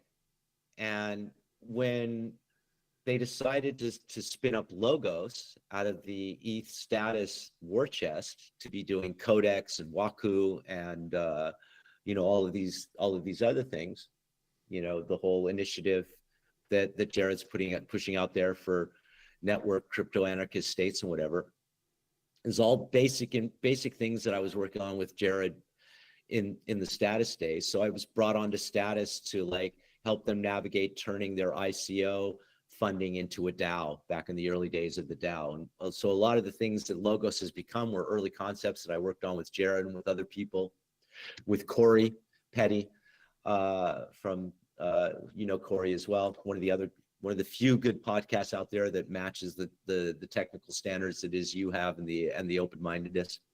Anyway, so we worked on these concepts very early, and they had this art director, and he left, and then he came back to start Logos. And I was like messaging. I had been messaging the whole time because we were really tight buddies, and I hadn't been hearing from him. And after a year and a half, he finally messages me when he comes back to Logos, and I'm like, dude, where have you been, man? He said, well, he says, you remember CryptoPunks? And I was like, yeah, why? He said, well, I had 500 of them, and I sold them at the top and bought a van and went to Norway with my son fishing for a year and a half. 500 CryptoPunks at the top he sold. I don't even know what, what they were at that point, but they were, between 1 and 4 million at that point, right? 500 of them. I said, did you keep any? He's like, fuck no. Talk about generational wealth, okay? Yeah, right? So I don't know. I mean, CryptoKitties shut down the Ethereum network, and they were the first like big, NFT, that had the sort of like user base and capital. I was like, what do I need this shit for? Not because of the concept of digital art, right? Or whatever. I just looked at the art. I was like, what the fuck do I want to have this shit for? I just don't have the brain that goes, oh, this is going to be worth a lot of money, Same thing with Rare Pepe's Counterparty.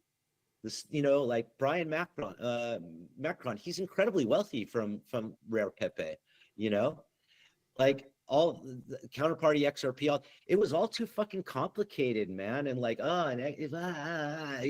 for what? For shitty fucking art, from my point of view, right? Like I've been doing digital art my whole life, and I just like none of the art that people were doing on the blockchain made me go, oh, this is cool. I want to have it. Right? Even for free. Yeah. Just had the access codes, have the developer relationships. I just didn't care. Do I regret that? Probably a little bit, because it's, free money. But then you have all that money, and what do you do with it? You either keep it natively in the casino, right? Because anytime how do you get out $50 million in fucking crypto without paying taxes, without ringing bells or whatever? I don't want the attention. I don't need $50 million of access to what the world is. I don't want a Lambo.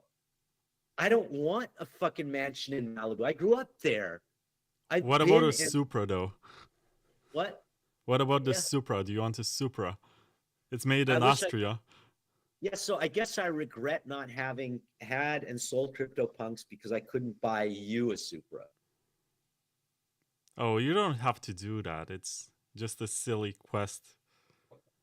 Sometimes it's better to aspire to something and never get it. I don't know. Vlad, what can I say?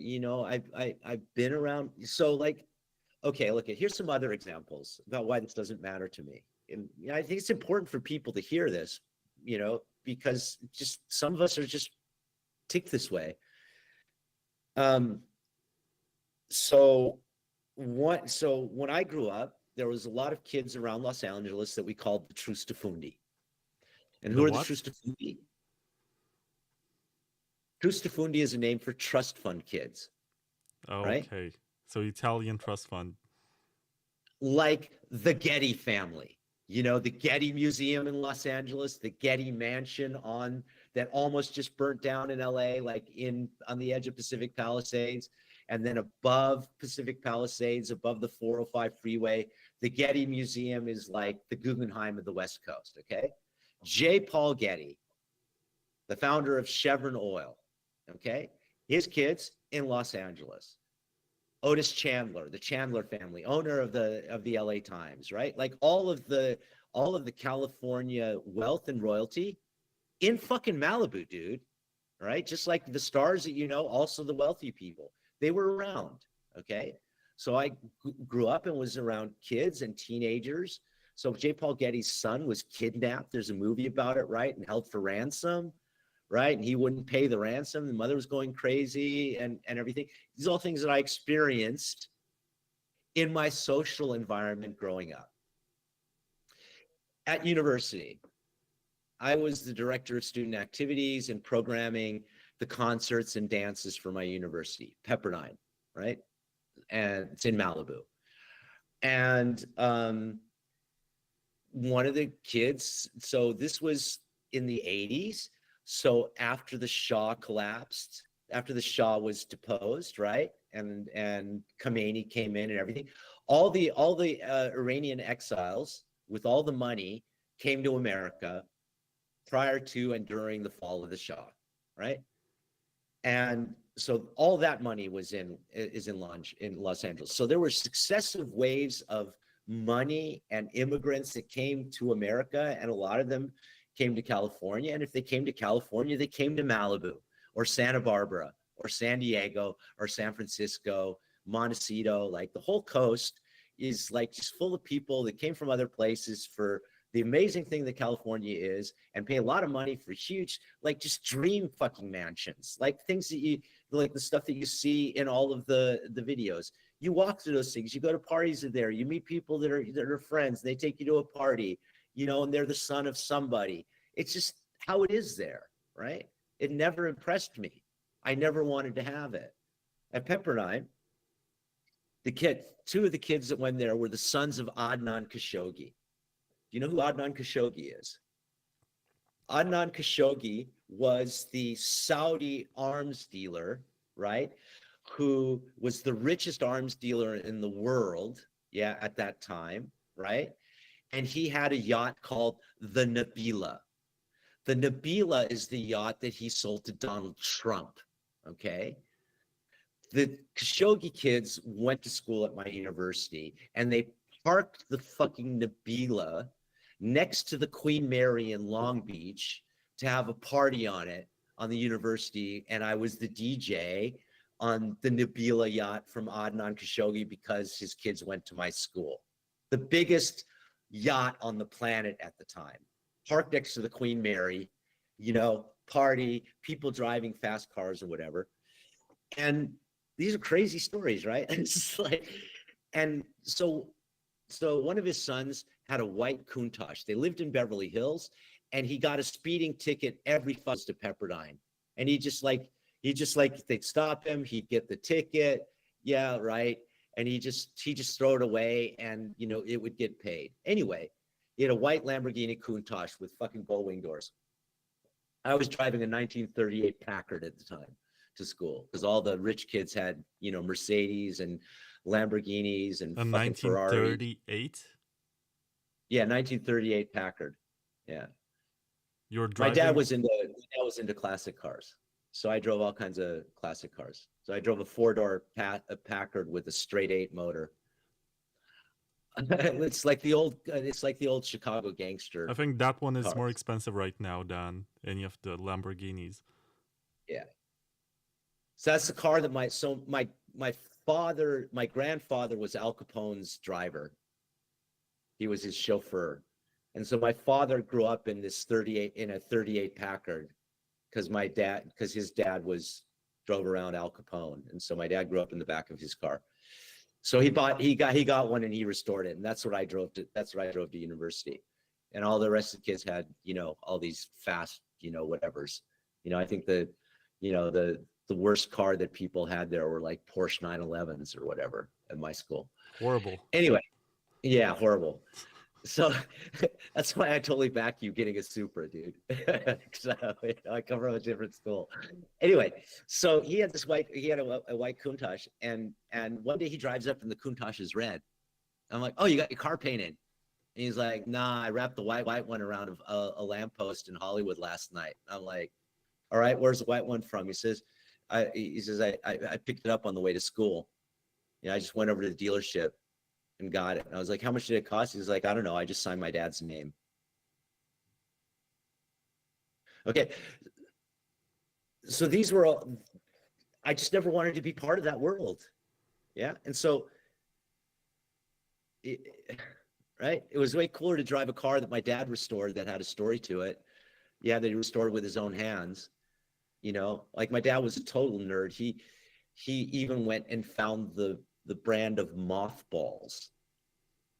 What's a mothball? You know what a moth is? Yeah. Right? They eat like certain materials, right? Mm-hmm. So the Packards had mohair interiors, right?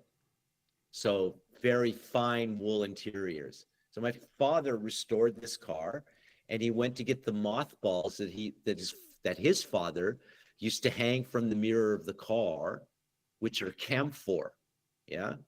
So it's a smell that repels moths. So there's two things. There's cedar wood and camphor, which are used in wooden trunks when you transported clothes back in the earlier shipping days, and even up to the 30s and 40s when the clothes were made differently, right? So my father even researched out a box, like a case of the exact brand of mothballs that he grew up with as a child in the 30s. My father's born in 1930, right?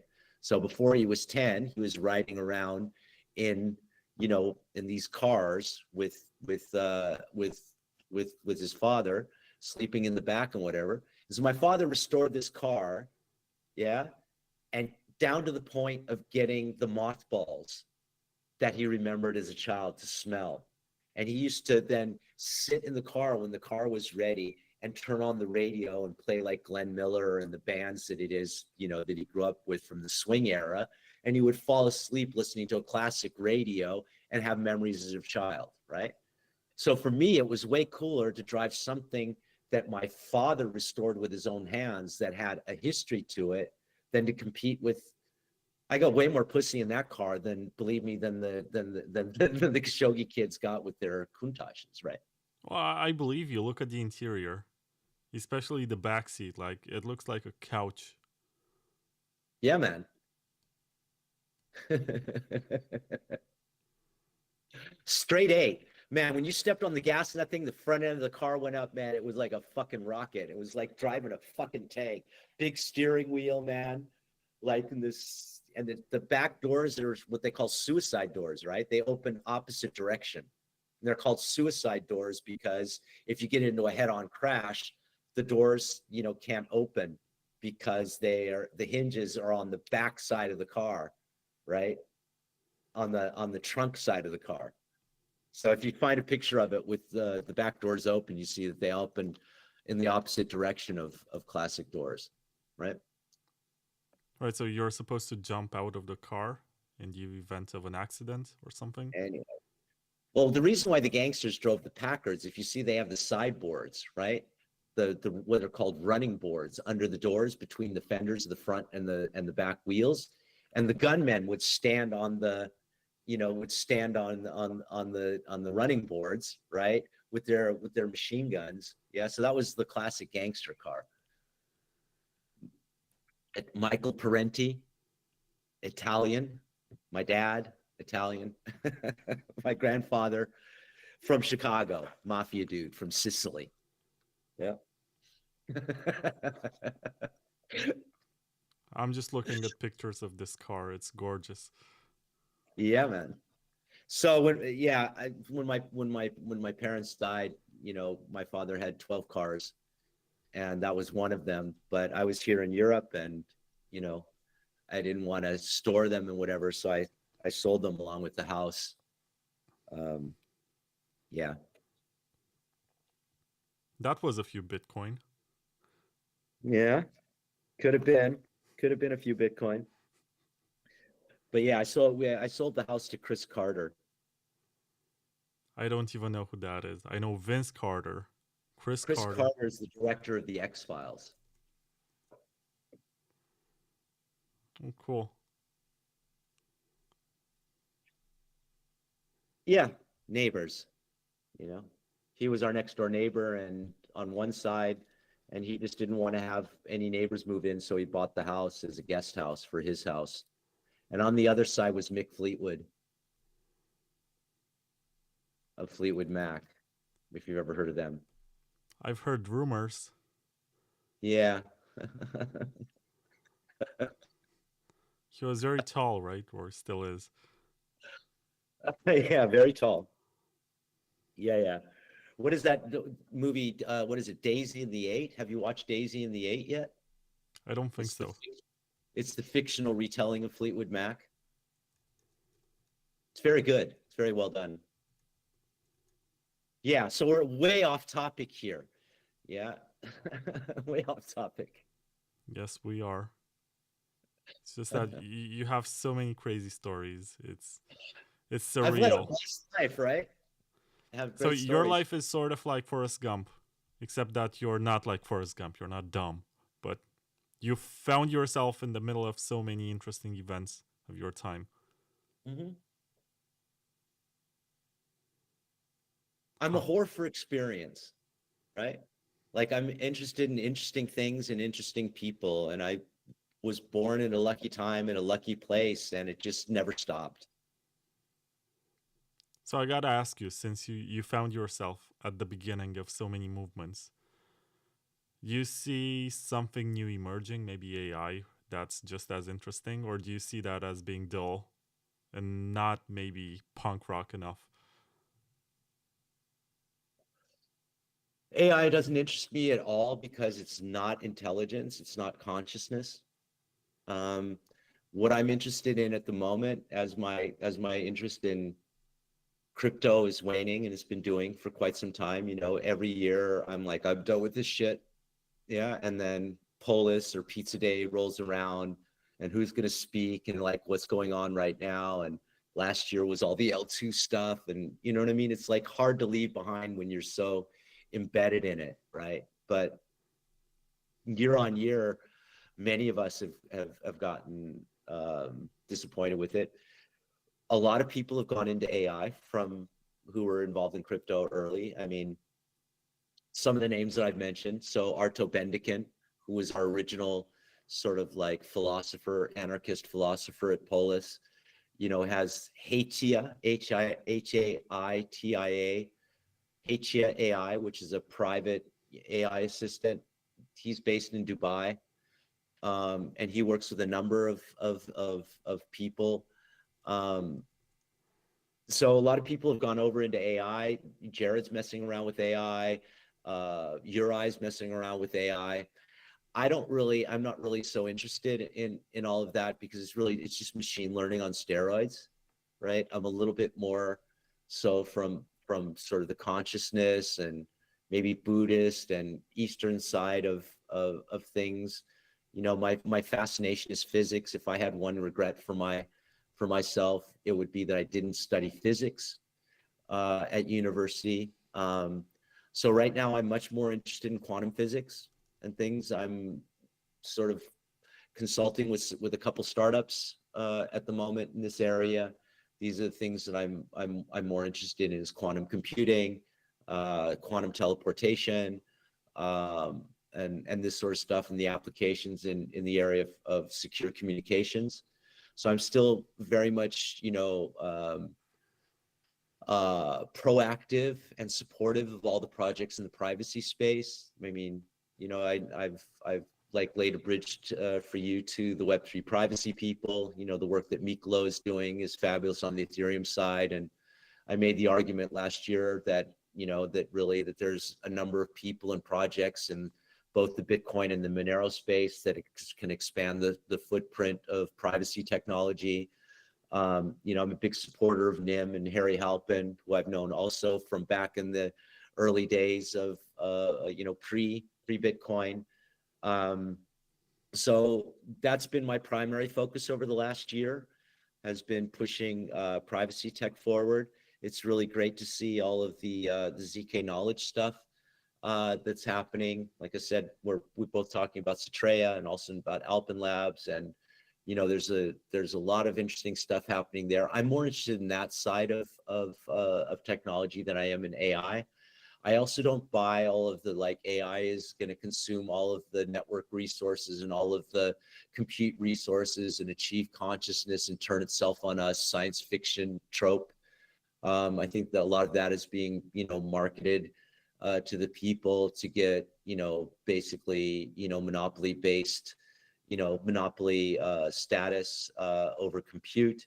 I mean, that's part of the geopolitical reality that's going on right now. What I do think is interesting in the area of compute is how Bitcoin mining is playing a role in grid stabilization and providing the economic incentive to keep the network secure because of its ability to be turned on and turned off immediately. These things are really interesting. And all of the miners are at the, if you really look deeply into it, the miners are at this intersection between providing compute for AI and for mining. It's a very, very diverse area. So I mean, those things are technologically interesting, mathematically interesting, but they also have a certain shelf life. It's also just a commodity race to the bottom. So I think I've always thought that blockchains are essentially forget about the monetary aspect of blockchains, but providing and competing for scarce or non-scarce block space is a commodity race to the bottom. And we already see, the effects of that in Ethereum with the L2s. We'll go through the same thing with it in Bitcoin. People don't want to admit that because they don't want to look at the lessons that are being, made out there, but the miners know what's going on. So, I mean, all of the calculations have to do with CapEx and, amortization of equipment and, expectation of the growth in Moore's Law. And I think we're going to continue to see Moore's Law expand. We're going to reach, limits that we're seeing in non-traditional physics, is going to bring, a lot of influence into how it is that we do information. I'm more concerned with the fact that we have UBI for corporations and we don't have UBI for citizens. So essentially we have universal basic income for corporations in one form or another, whether it's SpaceX, and all of Tesla and Musk's companies. A lot of capital allocation is essentially still government subsidized, with additional capital. And I'm more concerned with actually some of the things that I was ranting about earlier, which is what are people going to do with themselves, especially if as we rationalize everybody's jobs away, and we don't provide any bread and butter to society. Like, what's going to happen?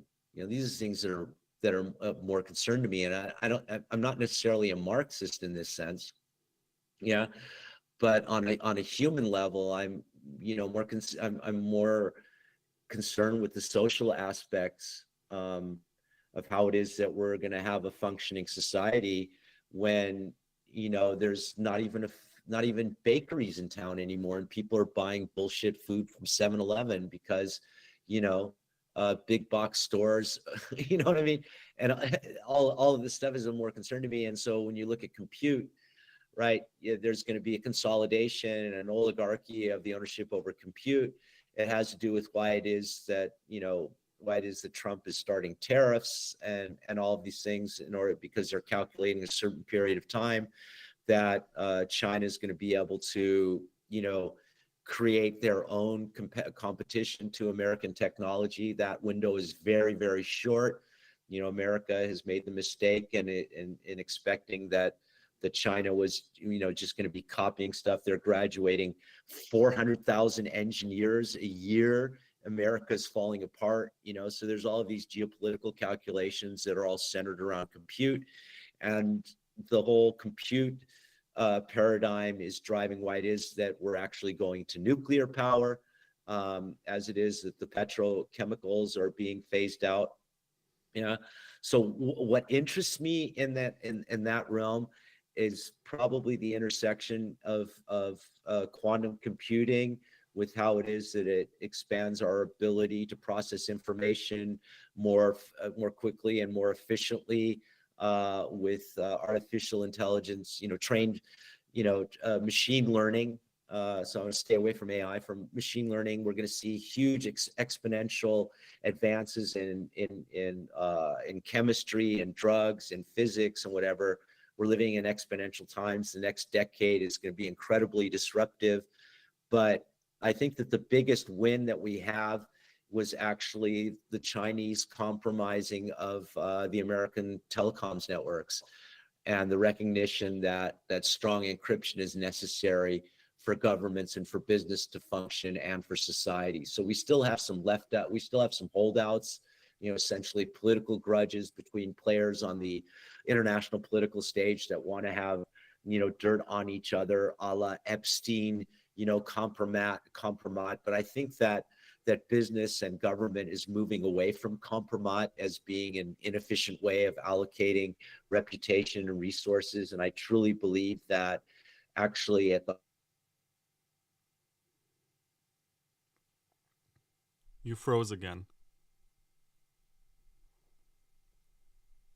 Hello, Michael?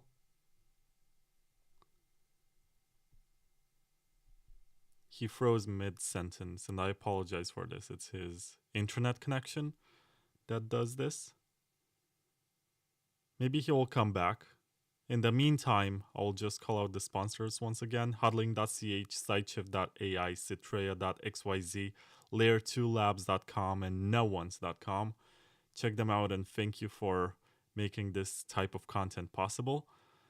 And I hope you guys enjoyed what Michael has been saying. I do hope that he's gonna come back, but if this is the end of the episode and we have been going for almost 5 hours, then I think this was a true gem. Like, there's so much information to dig through and discover and make you think.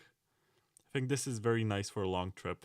It's the sort of content that I would love to listen to when I'm driving over long distances over the weekend or something. Let's give it 1 or 2 more minutes to see if Michael is coming back. For background, I've met him, I think, in 2021 at Paralelni Polis in Prague during an event. Yeah, I guess he's gone and he's gonna try to reconnect. He was the kind of person that knew everyone and everyone knew him, so it's very hard to ask him questions. You just gotta adapt to the situation that he's that kind of guy that everyone knows.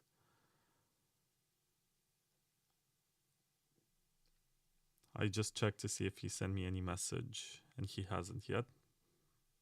Maybe his internet went down. Oh, he said resetting modem, back soon. So he's coming back. Don't worry about it. This is not the end of it. It's gonna be interesting to see for how long this can go and how long this can get. I'm looking at the comments. I see that guys like Patrick Dugan and Klaus and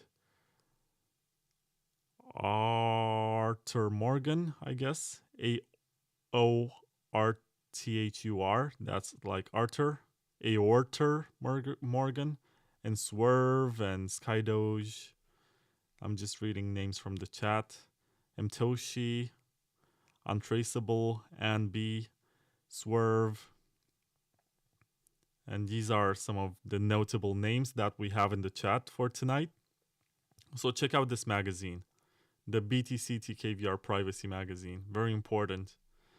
Check it out. It's free and open source. It's going to give you information about how you can maintain your financial privacy in this day and age, and what are the latest tools, what's cool that's out there and you should try.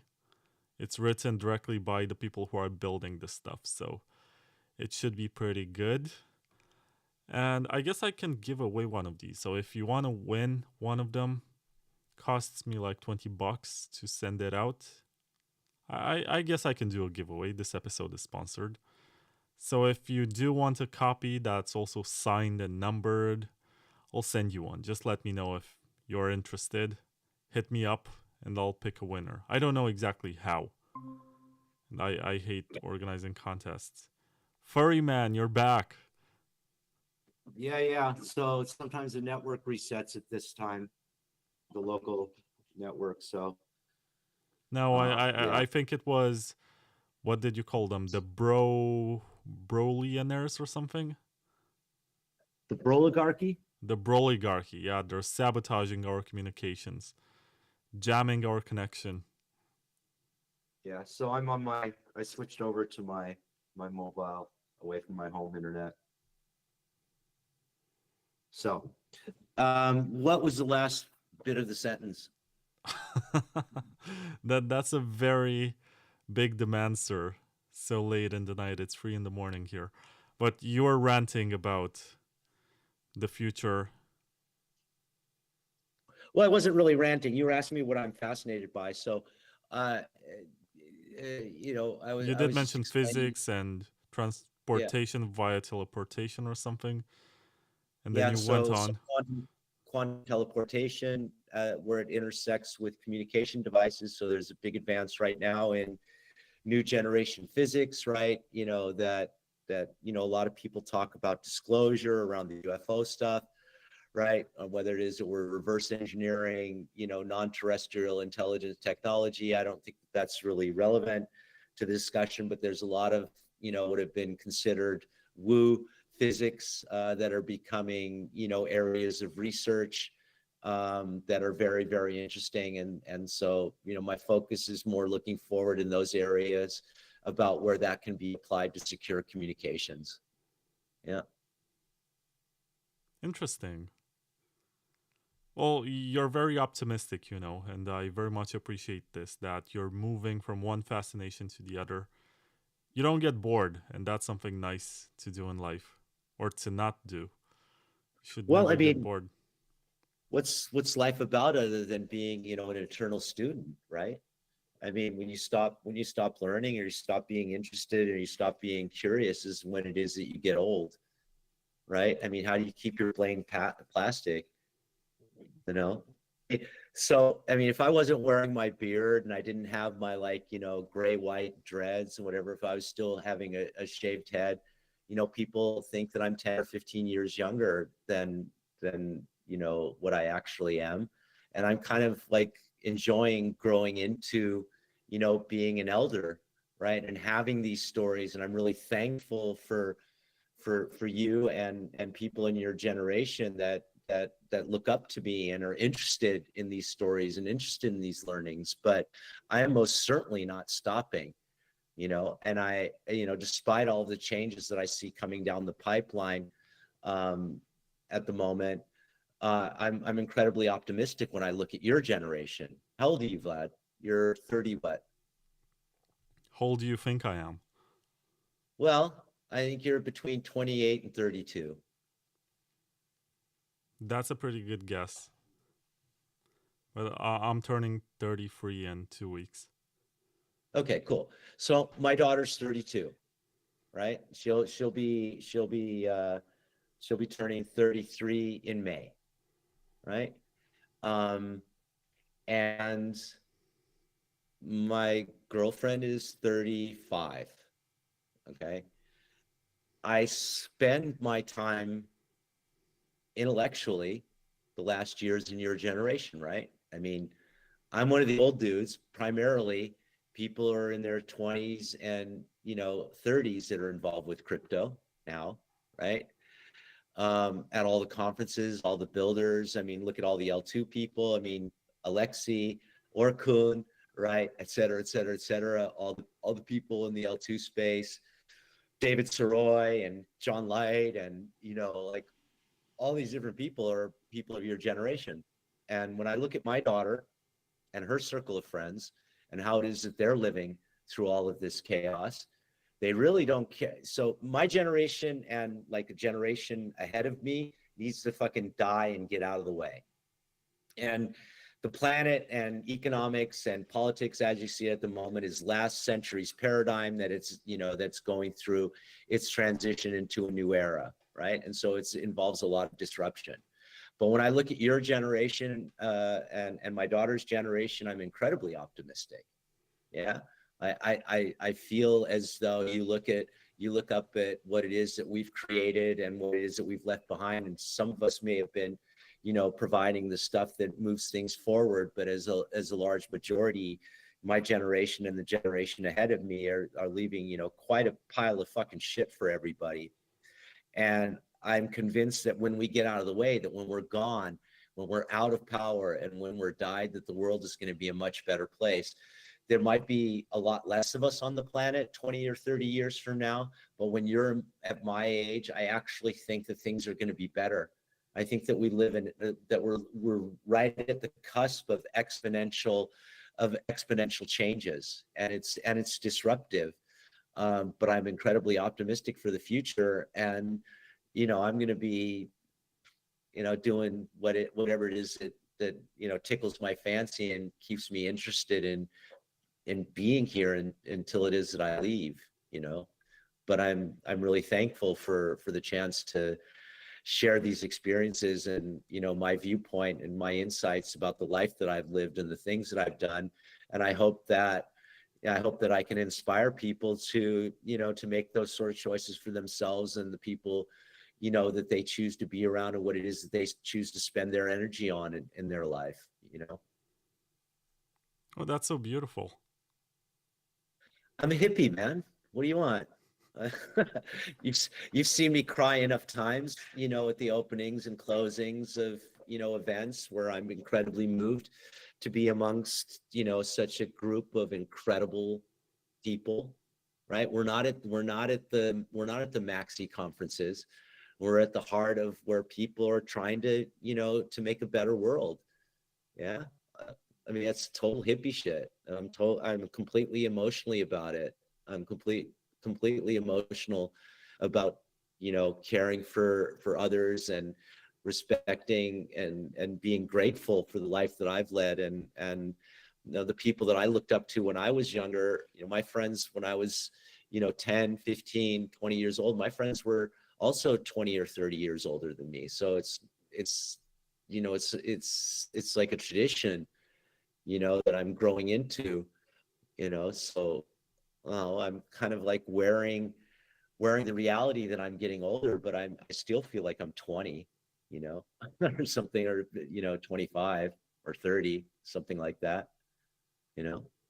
And from cultural point of view, I mean, if you want to look at it, I lived in America for 29 years, and I came here when I was 29, and I'm 62 now, or 61 now. I'll be 62 in April. So I've been here longer than I was in America. And I feel like a 32-year-old middle European, right? You sure act like one. Yay, cool. Thanks so much. It's really, I'm having a lot of fun. I'm having a great time. I like run around in my neighborhood in my leopard onesie or my panda onesie, and the people smile at me on the street and laugh. And I just like, I walk into the tobacco shop to get my cigarettes, and they look at me and they giggle, and I go, yeah, why should the kids have all the fun? And they look back at me and they go, yeah, you're right.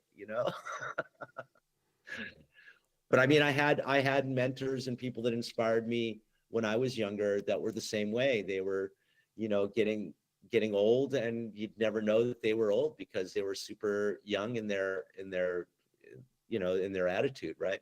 So it's a state of mind, and I think that learning and being curious is the core to that. You know, when you stop being curious, then you stop learning, and your brain stops, like, you know, supporting itself, and you get old, you know. Yeah, you mentioned living next door to Bob Dylan.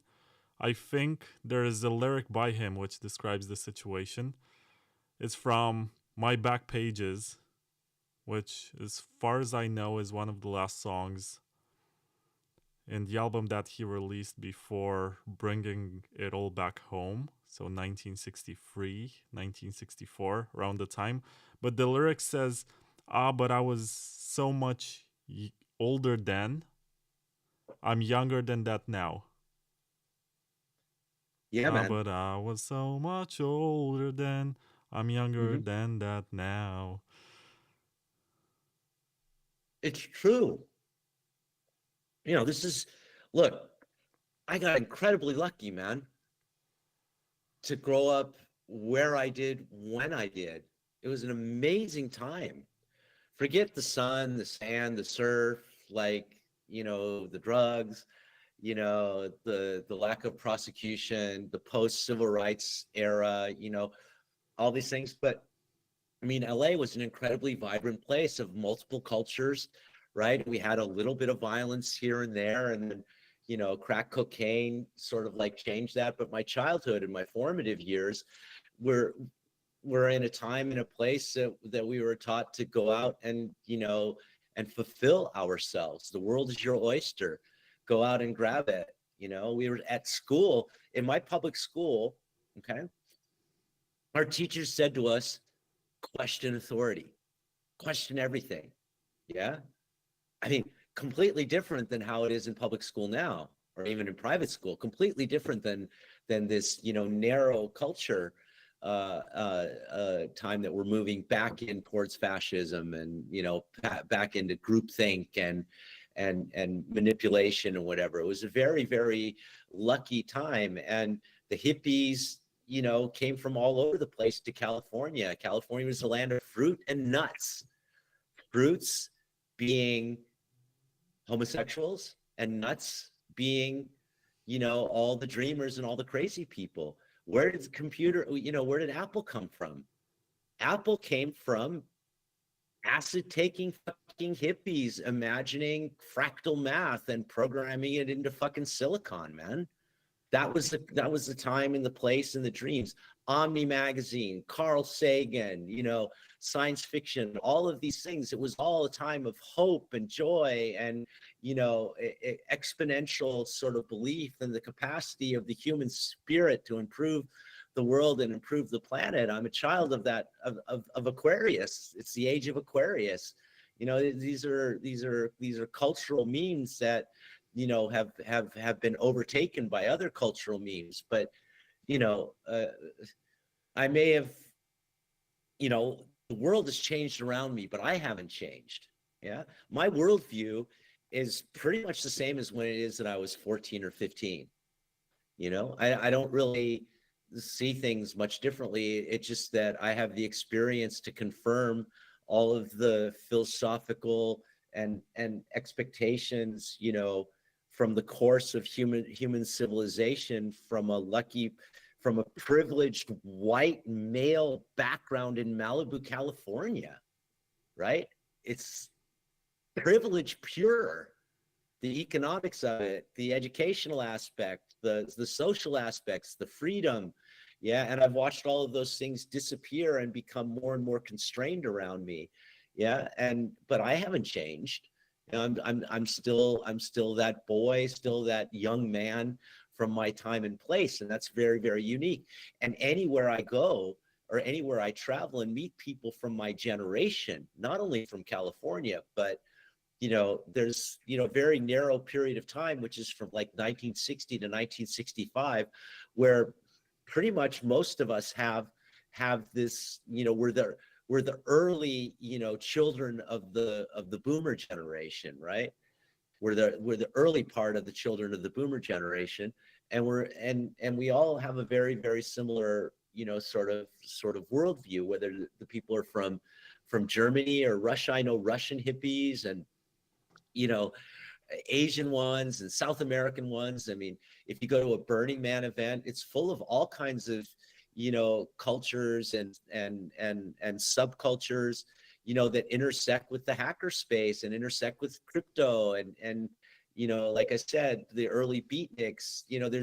There's a long tradition of people that are just born free, right, and fight for that right to be free and to think free and to enable others to be free, and it's just an ongoing, it's just part of the human experience. It's never been any different. This just happens to be our time and our place where it is that we're experiencing it, and we think that it's different than other times in other places. But the human struggle, we have a long civilizational record about the fight for freedom and the fight to not be coerced and not be stolen from and whatever. And we live in the last, let's say 75 or 100 years are an anomaly in the human experience. And the time and place that I'm from is an anomaly in that global experience, right? And so I feel incredibly lucky and grateful to have this point of view and this excitement about being alive and this optimism. Yeah, it's maybe part of my personality, part of my socialization, whatever it is. I'm not the only one. There's a lot of us. Yeah, I think I've heard Amir say this, that it's easy to become nostalgic about simpler times. You watch some movie from the golden age of Hollywood and you see how they were living much simpler times of history, or movies from the 80s, and you're like, if I was this smart back then, I could actually build a company, deal with a merger, and be a multi-billionaire by now and enjoy my life in Florida as a boomer or whatever. But the reality is that there was never more opportunity for you to do something meaningful from your bedroom. You don't even have to leave the house. You don't even have to get some big job somewhere. You just have to be in your home, have a computer with internet access, and you have access to the entire world. The whole world is at your feet. Yeah, it's amazing. Yeah. An 8-year-old, a 12-year-old in Africa or anywhere on the planet that has access to the internet has the world's knowledge at your fingertips. You don't need a university. All you need is curiosity and self-motivation and a desire to be or to do something, and you can unfold yourself despite all of the oppression, right? Despite all of the coercion, despite all of the economic disadvantages or whatever. The opportunity now to do things is better than ever before. And I sit at my coffee house every morning, and there are people from multiple generations there, and I'm constantly saying this, that I'm incredibly optimistic about all the chaos that we're going through. Yeah, I think that there's nothing but opportunity out there at the moment. Yeah. Look, also, I mean, if you want to come back to crypto, I mean, we're entering into a pro crypto, regime. We have a president who out-trolled the internet to get in his first term, right? He literally out-trolled everybody. And his second term, despite prosecutions and everything, he's back in power, and he's out-cryptoed crypto, right? The day before his inauguration, launches 2 meme coins, and now the whole crypto narrative is waiting for the words of Donald Trump and the crypto, administration that's coming in. We're coming into golden times, right, where there's not going to be the level of prosecution. There's not going, all the on ramps and off ramps are going to be open, and we can all participate in that. And there's going to be hundreds and thousands of opportunities to do that. We have open source code bases, that can be, collectively improved upon and collected. I mean, there's so much going on, and, that offers opportunity for people, but the skills that it is that you need to participate in the world that's coming are different than they were in the past, right? It's like, the transition from buggy whips to cars, and, the transition from, from oral tradition to the printing press. And, we have, but I mean, the opportunities that are here now are amazing, but you've got to navigate your way through it. You've got to take risks. You got to believe in yourself. You have to, this is like go out there and chase your dreams. But at the same time, it's also easier than ever to waste your life. Like, there's so much garbage out there, so many distractions. You can doom scroll Instagram or TikTok or something, or you can participate in culture wars and think you're owning the other side, something like this. So, look, when I was a kid, it was watching Bugs Bunny and Tom and Jerry, and that stuff was going to fry your brain. Reading comics, we had alternative comics, and like porn was always supposedly a distraction. We had Playboy, and dirty, and like paper bags over porn magazines. And now you have, OnlyFans. Yeah. But there was always been, that aspect of distraction in contemporary culture with contemporary media. And with every generation, whether it was radio or whether it was the printed word, radio, television, video, the internet, crypto now, it's always been that way. And some people get distracted and some people don't. And it's probably always going to be that way. Humans are a very, very diverse group of people. Yeah. And you can see the different personality types in crypto, right? People just gravitate toward the area of crypto that fits their personality type. That's why it is that we talk about confirmation bias, right? It's. I think part of the mistake is to have high expectations for the majority of people. Yeah, I think that the mass has probably in one form or another not changed for a long time. It's always a small group of people that are interested in moving civilization and society and technology or whatever, governance or anything forward. And we go through periods of relative advancement, and then we step backwards, and then we move forwards again. I mean, if you look at the sweep of history and human civilization, we've been doing it for thousands of years, way longer than it is since Christ was on the planet. And we're still in that, Christian and Muslim, and patriarchal paradigm. But I'm convinced that there were earlier times and earlier civilizations on the planet where we were far more conscious of our capability of being gods. If you look at the oldest writings it is that we have, whether it's the Upanishads or where it is that we're deciphering the mathematics of, ancient civilizations or whatever, and as astronomy, I mean, we've had and lost multiple layers of knowledge, multiple times over the tens of thousands of years that we've been on the planet. And we've only been here for a couple 100,000 years, despite global warming, the catastrophes that are coming, that we've overstepped our planetary bounds. Humans are not going to die, as a race, but we're going to have to adjust and live differently. And the civilization that it is that we're involved in now is going through changes that are, invoices that need to be paid for the choice that it is that we've made. And we've been doing that for a long time, and we're going to continue doing it. So that's why I'm optimistic. I believe in the indomitable human spirit. I believe in the power of love. I believe in the power of fulfilling yourself and believing in just look at everything that we've created. We're amazing, right? We've created submarines, we've created rocket ships, there's so much stuff that we do that's incredibly amazing. And if it's, where do you choose to focus your attention? Yeah. And of course there's limitations because of the economic background you come from or all the disadvantages, but there's always bright spots in it of personalities or people or parents and families that don't take no for an answer and live and think differently. And that's never going to be stomped out. No matter how hard how big and how hard the boot stomps, there's always going to be somebody that goes, no, fuck you.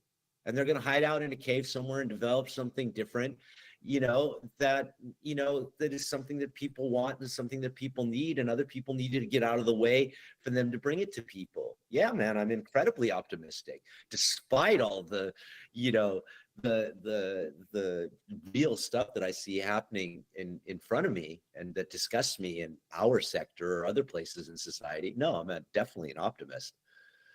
I'm happy you came back to that mood. That's how we started. Like, we hate these guys. Yeah.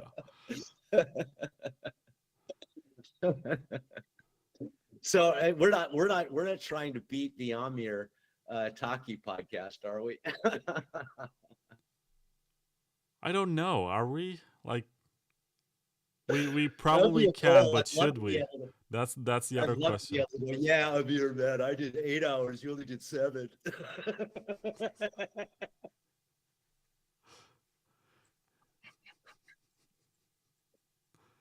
The funny part is that I'm also supposed to supposedly break the record in an interview with Eric Voskill and John Carvalho.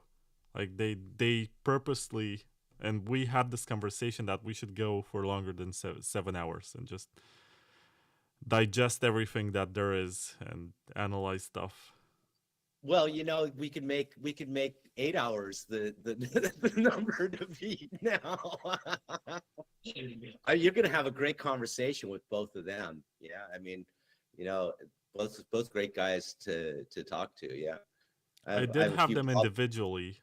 The second guest I ever had on the show was John, and Eric Voskill came like 5 years ago for the first time, which sounds a long time ago, but to me it doesn't feel like that. I don't know. But don't even talk to me about what sounds like a long time ago, Like 15 years ago, it seems like 2 years to me. No, I know what you're talking about. But here's one of the things I like to talk about, though, because we've talked a lot about social and cultural things, and thank you so much for allowing me to share, the personal sides of my life and whatever. But let's pick apart the L2 stuff. Yeah, that's always fun. Let's pick apart what's dope and what's not dope at the moment. Just let me ask my girlfriend to bring me some water, please. She's next to me. Okay, hey, let's go. She doesn't hear you. I wear headphones. Well, tell her I said hi. Right, so L2's the podcast for once. Let her wave. No, she's sleepy. She doesn't want to. You want to wave to the camera? No, sorry. No, she doesn't want to. Anyway, L2 stuff. Yeah. So, what's on your radar? Besides honestly, Citrea? The kind of stuff that you have can be broken down in ZK rollups and sidechains. The sidechain side currently has mostly trusted federations, and they're not decentralized, they're somewhat distributed, and you can argue that they're difficult to take down, but you can still take them down because they use HSMs for their nodes. On the ZK side, it's pretty complicated because they have optimistic rollups and optimistically verified rollups and a lot of terms that they made up for the purpose of saying, yeah, we're almost there, but not quite.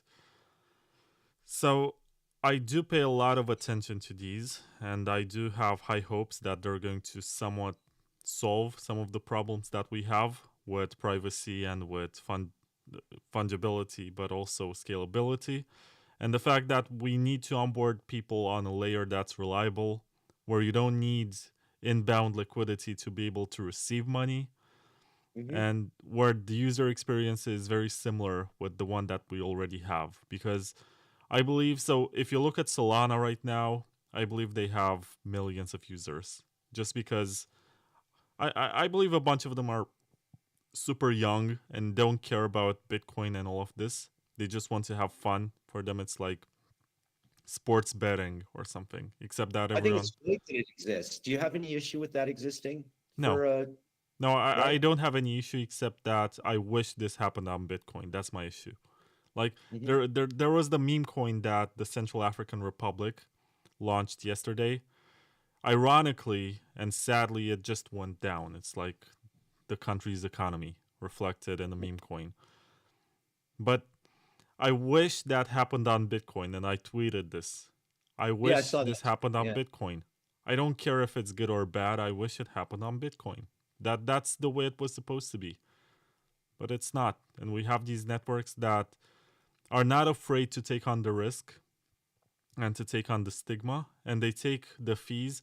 And the reason why I wish it happened on Bitcoin is that the biggest gamble that Satoshi Nakamoto made was that after the block subsidy goes away, there's going to be transaction fees that are going to be compensating miners for Mm-hmm. their security.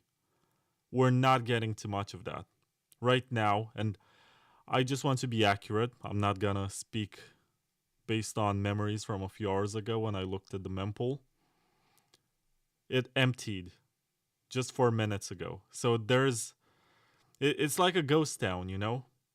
I can see it filling with transactions. There's a new block that's being expected, but nothing beyond it. Right now, the fees are 1 Satoshi per VByte, 14 cents at today's price.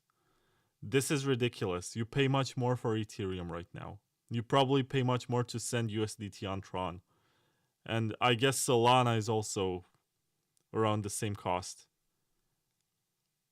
And this is, once again, the number one network, the one that's considered most valuable. Something went terribly wrong when we decided that it's better to use custodians and custodial layer 2s as opposed to use the base layer and compete on the free market to get in the next block. Mm-hmm. I know a bunch of guys who are so religious about Lightning Network that they say nothing under a certain amount that they set for themselves should ever be on the base layer. They should just send that with Lightning. That's Mm-hmm. pretty insane because the amount that they set is around $1,000. So if it's above $1,000, they're gonna use Lightning. If it's under it, if it's above $1,000, they're gonna use Bitcoin, the base layer. If it's under $1,000, they're gonna use Lightning. I think it's pretty crazy because I think most transactions are under $1,000. And you're just starving miners out of their revenue. Maybe you're thinking, oh, the fees are too high. They're not.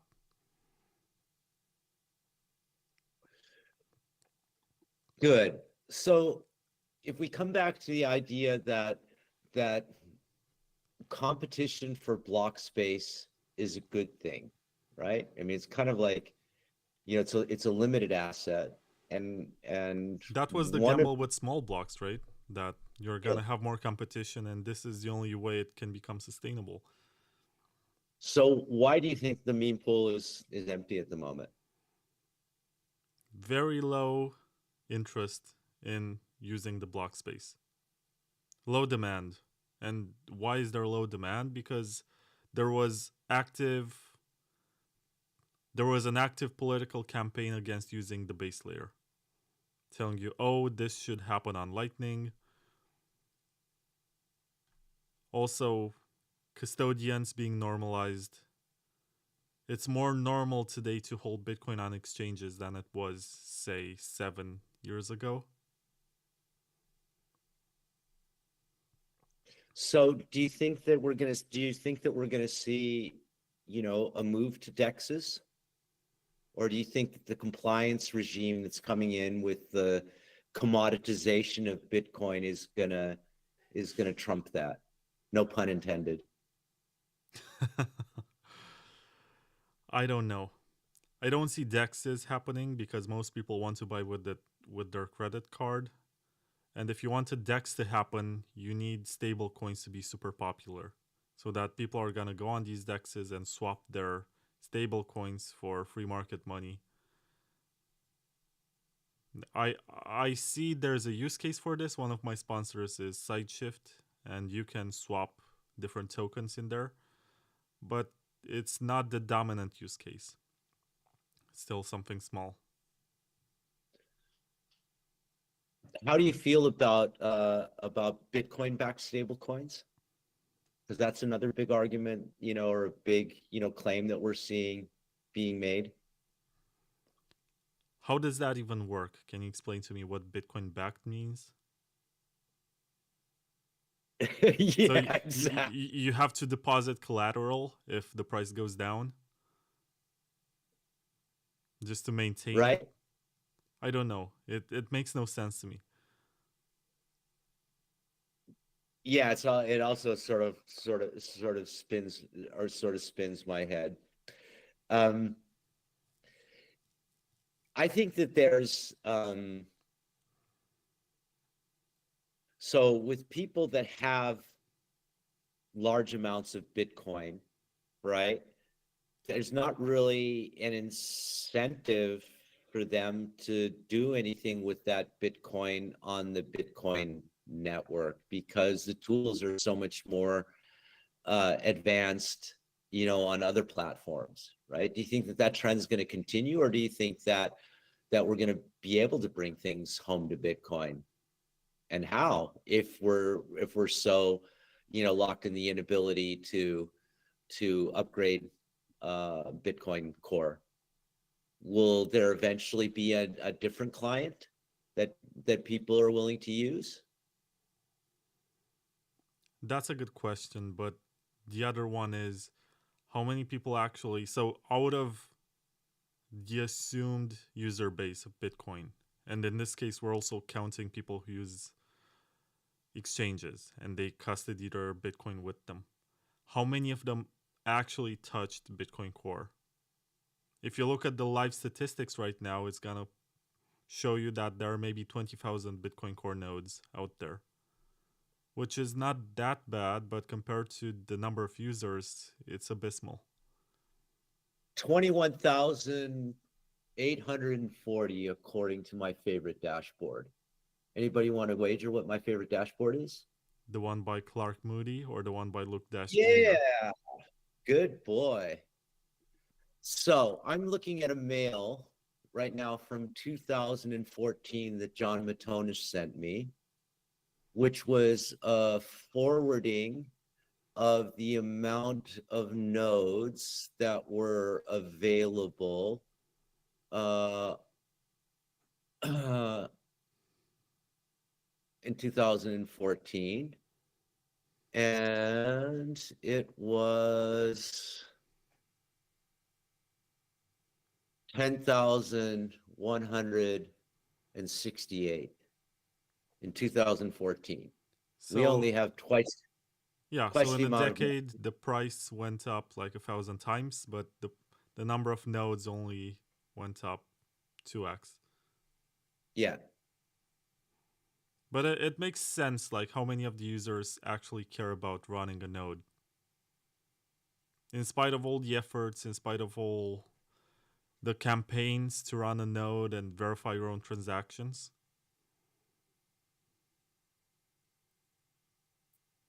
Yeah. It's not really there.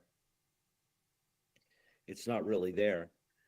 Um, so how do you foresee what it is that Citrea and Chainway is building fits into this equation about bringing use cases to Bitcoin if we don't have any upgrading of the base layer?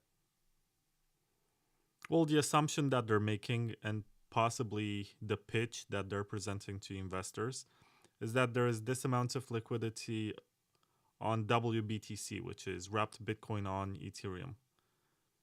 And they're counting on the fact that some users really hate that and would rather come back to Bitcoin if they had the tools for it. And there's some truth to that. I'm not sure which percentage of the users of WBTC want to use Bitcoin instead because they deem it as more secure. But there is something there. From amongst the newbie users, that's going to be a harder challenge because you need to build very easy to use applications. Something that maybe is as easy as pump.fun. You just click a button and you get what you want. You don't have to think too hard about it. Didn't I just see in the Telegram chat earlier tonight, or somebody saying that they're trying to do pump.fun on Bitcoin? No, that was Bitcoin Cash. and they're Oh, trying Bitcoin Cash. lots Okay. of ideas that they think might get some traction. Because right now, Bitcoin Cash is in a pretty bad position. It needs users, it needs fees. It it actually has much smaller blocks than Bitcoin. Really? Oh, It that's does. an If interesting piece if of you look at information. the average block size on Bitcoin Cash, it is much smaller. Because of course the maximum block size is larger. But in the absence of users who actually use that block size, it's consistently like 100 kilobytes. Wow.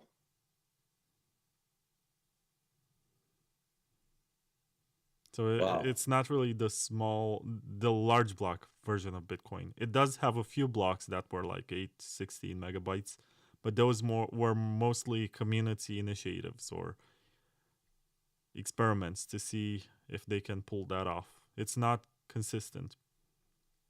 Mm-hmm. So I don't know. In some way, I'm happy that Solana exists and it can incorporate these use cases.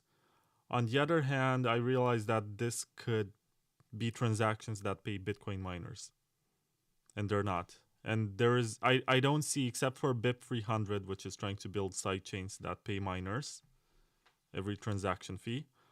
I don't see many initiatives that are concerned with this.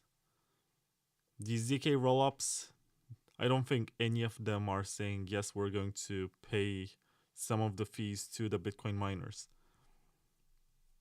I think it's going to become a much bigger thing in 4, 8, maybe 12 years. And it's going to turn into an existential crisis. Right now, because we've had the price doubling every 4 years, it never really became an issue. But the question is, for how long can we still double the price? We're going to flip gold at some point. And then what? Are we going to flip gold? That's another conversation to be had. Like, of course, it's Well, a look more at what liquid gold's market. doing right now. You know, I mean, let me turn on the light here. Hang on a second. Let me find it. Where is it? For what I've got behind me. Uh, duh, duh, duh, duh, duh.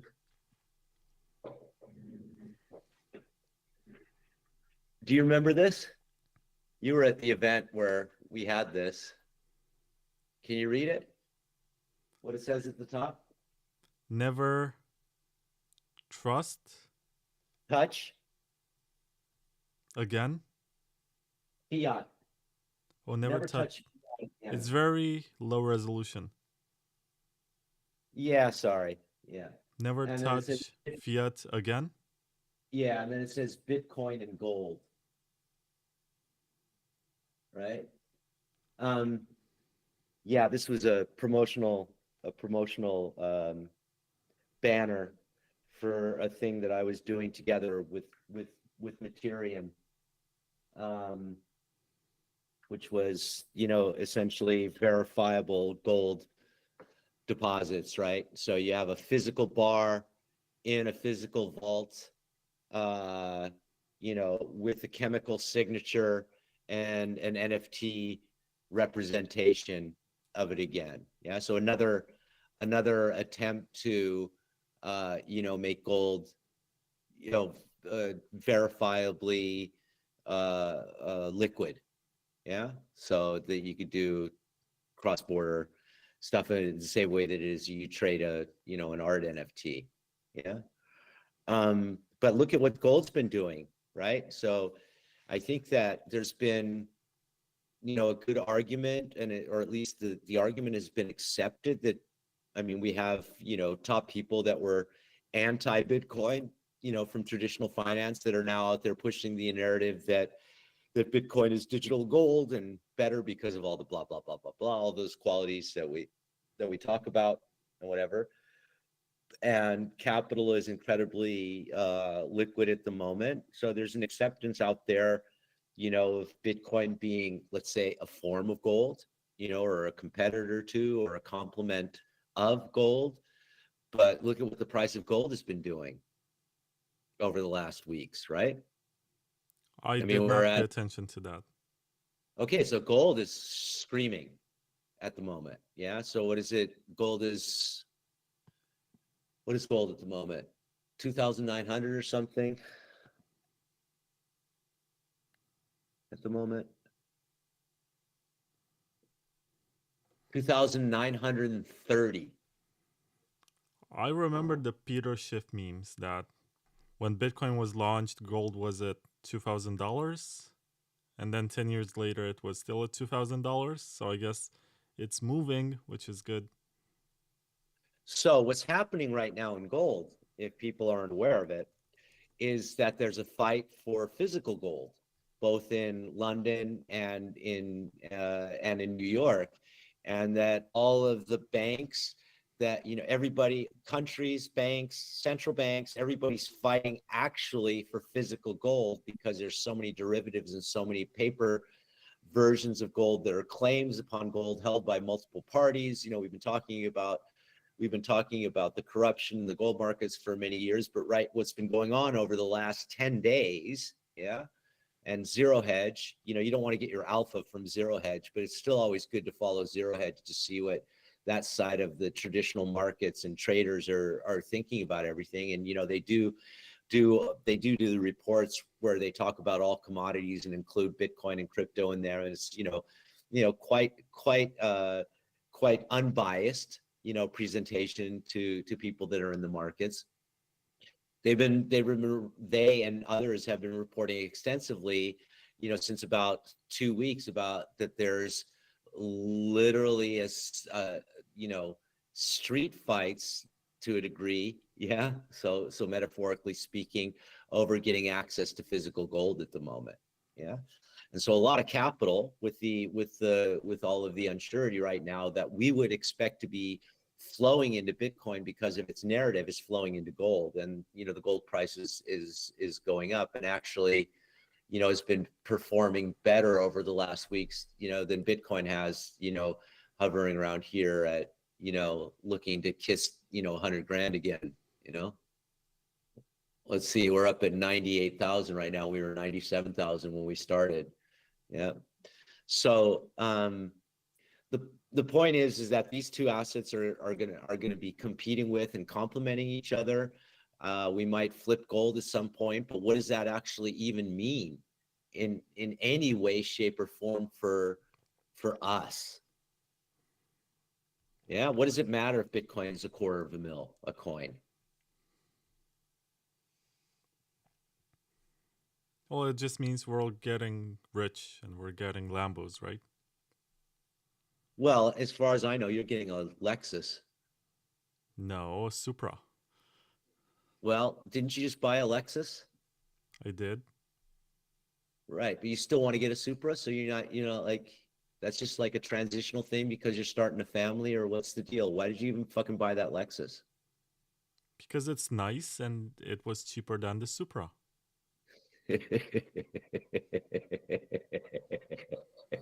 The Supra is like 65,000 euro. And it's very difficult to justify the expense. You look at it and you're like, it's so nice, but it doesn't even have back seats. Like, I can't even kiss my girlfriend on the back seat.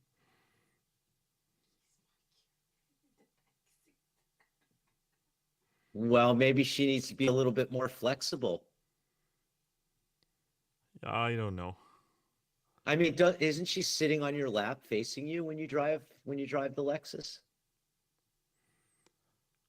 That's confidential, It's only an affair between me and the other traffic participants and possibly the police that might stop us.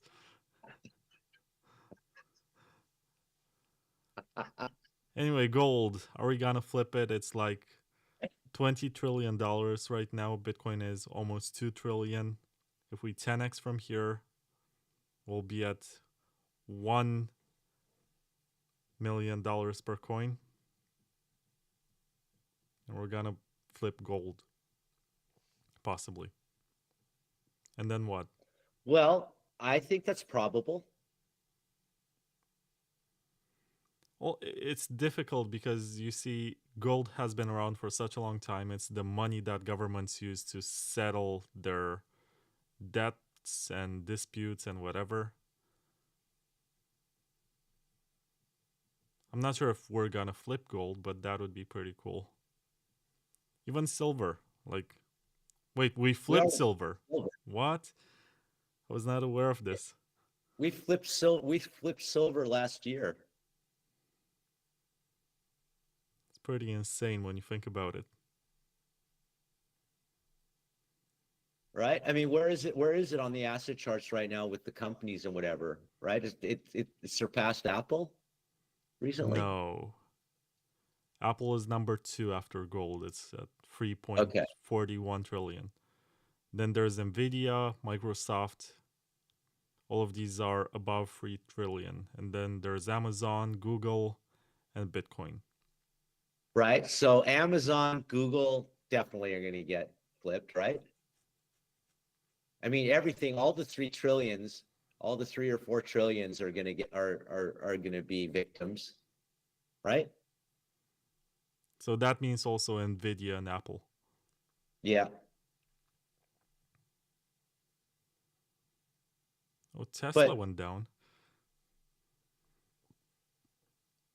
Anyway, go on. So I guess the reason why it is we're sort of talking about this is because we were talking about layer 2s and ZK Tech and stuff. Is that what it is that will bring us to flip? You know, bring things home to Bitcoin that will, put us up there above gold? Oh, that's a good question. Or is it really just the math of, the scarcity and, and the regulatory landscape that's coming down the pipe at this year? I think it's both, because when you're trying to justify the scarcity and all of these monetary properties, you're going to see, it's much more than this digital asset. It's also something that can do this and that. And you need to have these toys around to play with, or at least for a pitch, to say, oh, it's so different from gold because it can do DeFi. It can do this, it can do that. It can be transferred. You can cross borders with nothing but 12 words in your pocket or in your brain or something.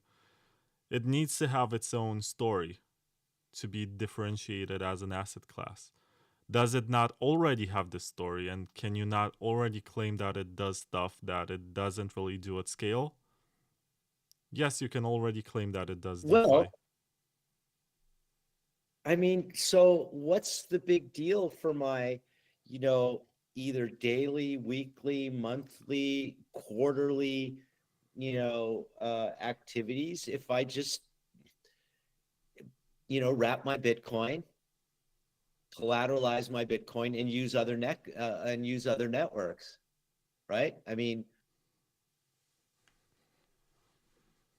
why is that argument not valid? That my Bitcoin is collateral that I can lock on a different network, which has different trust and security guarantees. But I mean, look, Ethereum's been here since it's been here, right? And regardless of what it is that you want to say about, that's some pretty serious flirting you're doing right there with her. She's stripping. No, she's not. All right. Is she complaining? No, she's not. All right. Yes, if you're complaining or you're stripping. No, she's just a nice girl who drew some pepes tonight. Check them out. She's showing you the progress of the pepes? I can show them to the camera, but I also posted them on Twitter, so they're in much higher quality if you look at her timeline or profile or whatever. Oh, man, show it to the camera. Give us the iPad. Let us see the canvas, man. Because she's showing you something, right? No, she doesn't have her iPad now.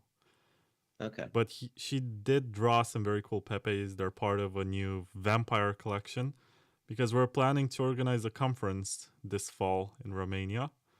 And these avatars are sort of the gateway drug to get people interested. Just like the Taproot Wizards had their wizards, we're going to have our vampire pepes to get people to more or less willingly promote our event.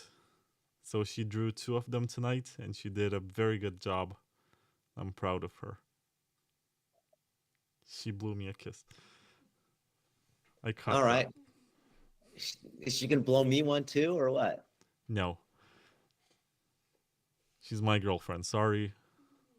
Damn. You're hodling, huh? No, never. Only kisses.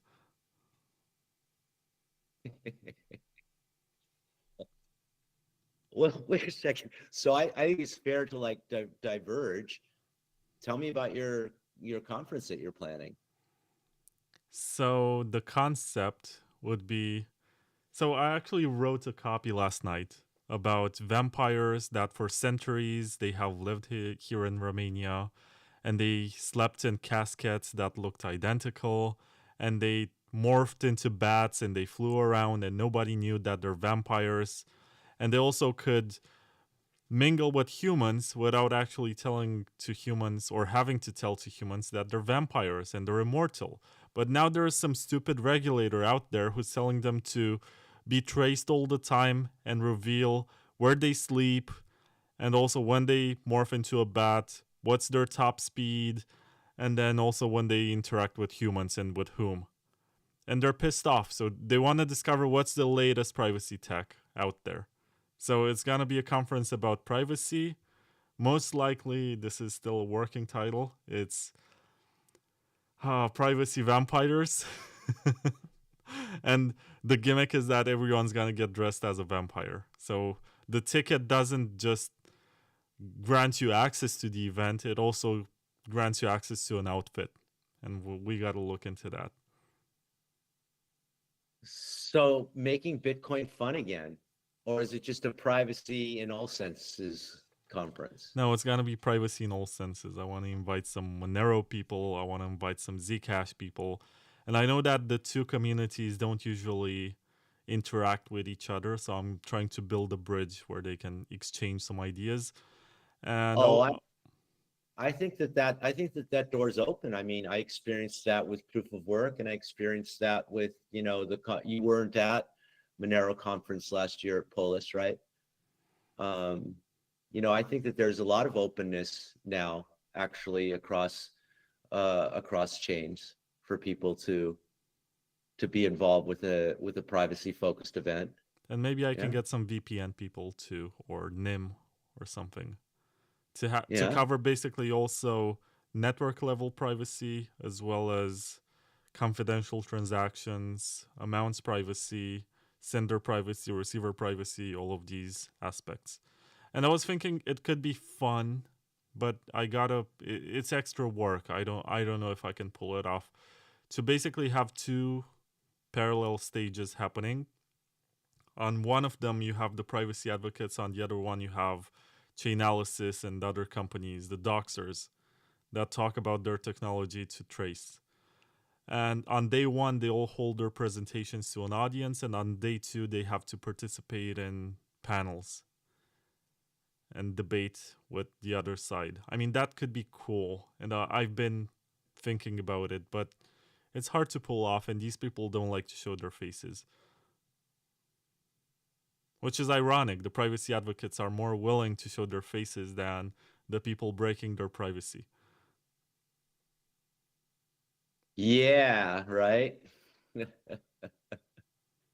Well, you can dress them up, right? Isn't that like the point of the costumes then? Is that they're less identifiable? It's not eyes wide shut, Maybe it should be.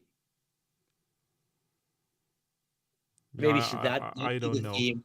You could use, all those beautiful Romanian women, to stand around in costumes, You're just expressing your fantasy for a visit here. And there's nothing wrong with it. It's just costly. That's all.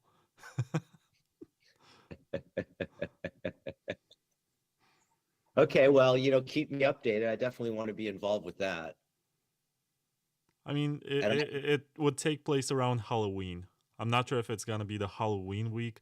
And there's still a lot to do. Like, I have to set up a company. I have to look for sponsors. I have to call everyone that I think would be interesting to hear on the stage and see if they want their expenses covered or something. Because when you deal with, for example, Amir Taki, I do want to have him on. I love him. But if you go to his website, which is agorism.dev, I think, he has a special section where he describes what it's like to invite him to an event. And he says, okay, you have to pay for my flight, hotel, and stuff like this. He has his own preferences. So I have to talk Oh, with not everyone for and ask them. you, not for you, not for this event. Come on, man. We can talk to Amir and Rose and people from Dark5, Paraseed, and yeah, man, we can talk to them to get them over there. You don't pay attention to that. I mean, I also feel like I've been used for years and I never really. I gotta think about it, but I don't think I got paid for speaking at any event. And it sort of sucks. We And don't cover Amir's costs for it when he comes to Polis. We didn't cover Amir's cost for proof of work. Yeah. that's interesting. But my point is that it sucks when you feel used, and if there are sponsors out there that can make it happen, I'd rather, even if it's like $100, it's still $100, you know? Give them something as opposed to just using them and then creating content that you own. It just doesn't feel right. Like I think about the BTC Prague people. They make so much money, they rip people off with their booths. They charge like $10,000 just for a 2x2 booth. And then what?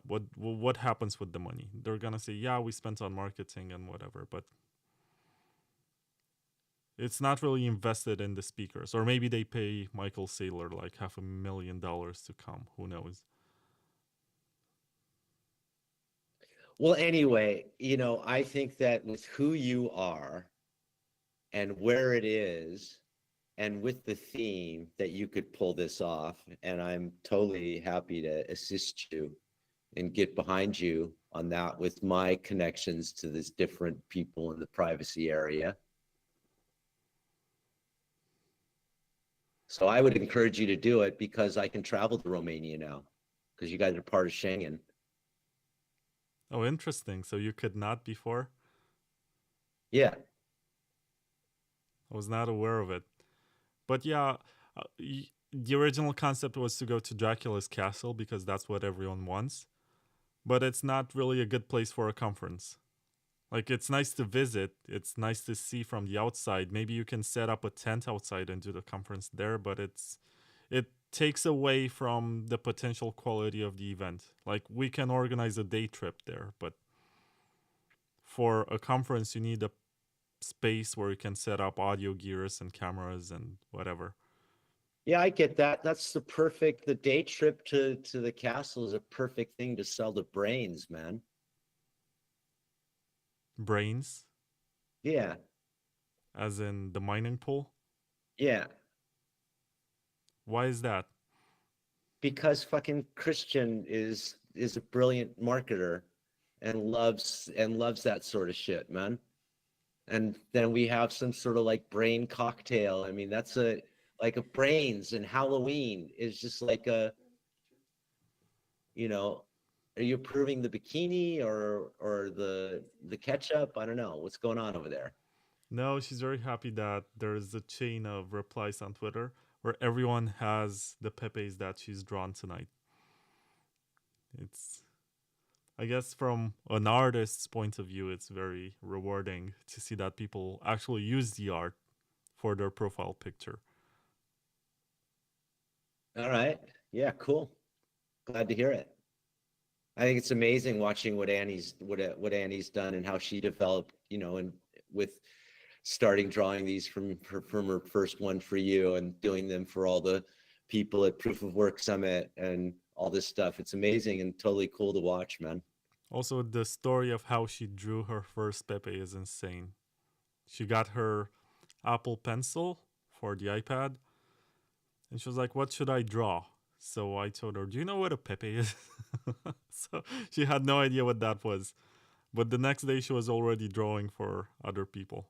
She learns very fast. And now she developed her own style. She's making vampires. And people have been asking us, would you like to make a collection and sell them as NFTs? And I guess the right approach is to just let them do that if they want. Because everyone has their own preference. They want to put them on different networks. And she doesn't want to deal with that. I don't want to deal with that either. Could make a lot of money. But I'm counting that the people, if they do make a lot of money on her work, they're going to send some of that back, like even Not gonna happen. 10-15% of it. Not gonna happen. But using the Pepes to fund a privacy conference could be nice. But I'd rather find sponsors, because my experience is that, okay, they're not cool. You're not cool if you have sponsors. You don't pose as, look at me, I'm independent, when you have sponsors. People think you're owned. But when you deal with other people and they support your work, they're also gonna give you advice. They're also gonna contribute in some shape or form. It's not like they just give you money. Nobody wants to just give you money. Everyone's trying to also tell you something or interact with you. Dude, man, that's not the rules that we set at Polis for the events, and people have contributed to that over all the years and continue to contribute to that. It's a different story that was socialized by a bunch of Bitcoin OGs. You had Alza giving money to Polis to pay the rent.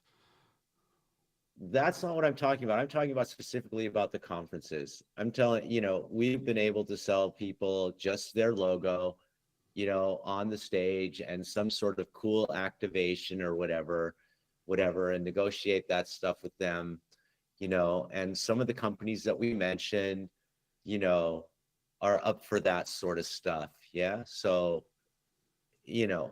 I think this thing is totally doable. I think what sponsors want is just cool booths. Like now, to have the largest space or something. Not only, no, no, definitely not the case. Because, so I mean, all of the conferences I've been in, and I've negotiated a lot of this. I brought a lot of the sponsors to Polis over the last years, right? That's my work. And also for other conferences in the Ethereum space. No, I can't say that I agree with your assessment of the potentiality of attracting sponsors to this type of event. Also depends on who the speakers are that you get to come and whatever. Yeah, it's a thing that you build, with a narrative and a dialogue with all the people as it is that you create it. Yeah. But what you have to do to make that happen is that you have to have your base story and a website and an announcement and a call for speakers and a call for sponsors and a sponsor deck and all of that stuff. Yeah, and you can make it happen. Yeah. It's going to be like a few months of work. But she seems happy, so if she's happy, I get the energy to do it. Right, but I mean, we're talking about these things, ZK proofs, right? I mean, that's a privacy enhancement technology. There's a lot of companies in the space, some of which a lot of the people that I think you have the ability to reach out to people and that in companies and move them to something like this. I'm sorry. And I think you have far more opportunity to make something like this happen. And also, I mean, we're all tired of going to all the other cities, so doing this in Romania, yeah, and also with a visit to the castle is that's gonna be a nightmare to pull off. Like, do you just put people in a bus and send them to the castle? Yeah. Or do you have to get them or ask them to rent cars or something? No, man, you rent a fucking bus, you have a departure time, you have a sign up, you have a limited what sort of size event do you want to do? I mean, this is totally like my métier, Vlad. This is what I've been doing all these years, right? So it's totally doable. And you sell the bus to one of your sponsors or to two of them, right? It's the company X, trip. And if you're going to have 250 people at your conference for the first time, or 200, yeah, and you have 80 or 100 places, you make it also scarce. You make it a pre-event, a party event. There's a lot of ways to go about it. You do a party at the castle. Can you do a party at the castle? Can you rent it for a party? I think that's doable. For a party, it's fine, but for a conference, Right. So that's what I'm saying. You don't do the conference there. You do that as part of the event, and not everybody that comes has to go to that part of the event. And it could either be a party or it can be an excursion, and that's exactly something that brands want to pay for. Yeah, it's definitely interesting. I gotta think more about it because there's some travel times involved, and I gotta start calling people to ask them if they want to speak, because I've made an ideal list of speakers, which includes Edward Snowden. I'm not sure how much he charges for speaking. 25 grand. How much? 25 grand. Oh, fuck me. No, but I'll fuck Annie.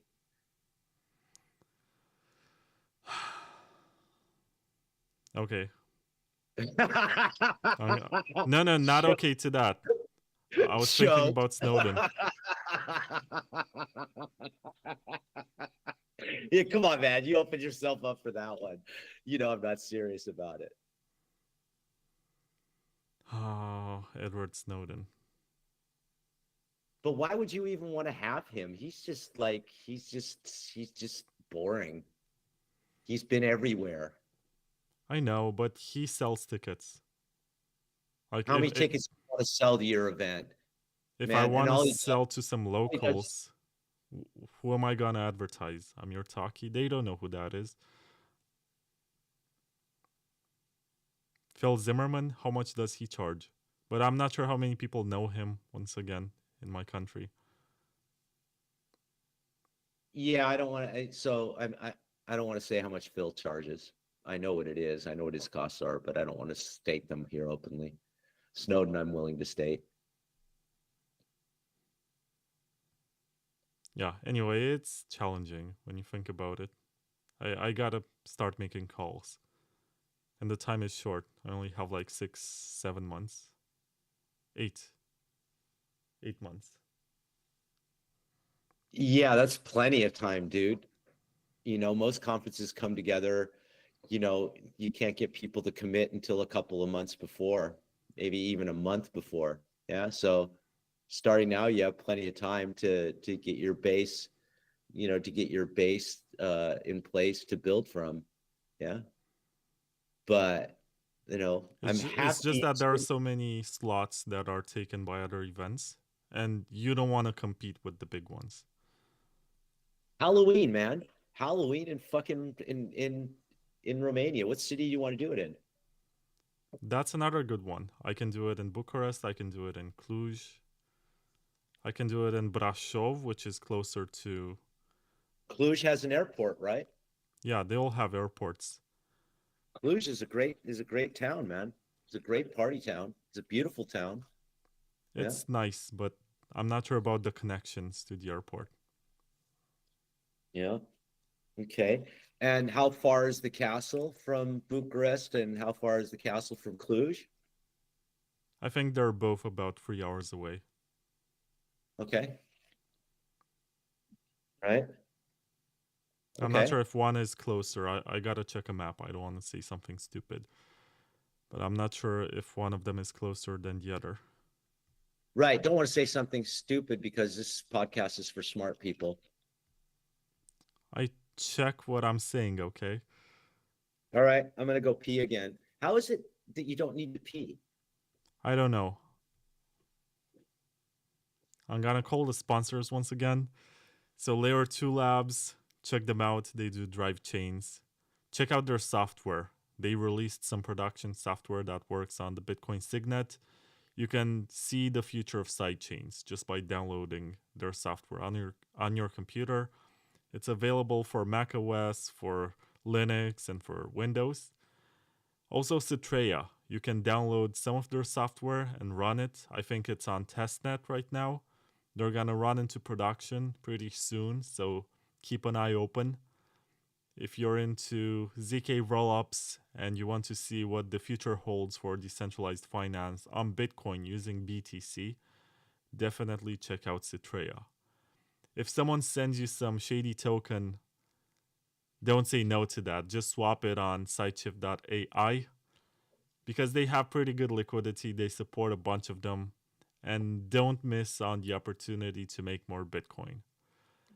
And what else we have? Hodling.ch and no one's. Hodling.ch, once again, based in Switzerland. They're helping you set up your multi-sig cold storage setup, your hardware wallet signing quorum, whatever that you need. They're the experts, and I also had them on the show. And you can listen to their free advice, which included the free 2-1 strategy, which is 3 different backups with 2 different parts, and one of them has to be outside of your house. I think that was it. But you got to listen to that episode too. It's part of season 15. And last but not least, noones.com, which is a marketplace that empowers the global south. It started with vouchers and what's it called? Gift cards. They enable you to sell gift cards, but you can also sell other types of digital assets to the global south to help their local economies blossom. Check out No One's. And you're back, Michael. I am. I guess I've probably been drinking more than you have, which is why it's that I need to. I don't know. I've been drinking water during this episode. I still don't feel the need to go to the toilet. So, I mean, Vlad, I don't know how much more open I can be, but, you know, I'd be happy to support you in making this event happen with, you know, reaching out to potential sponsors and speakers and whatever.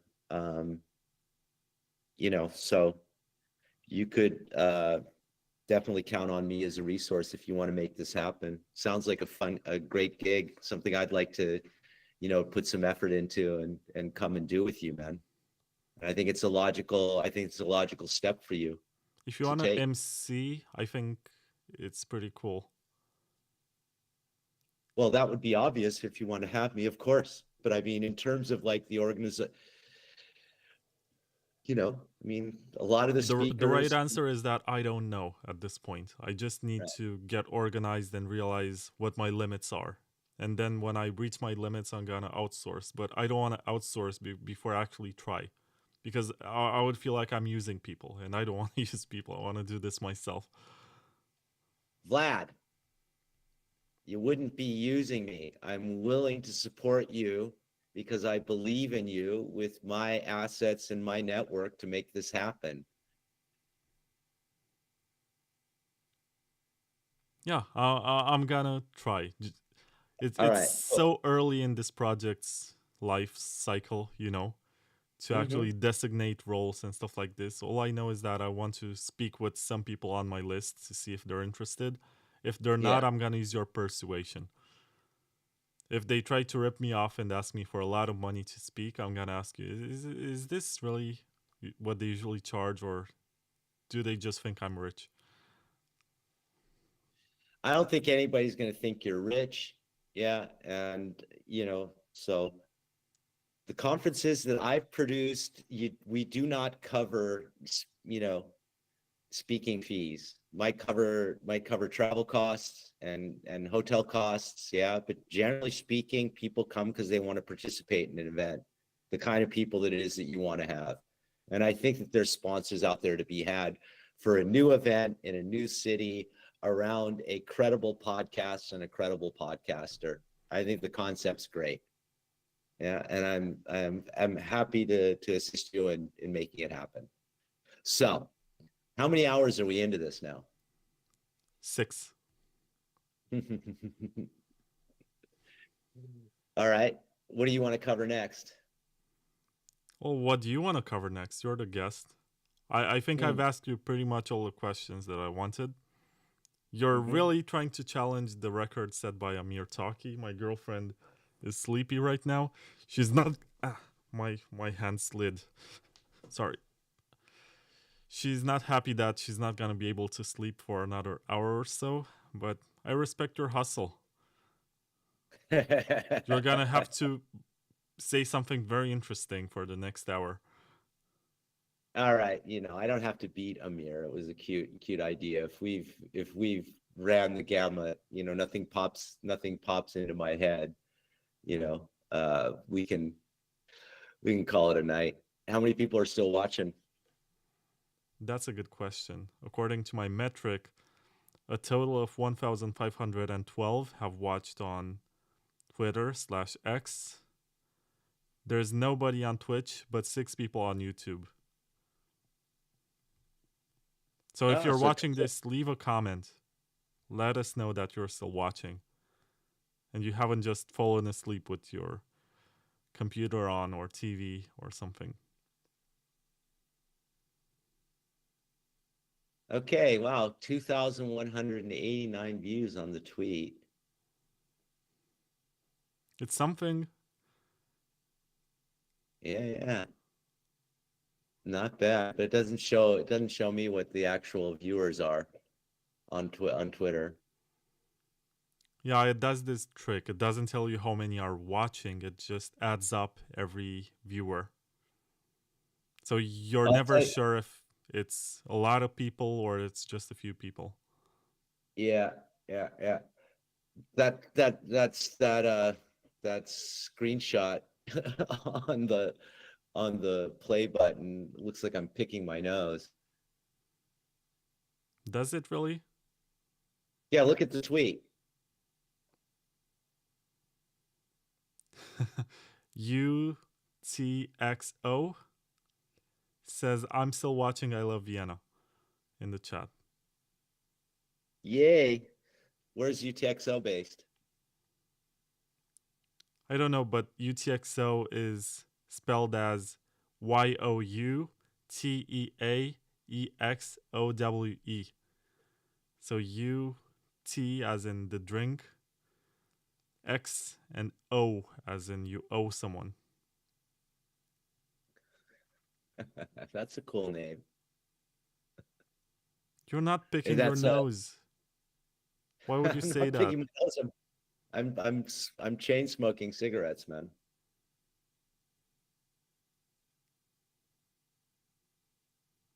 Which is a bad habit. You should get rid of it as soon as possible.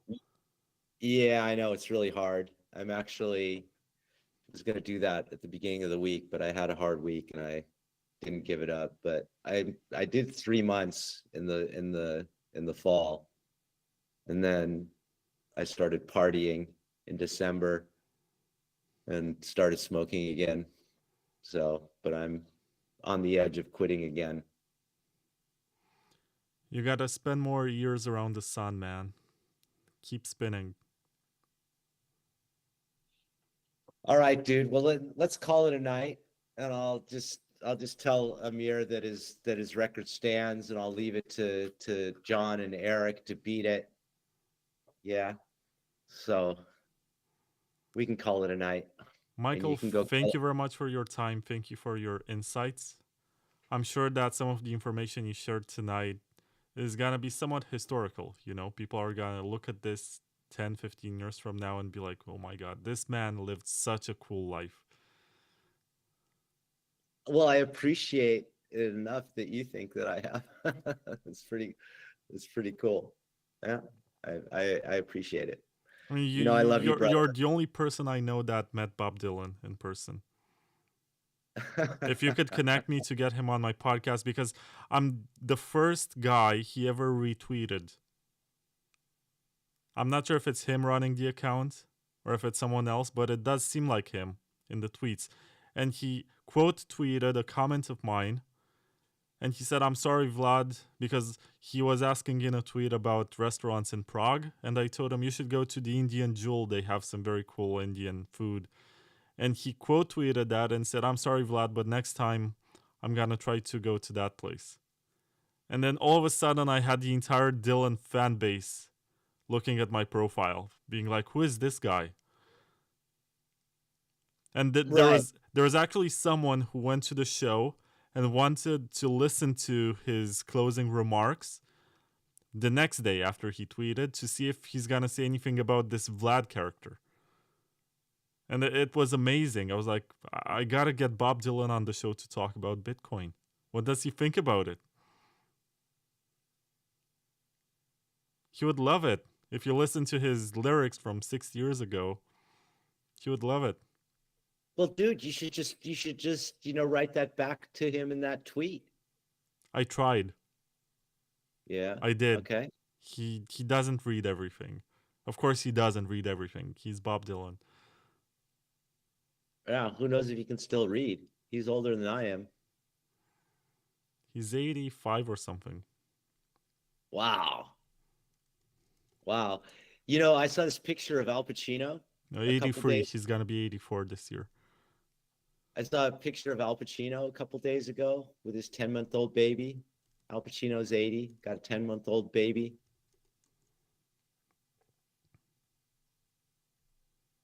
Interesting. So here's a great story for you. So came back from surfing in the wintertime, Sean and Chris, Penn, and they had a sauna. So we come back in the wintertime and take a hot shower and take a sauna.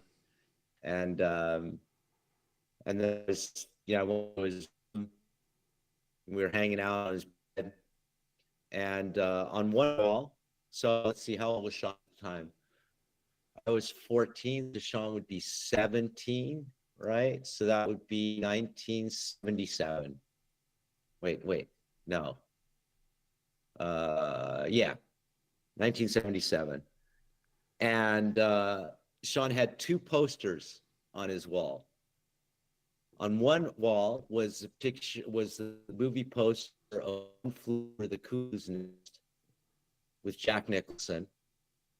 And on the other wall was a poster of Taxi Driver with Al Pacino. And it was like, yeah, I'm going to be like them one day. And I was like, ha, ha, ha, fuck you, Sean. And he ended up acting with both of them.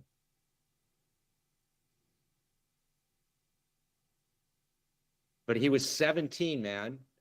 And he said, I'm going to be like those guys. That's how sure he was himself at 17.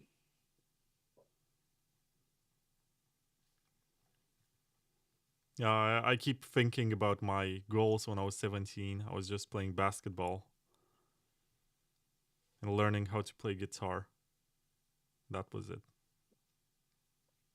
Yeah, and as far as the Bob Dylan thing goes, I was one of a bunch of kids that was in and out of his house around that time. So, Bob's not going to remember me. I can't pull any.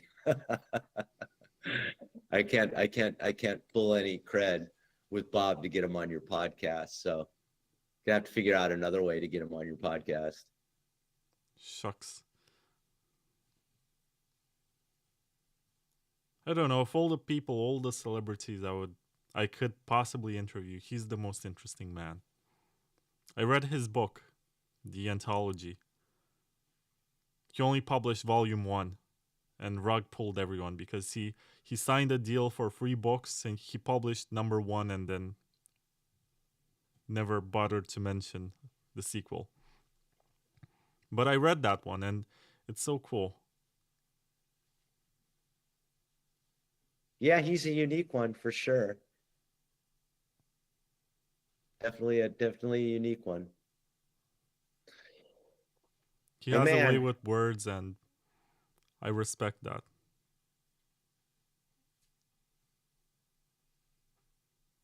Cool. Plus, he's acting like he's young and old at the same time. Like he brings back the wisdom of the folk singers and the bluesmen before him, but also acts like, he's young and he's living in New York City and he's going to these tea houses where he plays guitar and he's learning from Dave Van Ronk, who was this guy who was letting him sleep on his couch and had all the history books. And there was a documentary made about him in which Have you watched the new biopic that just came out? No, but I should. Yeah. Is it good? I haven't watched it myself either. I've just seen it that it's out, and no, I haven't watched it. Too much layer 2 stuff. Too much layer 2 stuff to keep track of. All right. Hey Vlad, one more time. Thank you so much for your time. Thank you so much. The honor is on my side, sir. Yeah, man. And do me a favor, yeah. Any clips that you take out of this, be good to me on that. All right, don't be too rough. Oh, it's all good. I also wanted to tell you this before closing, that if I close my eyes and I listen to you talk, you remind me of Tom Petty, but I don't know exactly why. So I was really good friends with a guy named Stan Lynch. Do you know who Stan Lynch is? No idea. Stan Lynch was Tom Petty's drummer. I know Campbell, what's his name? The guitar player from the Heartbreakers. Uh-huh. Yeah, so Stan was the drummer of the Heartbreakers. And so my first wife is, and the mother of my daughter is from here in Austria, which is why it is that I'm in Austria after leaving the States. And but the year before that, when or 2 years before that, when my first wife came to America, she got off the plane and at LAX, and I picked her up and we drove to backstage to Tom Petty concert. And so she got off the plane and I took her to a Tom Petty concert because I was friends with Stan. And this was 1990. Yeah, 1990. She was like, whoa. Was it the Damn the Torpedoes tour? I don't remember which tour it was, but yeah, I didn't pay that close attention, or doesn't sit with me what it was, but yeah, so that was pretty impressive for her, to get off a plane and go backstage to Tom Petty. It was at the Universal Amphitheater at Universal Studios in the San Fernando Valley. Yeah, that was a pretty cool show. Yeah. Yeah, it must have been, because Damn the Torpedoes. Oh no, it's 79, not 89. Sorry. It was 10 years before. No, it was later. Have you watched the BBC 5-hour documentary about Tom Petty?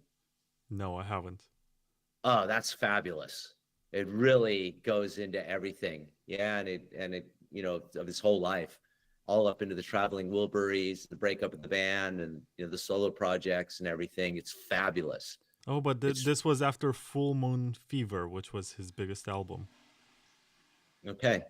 With I Won't Back Down, Running Down a Dream, Free Fallin'. Yeah. Classics. Yeah, man, epic. I love Petty. Man, the best of Petty box set, the double CD of the best of Tom Petty is epic. I love Tom Petty, for sure. The story about him is that he never released a bad song. He wrote a lot of them, but he only released the best material. He didn't want to put out something that is below his standard. Yeah. No, I mean, amazing musician. Yeah, for sure. I love Tom Petty. Absolutely. And like, he showed up at the same time as Elvis Costello, right? So it was, and what did you tweet about? Which band did you tweet? Huey Lewis and the News. Oh yeah. Yeah, man, I saw them too. They were great. It's the power of love. No, but I like their early material. Yeah. Like, what's it called? Huh. The one that shows Huey with, so he's on the cover holding his jacket like this. That's from 1982 or something. That's the album that I like the most. Then there's Sports, and then there's Four. Four, I actually quite like it. I think Stuck With You is basically a very good love song that describes my relationship with Ani.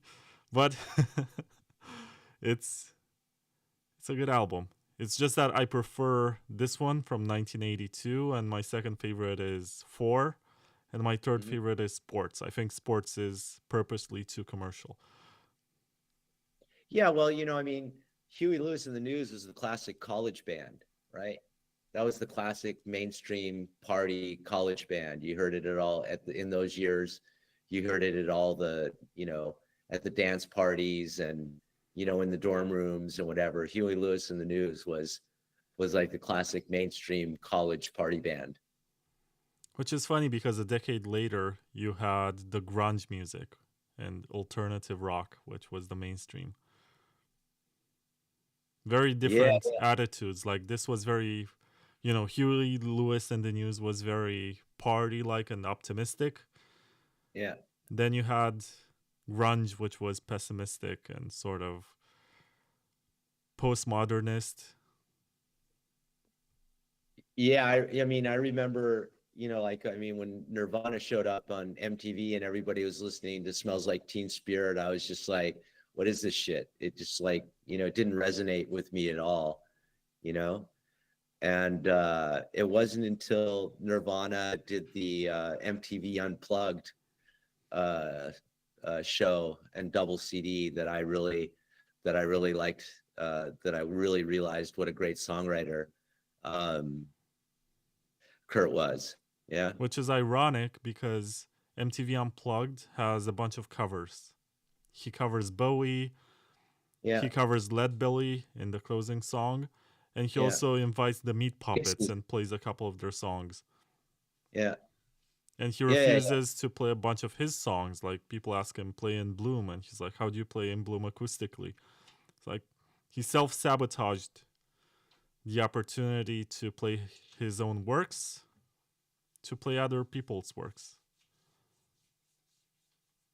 Yeah. There's multiple ways that you could look at it. Yeah. But yeah, yeah. And so yeah, that was really interesting. I saw Nirvana here in Vienna with 40 people. They were touring through Europe while Bleach was going platinum.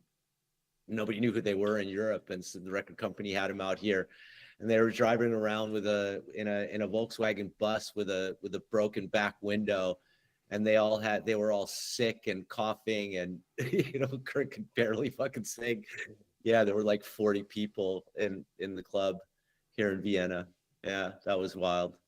What was their hit song? Love Buzz or Molly's Lips? Fuck, I don't remember. Nirvana wasn't really a band that I paid that much attention to be honest. Yeah. But my daughter liked Nirvana, and that's when I started liking Nirvana. Yeah. Was much later. Yeah, Yeah, like, it's insane. Even today, if you go to a shopping mall, you're gonna see a 14-year-old girl wearing a Nirvana t-shirt. hey, listen, I mean, I see a Peter Todd t-shirt here on what are those guys' name? PodConf, yeah. And it has the Yep. Nirvana font and the Nirvana That's pretty fucking emoji or old. something, yeah.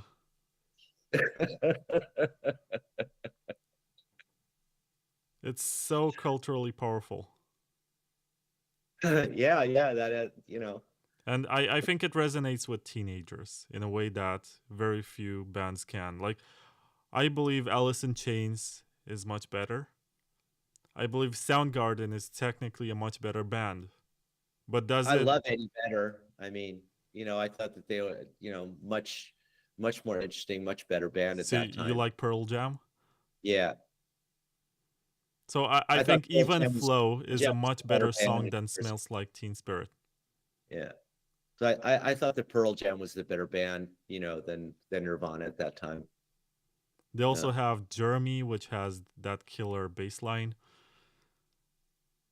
Did you ever Alive. listen to Did you ever listen to the Desert Sessions? Do you know Desert Sessions? No?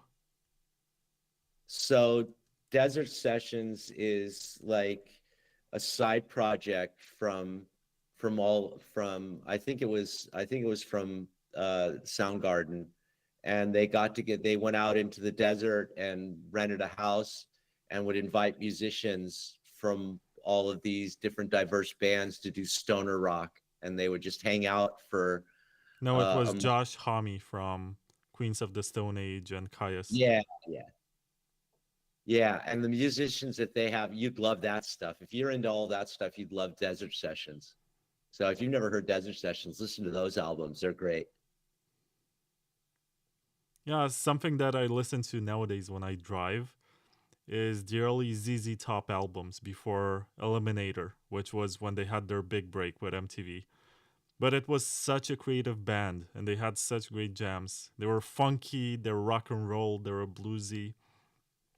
I like it. Did you ever get into, so I mean, that's the whole time. So that's like, that's Leonard Skinner and ZZ Top. And did you ever hear of Little Feat? Did you ever get into Little Feat? I think you'd No. really like Little Feat. So Southern rock band. Yeah, so first was Creedence Clearwater, right? And then Revival, that Southern rock feel. As ZZ Top was like the last one of that whole bunch, but it was, Creedence, and then Leonard Skinner, and then yeah, So Little Feat. there's a song on this album, it's called Cheap Sunglasses. And I like to listen to albums. So I buy CDs on purpose with albums and I listen to them from start to finish. And Good on you, because this nobody album, does that. Nobody makes albums anymore, man.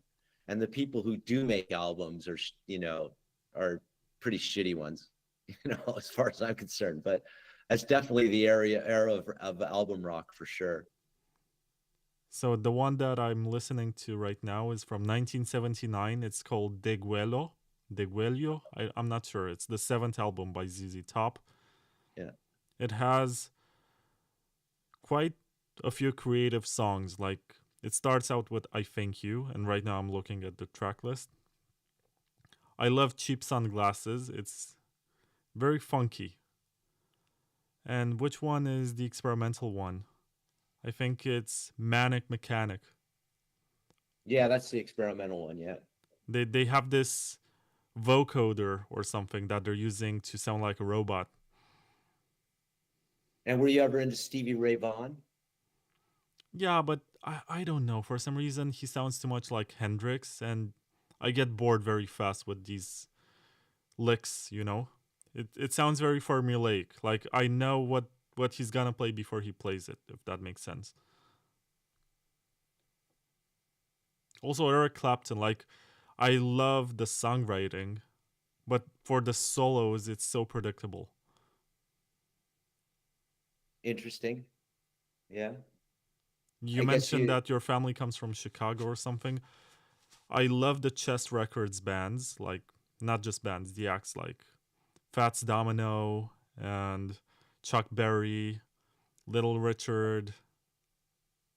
There's another great story. So I walk into a hotel in San Francisco in 1978 with a friend of mine, this guy named Lee Michaels, and fucking Little Richard is playing in the fucking piano in the piano bar. Yeah. All Amazing. dolled up. Nobody knew or cared who he was, at that point. And he was playing in a hotel bar in San Francisco, man.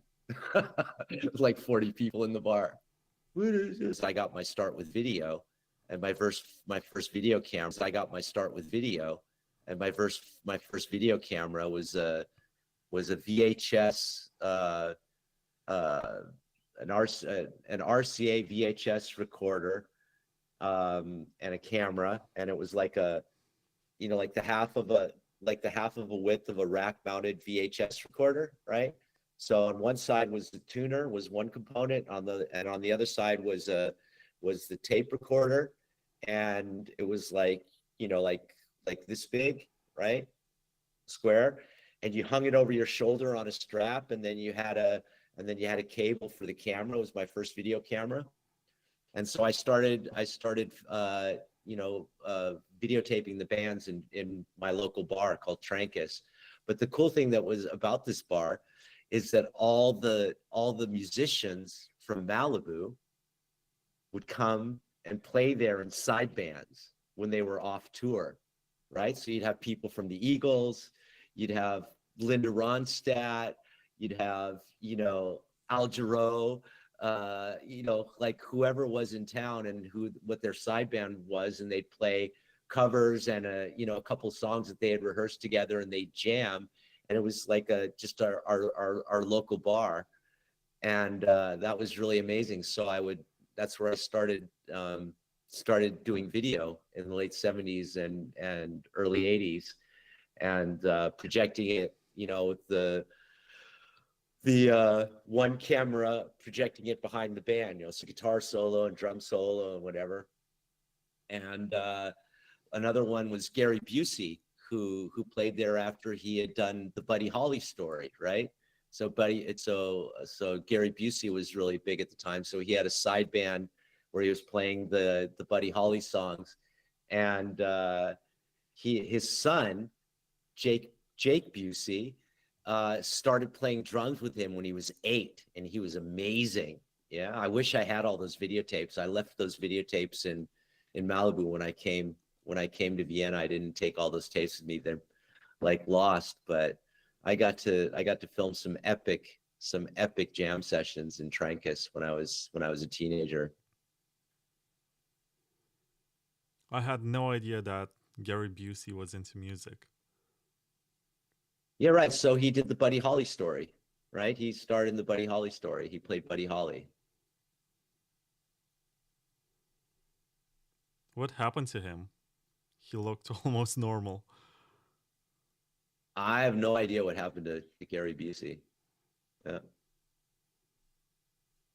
But he was another Malibu resident, right? Lived right around the corner from the club, from the bar. Oh, he had a motorcycle accident.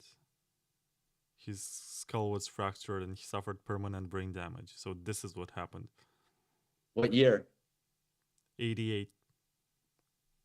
Wow, that early. Okay, what year was the Buddy Holly story?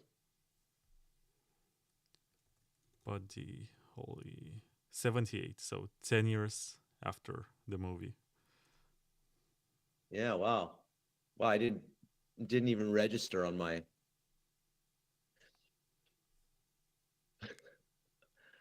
It's hard. I mean, the amount of people that were in Malibu and the amount of bands that were in Los Angeles. I mean, it was, it's Hollywood. Like, it's like everybody came through there. I saw the Police on their first tour in a club called the Whiskey A Go-Go. And it's kind That's of where like the famous. Doors were playing. Yeah, exactly. Yeah. And I saw them I still have the bumper sticker. It says "Support the Police," yeah, and on the back side of the bumper sticker, it has the date from the Whiskey A Go-Go. I still have that here. Yeah, so I saw them on their first tour at the Whiskey. Yeah. Oh, talking about Jim Morrison. So Jim Morrison had a sister, and she was married to a guy named Alan Graham. And Alan Graham was this British guy who then basically, through his marriage with Jim's sister, got the rights to was trying to sell the film rights, get financing to make a film about the Doors. And this was the first actual film project that I worked on when I was 16 or 17 as an associate producer. And so I got to meet Jim Morrison's father and interview Jim Morrison. So I was running around with this video camera in Malibu as a local kid. And so I had access to all of these people. And And so I actually met Jim Morrison's father, and his father was an admiral in the Navy. Yeah. And, you know, Jim studied at UCLA at the film school, right? I mean, LA Woman, you know, the Doors were the LA band. And so, yeah, I was involved with this guy who was trying to make a film version of the Doors' life. And he was trying to hold on the rights. He wanted to be the writer, the director, and the producer of it. And everyone in Hollywood was like, no, you can have one role. You can either write, direct, or produce. We'll give you that, you know, because of, you know, your access to the rights for the story and whatever, due to the being married to his sister.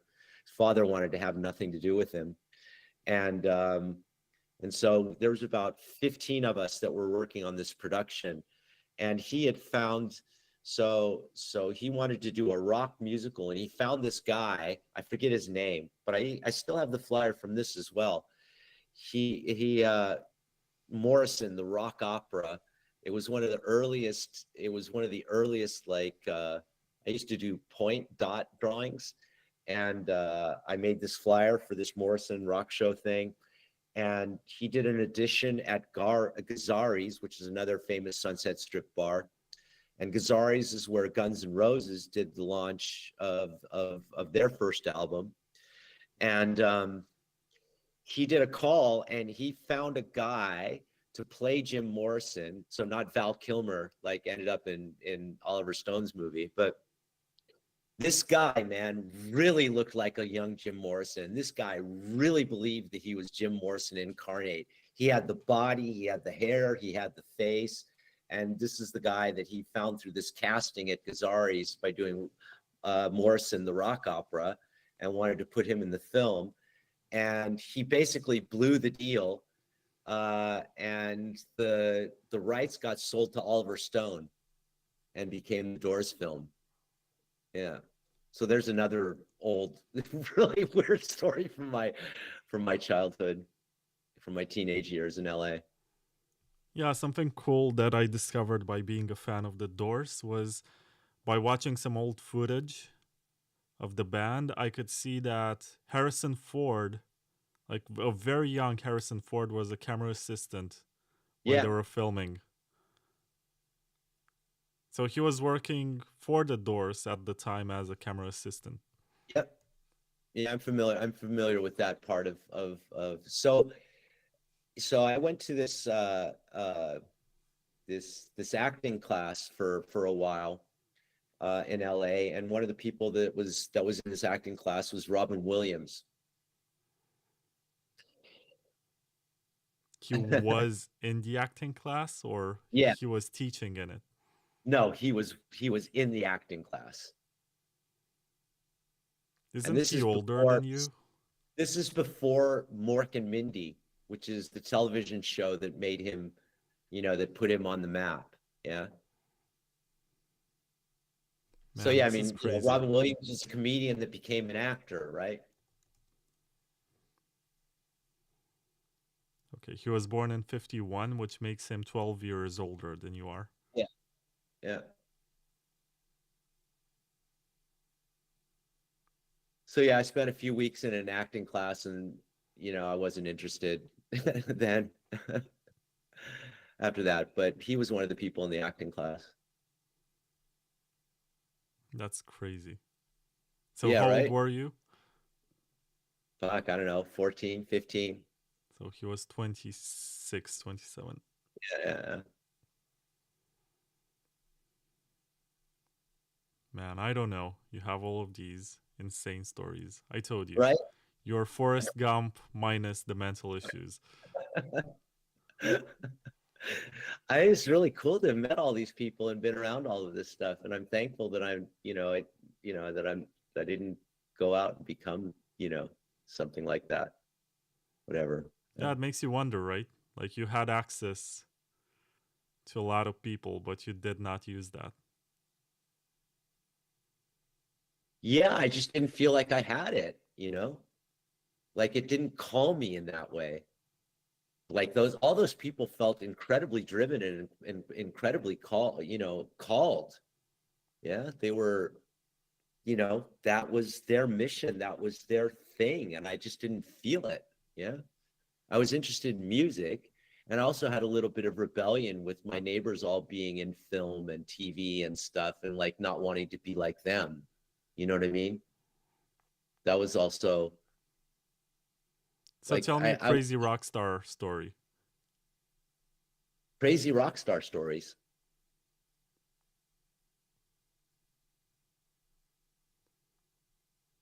Do you know who Oingo Boingo is? No, Do you know who Danny Elfman is? he's an actor, right? Danny Elfman is a film composer now. That's what he's. Elfman. Okay, yeah.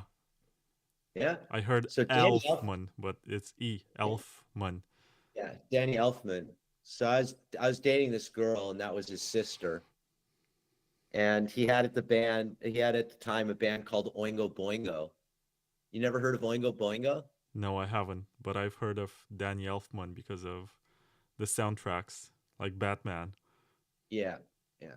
So he went on to be a film composer. Yeah. And so, but he started out also, you know, this is a bit before Red Hot Chili Peppers were playing in the clubs in LA. So the clubs were, like I said, the Whiskey A Go-Go and Gazzari's, and this is before there was the Viper Room, and then there was a club called Madame Wong's and Madame Wong's West, and Oingo Boingo was the house band of Madame Wong's. They played there very, very regularly, and they were called first they were called the Mystic Knights of the Oingo Boingo, and they used to dress up in suits, in like bear suits and costumes, and they were kind of like a circus act. Yeah. And yeah, so that was another funny band, you know, that I was involved, that I was kind of like hanging out with because I was dating his sister.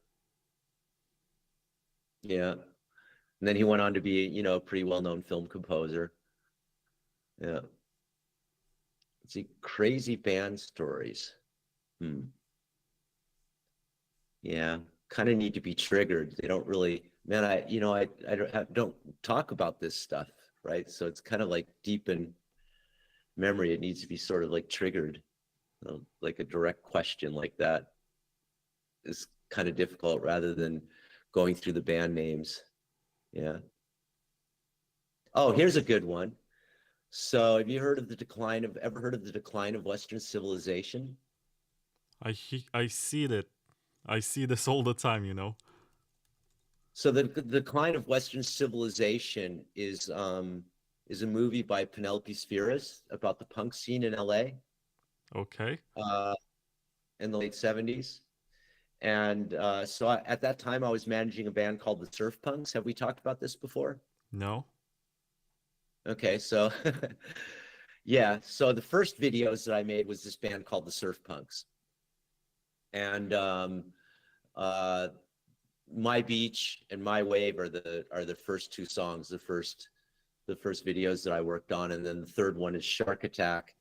Anyway, so this is the band that I was managing as a teenager, and they were a local group of surfers and freaks that were like a comedy band about punk, and they got kind of popular and on local radio and made a couple albums. We did an album for Epic Records, and so let's see, how did I get there? Anyway, so but my favorite punk band at the time was a band called Fear, and they're in the decline of Western civilization. And if you watch that, I'm somewhere in that mosh pit that's in that film, and they were my favorite band.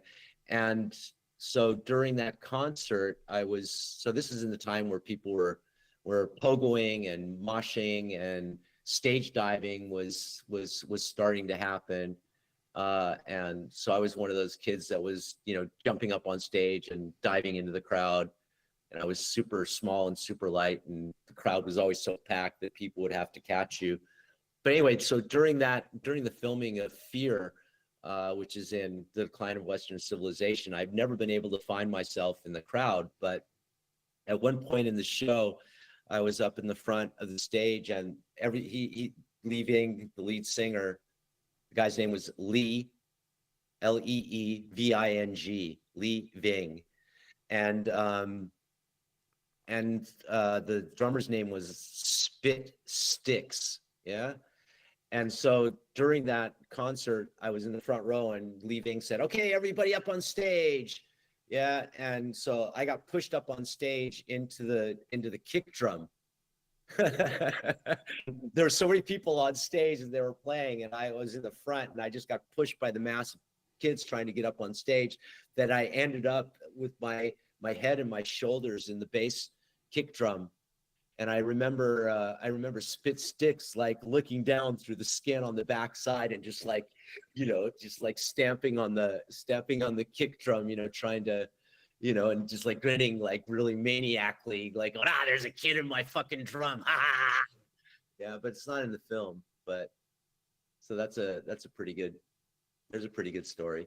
It's funny. Flea of the Red Hot Chili Peppers was their bass player for 2 years. Yeah. I was not even aware of Fear, the band. Oh, they're great, man. The text is great. Yeah. Listen to the song Beef Bologna. I don't want no chicken. I don't want roast. She don't want no chicken. She don't want no roast. She just wants a double dose of my beef bologna. Back in the day when you actually needed to use coded language and you couldn't say what you wanted, like today. Yeah, well, or that you had a sense of humor. Yeah, Lee Ving had a role in Dirty Dancing. He plays like the bad guy in Dirty Dancing. So he went on to have an acting career. He was a very charismatic dude. But all of those bands in the decline of Western civilization, so Agent Orange, Fear, Black Flag, Circle Jerks, all of the bands that are listed there. That was the punk scene that I was involved in the late 70s. Yeah. I brought the Ramones to the Palladium. So that was a really cool show.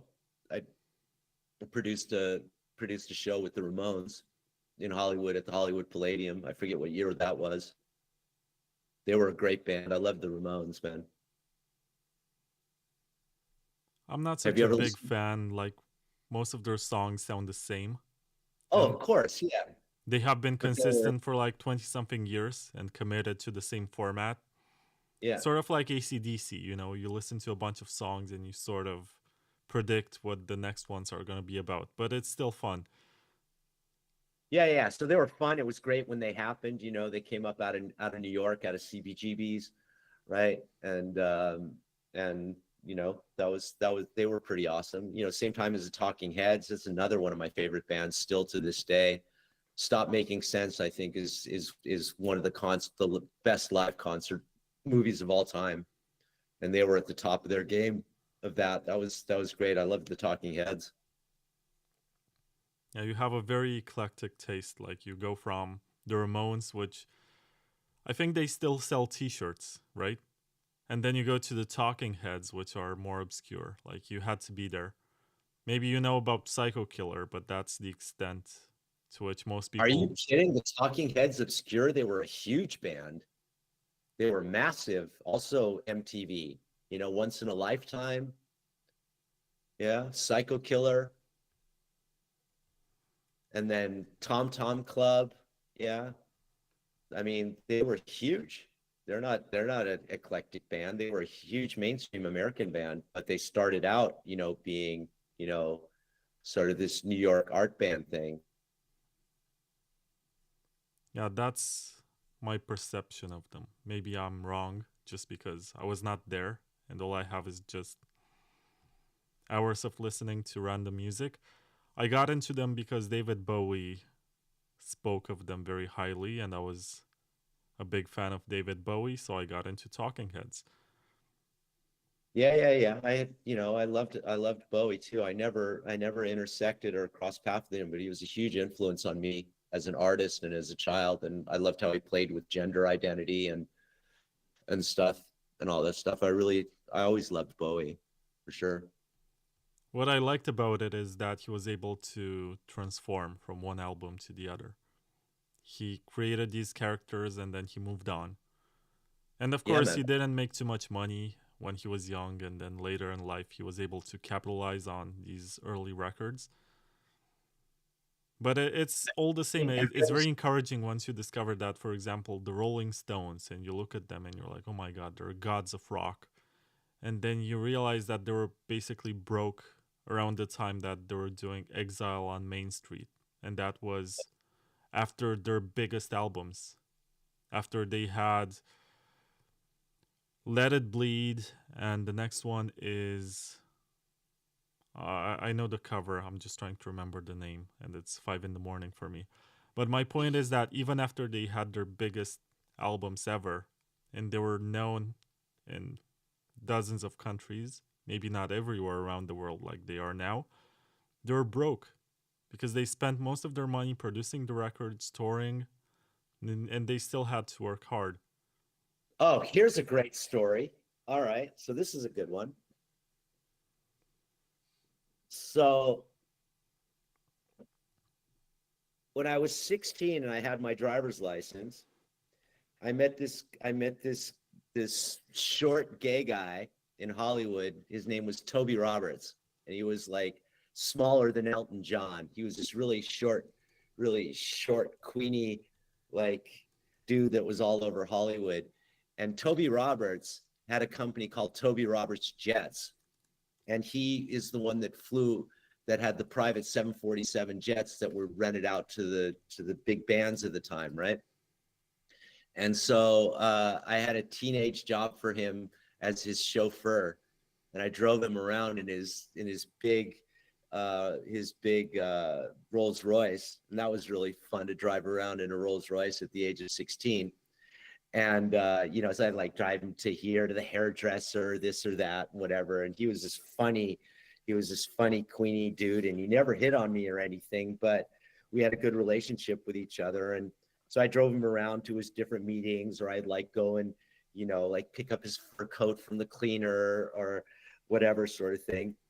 And one day he asked me, he's like, do you have a passport? I was like, no, I don't have a passport. He says, well, you should get a passport. I was like, why? He says, well, you're going to need a passport if you're going to work with me. I was like, okay. So I went and got my first passport. And that took about I don't know, I guess like 3, 4, 6 weeks at the time. And so I got my passport and I let him know that I was doing this process. Then a couple of months later, he says, okay, well, take your passport and tell your parents you're going to be gone for the weekend. And I was like, okay, where are we going? He said, don't worry about it, but you're going to need your passport and we'll be back. We're going to leave on Friday and we'll be back on Monday. This is actually one of my greatest stories. And so I pick him up. I go over to the house. I drive over there in my car. I had a 63 Volkswagen Bug at the time. And picked him up and he says, okay, we're going to driving to LAX. And I drive to LAX with him. We drive out on, through the private section at LA International Airport to where the private jets are parked. And he says, okay, we're going to get on the plane. I'm like, where are we going? He says, oh, don't worry about that. You'll find out. And so I get on the plane with him, and it's me, him, and Led Zeppelin. That's it. Are you serious? And it's me, him, and Led Zeppelin, right? What year was this? 79. That makes sense. So you flew in the same jet with Led Zeppelin. So the reason we needed a passport is because we were flying to fucking London for their gig at Wembley Stadium, right? So I was 16. I'm on this plane with these guys, and I was playing Frisbee and partying with Led Zeppelin at 16. And and for their last tour, before John Bonham died. 78 or 79, yeah. I'm not sure if they played at Wembley that year. It was Nebworth. Okay, yeah. Crazy. Yeah, so I come back. So we fly them there. They go on stage for their concert. And then we fly back without Led Zeppelin. And I get back and I go to school that weekend. People are like, "Oh, what'd you do this weekend?" I was like, "Yeah, I flew to London with Led Zeppelin for a concert." Everybody's like, "Yeah, right." That's No amazing. pictures, nothing. Yeah. There's So a good one. did you Crazy interact rock. with any of the band members? Did you speak with them? Of course, we were smoking and drinking and partying and playing frisbee and having fun, on a plane flight and sleeping and like whatever. Yeah, it was hilarious. So any particular stories about any of the members? Not memorable, no. Not something that I've kept with my memory up until this date. So what Have you're you- saying is that they acted like rock stars and that's it? No. It was like a combination of partying and hanging out and whatever. Yeah, they were rock stars. Yeah, Jimmy wasn't so talkative. Yeah, but Robert was quite talkative. I remember having a lot of fun with him, but I don't really have any solid memories about it. It was just like another, stoned and drunk experience as a teenager.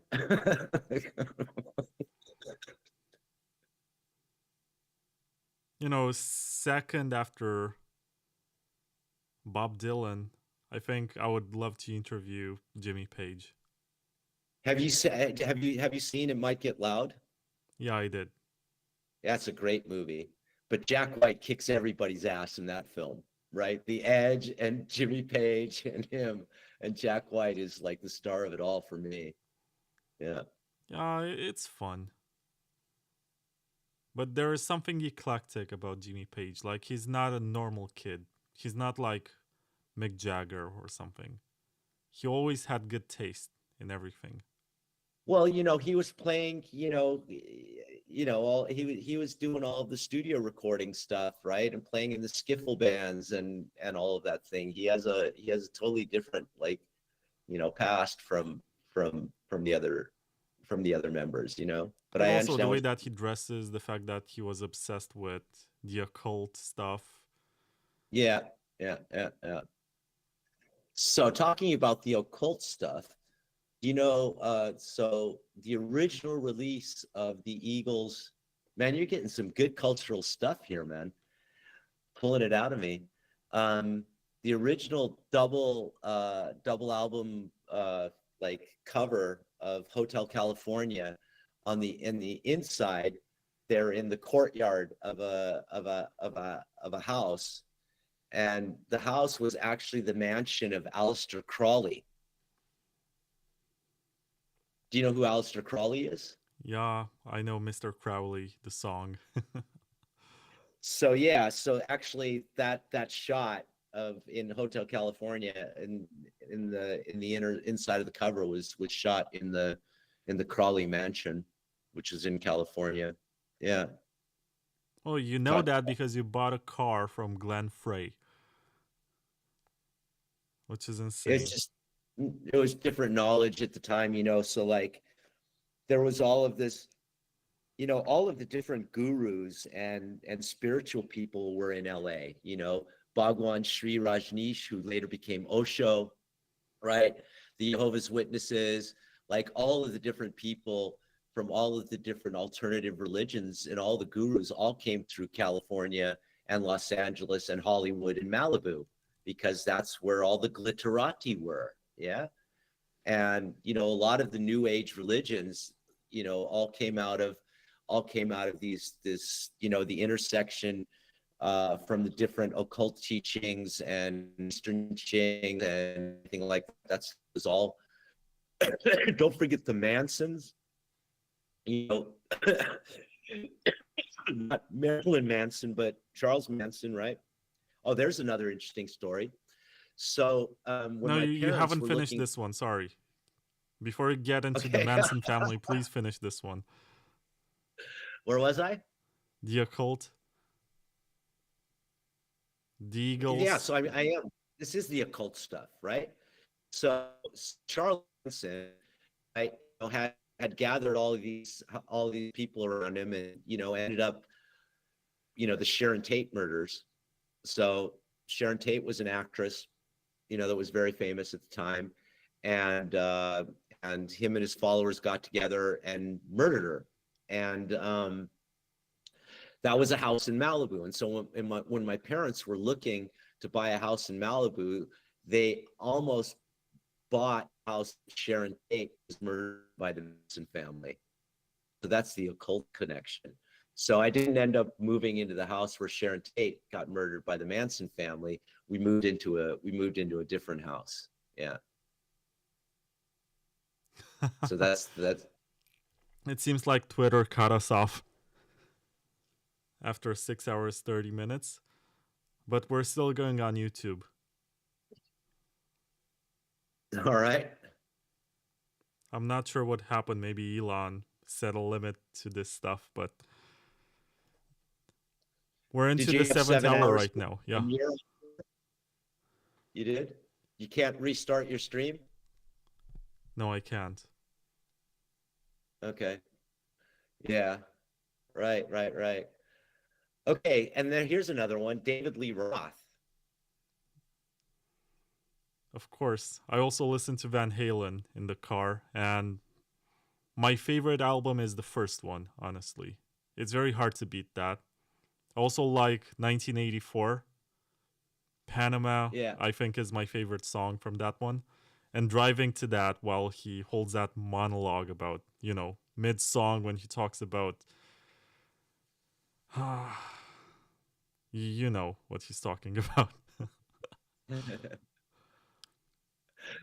So yeah, so David was somebody that I hung out with quite a bit in Hollywood as I got a little bit older, and so I was in my 20s by that time when I was hanging out with him. He lived in Malibu, and his lawyer lived on my street, and so that's how I met him. Just hanging out on the beach. He came down to the beach, our local beach, with his lawyer. And so I ended up hanging out with him quite a bit, and he was a ton of fun. He was just like, if you want to talk about fucking rock stars, you want to talk about like backstage. I mean, Van Halen was the top of the fucking pops. I mean, the story about brown M&Ms, right? Like, Yeah, I know. right? I mean, that shit was real. That shit was real. Anyway, so we used to slum in the in the different clubs together and go out and party in Hollywood and stuff. And he was a real fun guy to be around, just a real party animal. But man, we were always talking shit and making puns and whatever. And that motherfucker stole so many of my jokes, man, when we were shooting the shit and having fun. And I'd hear him, like, we'd be out somewhere and he'd be like telling some story, or he'd pick up some slang that I had made, and he was like impressing girls and they were like laughing. And I'm like, dude, man, fucking stealing my jokes. And he's like, no, man, that was never your joke. You just thought it was your joke and whatever. Yeah. So yeah, he was a lot of fun to hang out with. I also have the album 5150 in the Yeah, car. it's cool. It's not on par with the previous works. Really? Yeah. Okay. That's Sammy Hagar on vocals. Oh, right. That's when Sammy Hagar, when he had left, right? Yeah. And I'm not saying so. It's almost like a letter to the fans, and it's almost begging them, okay, accept me. Is this good enough for you? Right. That's the Right. first track from the record, Good Enough. And then it's almost like he's saying, oh, I'm like a politician trying to appeal to you and tell you to like me and stuff like this. But it's encrypted under the guise of a love song. So he's trying to communicate with the fans and tell them, maybe I'm not the previous guy. I don't know. It feels a bit lame. And also, Yeah, it the was overall lame. energy is much lower. And I guess also Eddie Van Halen had mellowed down. At that point, he was more into synths than soloing, and he wanted melodies and stuff. So were you ever into any of the prog rock bands like Vandergraaf Generator or Procol Harum or King Crimson? I did listen to King Crimson, but only the first album. Yeah. But when you say prog rock, to me, it's more like Deep Purple, which I've seen live twice. Mm-hmm. Of course, not in their prime, but that was the best I could do. Mm-hmm. Actually, I should tell you what concerts I saw, because for a Romanian, I think I did pretty good. My favorite one, and the one that I hold dearest to my heart, is Paul McCartney in 2015 in Paris. I was there as an exchange student. So 10 years ago, I saw Paul McCartney, and it was the best concert of my life. He played for 3 hours straight. He came back on stage twice for reprise. And he played the whole Abbey Road medley. That was amazing. My second favorite was Roger Waters during the World Tour 2013. I saw that in Bucharest here in Romania. Amazing. Yeah, so the second time that I took LSD was for the premiere of The Wall, the movie. That And that was must have been 1980 something. yeah. So that was the second time that I took LSD was for the Wall. Yeah. The first time was for a movie called Altered States with William Hurt. Yeah. But yeah, Pink Floyd. So Dark Side of the Moon was like the album that I grew up with, sitting in my treehouse fort, smoking dope with Chris Penn. Yeah. And we would put on Dark Side of the Moon and get stoned and like smoke a whole ounce of grass, over a night in a bong and whatever. And that was like the go-to stoner album was Dark Side of the Moon. I love Pink Floyd for sure. Definitely. I worked as a rigger on the Pink Floyd tour in Europe. In what year was it? We called it. I still have. Oh man, I can't. Yeah, I can't really show you. So behind me, actually, I have all of the laminates from all of the gigs that I've done and been involved with through my whole life. And on there is the Pink Floyd tour in Europe. In what year was that? It must have been 94. Anyway, we called the tour. I was a rigger on that tour, and climbing, and hanging cables and stuff for the lights. And we called it the Pink Flood tour because everywhere it fucking rained on the tour that summer. It was a summer tour through Europe. Yeah. I still have that crew laminate in my collection. So did 11 or 12 shows, I think, in Europe with Pink Floyd. That was cool. Yeah, you know what else is cool? You just beat Amir Taki's record. Get out. Talking about Pink Floyd. You did, yeah.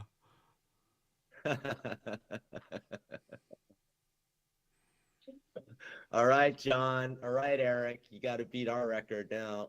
Sorry, but the post has been taken. I guess this is the worst part about setting records like this, because you get people who come for them. Like, be honest with me. Did you honestly think you were gonna make it for 7 hours? No, actually, I was ready to go, and what, 50 minutes ago when we were at 7 hours. I said goodbye and we said thanks and whatever. And then you start talking about Bob Dylan, and here we are going through all these different bands from all of these different years. Yeah. I mean, and my You connection to them. mentioned Led Zeppelin, and I was hooked. It's the reason why I started playing guitar. It's such a weird fascination for me. I saw today. I don't use Facebook too much, but I opened it. I open it like 5 times a year, and I got this reminder that it was 12 years ago that I bought some records, and at the time I had the first 4 Led Zeppelin albums. I was an exchange student in Sweden, Gothenburg, and basically with the same I've been to money, golf. yeah, I was there for 6 months. With the same money that I would spend on a meal, basically I would buy records. And I bought Led Zeppelin 2. That was the first one that I bought.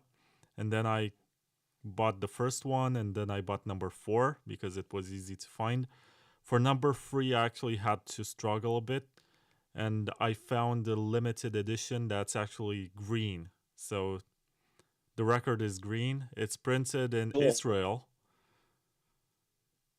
and I got that one, and I'm happy I have it. And So my first slow dance with a girl in junior high school was to Stairway to Heaven.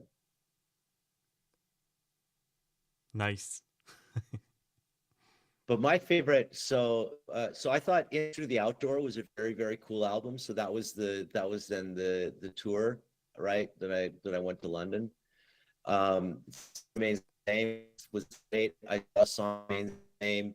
That was actually my first large concert was the Song Remains the Same tour at the Los Angeles Forum. The first time I was 14, and I just graduated from junior high school, and the week after the graduation, Led Zeppelin was playing in at the LA Forum, and that was my first big like rock concert, and smoking hash, you know, in the audience and being stoned and seeing a big band that was my first big concert was Led Zeppelin also. Yeah. And my first slow dance with a girl to Stairway to Heaven at a junior high school dance in the gym, like the school auditorium sort of thing. Yeah. So Yeah, so this but my checks out. favorite, It was in June of 1977 at the Los Angeles Forum, but it yeah. was not The Song Remains the Same. I mean, that was the opening track, but for the movie The Song Remains the Same, they recorded, I think, in 1973 or something. Okay. So, but that's what I remember it as. So shady memory 50 years later, right? Or I actually 45 years found the ago. concert on the Internet Archive. Well, thank you very much for help. Yeah, so it was 1977. Yeah, exactly. And yeah, amazing. Anyway, my favorite Zeppelin track and my favorite album was The Ocean on Houses of the Holy. Mm-hmm. So I really that is my Zeppelin track. Yeah. That's the closing track of the album. It starts out as something just like Black Dog, hard rocking, but by the Yeah. end of it, it switches into this mellow rock and roll. Yeah. And it's the perfect way to end that album. I agree. Yeah, and in the Evening is on that album too, right? In the Evening is the opening track on In Through the Outdoor, I think. Okay, right. Mixed up there. Right. Yeah, so Zeppelin. I loved Zeppelin, of course, you know. So I mean, listen to all these bands at the intersection of time where it is that I grew up, right? There's all this stuff, right? And then hip hop happened as well. Yeah.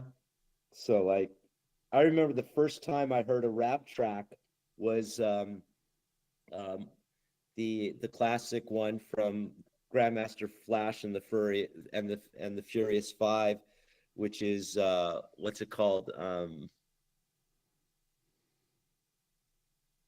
The Message, the super long one that's like 18 minutes long with the rap.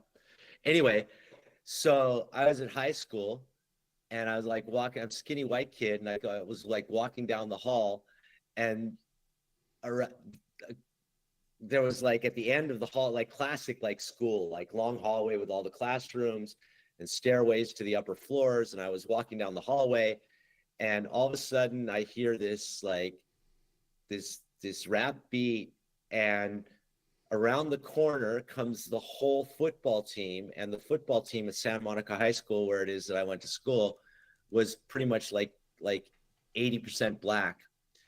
And the football team, dressed in uniform, with a guy in front with one of those big ghetto blasters on his shoulder, they come like rocking down the highway, they come rocking down the hallway, and they're all like rapping to this song, man. That was the first time that I heard rap. It was crazy. And they were all like doing the moves with big ghetto blaster. I was like scrunched up on the side of the wall as they all came by rapping. That was crazy. So all of those things happened concurrently, right? There was, the whole 60s and 70s rock stuff that was going on. Yeah. And then hip hop and punk came. Yeah. And then new wave, and then all of the spandex bands like Poison and all of those things. So musically, everything was in LA, at some point, all those things happening. Cypress Hill is another band that I used to like see before it is that they were even playing in clubs when they were. There was this Australian guy named Ian something who was a music video director, and he was doing all the rap bands, and they were practicing in his studio before they recorded their first album, Cypress Hill. And they were like, the East LA Mexican stoner dudes. Yeah. Crazy times. So many different intersecting music genres that I got to experience as a teenager and young adult. And let me tell you, when you did experience that, you never expected some Romanian guy who's born 20 years later, maybe, to know about most of it and speak about it in English. Like, there's no way to ever imagine that this was going to happen. Actually, the opposite. These are world-famous, world-class bands that everybody knew and that have stood the test of time, actually. No, I'm not surprised at all. Hashtag humble brag. That's the American exceptionalism, of coming from where it is that I come from. Yeah, I come from where all this stuff happened.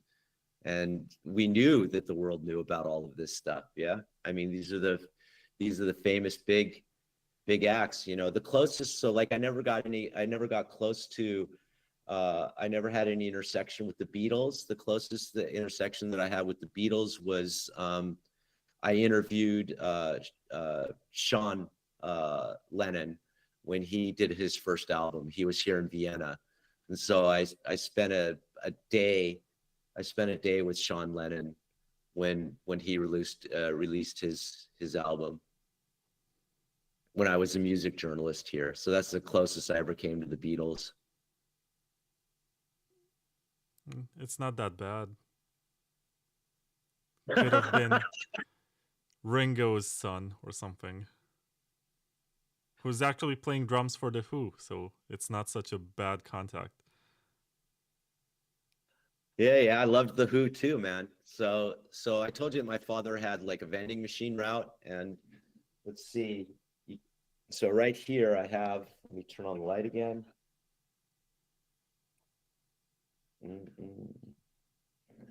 So over here, you see this here is a jukebox, a Wurlitzer jukebox. This is the one thing that I brought to Europe when my parents died. And my father had pinball machines and Wurlitzer jukeboxes and cigarette and soda and candy machines all over Los Angeles. And that's a 1971 Wurlitzer that my father gave me for my 10th birthday in 1973. And so my father had like jukeboxes in bars, like in Tarantino style bars in San Fernando Valley and dumps and like all over the place. And he had about, I think he had 40 jukeboxes and I don't know, maybe 200 pinball machines. And so I grew up with, in my garage, I grew up with pinball machines and with that jukebox. And my father used to change the records every week, right? So the jukeboxes have inside a mechanism, you know, that pushes the records up and everything, and it counts how many times. It's totally mechanical jukebox, right? And so he used to change the records every week, and he'd buy them in bulk. So whatever the top of the charts were, they would look at how many times the records were getting played in there. And so every week I had, you know, the records that weren't getting played anymore. And so that jukebox is full of the music that I grew up with, that my father changed. Yeah, it's half of it is the music that my father used to listen to. Like I told you, he would sit in his car and listen to the music from his era. So I grew up with all of the big band and swing music and Chuck Berry and all of the 50s stuff and Elvis and all the things that he grew up with, and then all the records of the time. On that jukebox is the first time that I heard the Doors. Yeah, it's the first time that I heard Steely Dan. So the first song that I ever heard from the Doors was Riders on the Storm on that jukebox as a kid. And the first song that I heard from Steely Dan was Ricky Don't Lose That Number. And so my father had cigarette and fuck, I've led an amazing life, man. It's so wild hearing myself talk about this. So such amazing experiences. So he had in two of the famous recording studios in Hollywood. One is called Sunset Sound, and the other one is called Hollywood Recorders. And Sunset Sound was right next to the Aquarius Theater, where you know, Let the Sun Shine, the musical, was done. And that was like a black light theater that was right next to Sunset Sound. And Sunset Sound and Hollywood Recorders is where the bands like Steely Dan and the Eagles and Michael Jackson and, you know, Quincy Jones, they were the top recording studios in Hollywood that were run by the recording studios. And so as a young child, when I was riding around with my father during the summertime and helping him, you know, refill the machines or change the records and the stuff, two of the places that I was running around as a kid was Sunset Sound and Hollywood Recorders. And one of the bands that was recording in there was Steely Dan. And so I think I was in there when they were recording the album Can't Buy a Thrill. And yeah, so years later, I think I was 17 or 18. I don't remember how old I was, but I was sitting on the same beach where that club that I was talking about earlier, Trancas, was, with a bunch of friends, you know, in the summertime, just smoking joints and drinking beer and hanging out on the beach.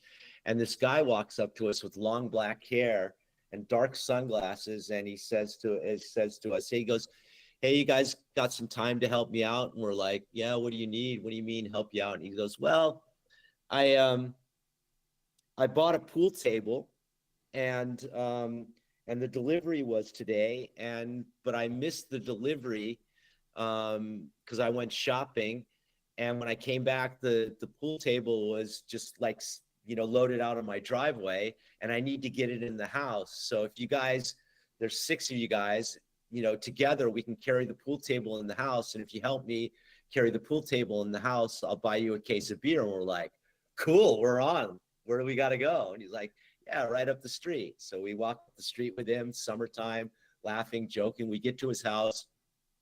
In the driveway is standing this pool table, you know, a billiard table. And so we pick it up, we carry it into the house where it is you want to have it. Yeah, like getting it through the doors and stuff, tilting it, grunting, you know, like, fucked up, you know, we're stoned, having fun, joking around. And so we get the table into his house, and he had introduced himself as Don. Yeah.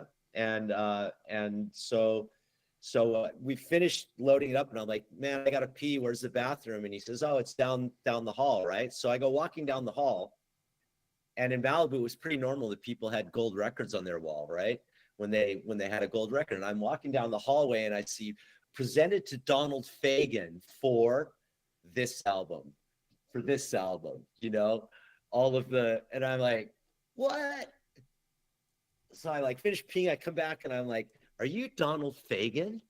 And he goes, yeah, why? And he goes, well, man, I think I was a studio at Sunset Sound when you were recording "Can't Buy a Thrill" because my dad had the vending machines there, and this guy and Donald Fagen remembered my dad because my dad was this really funny character that everybody that joked around with everybody and stuff, and he actually remembered my dad 10 or 12 years later.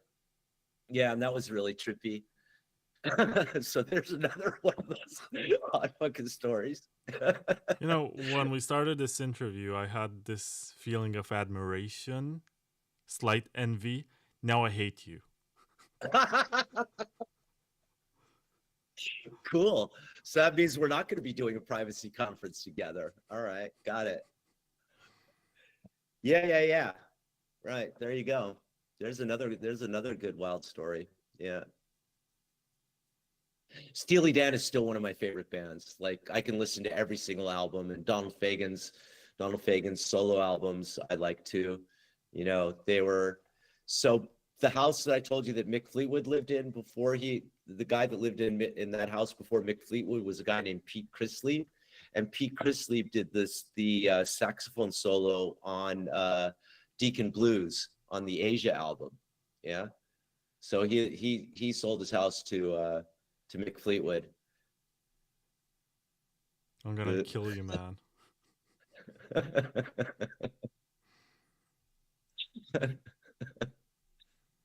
Wait, so what's the name of the saxophone player? Peter Chrislieb. Pete, P-E-T-E, C-H-R-I-S-T-L-I-E-B. Pete Chrislieb. Oh, found him. Tenor saxophone on Deacon Blues. Crazy.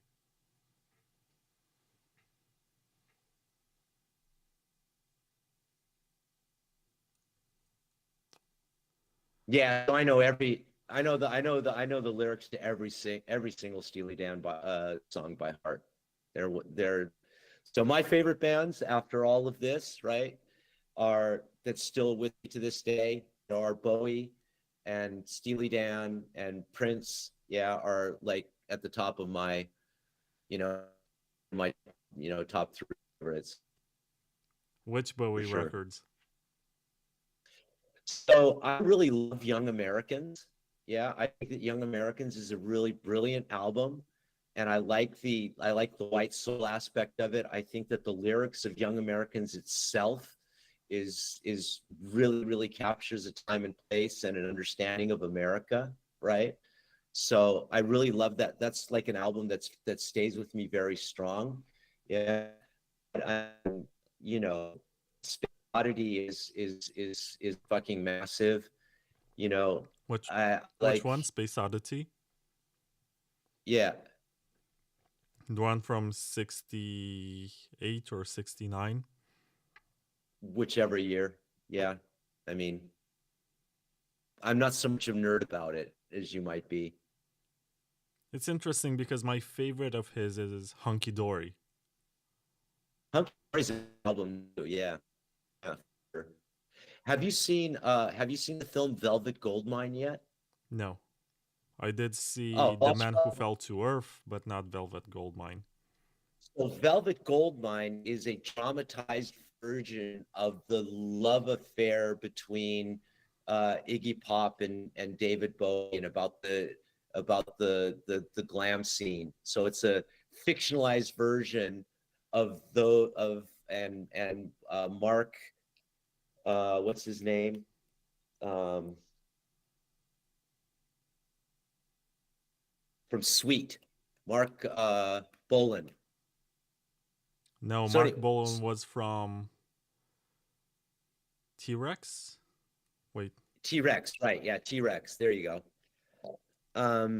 So Velvet Goldmine is an excellent fictionalized version of the glam scene in in London, and as it happened, it's kind of like a fictionalized Bowie, a fictionalized Iggy Pop, a fictionalized Mark Bolan.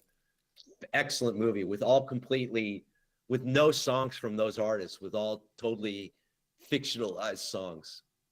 If you love those artists, definitely watch Velvet Goldmine. Fabulous film. Christian Bale plays in it. Ewan McGregor. Oh, this is pretty good. Yeah, man. A fabulous film.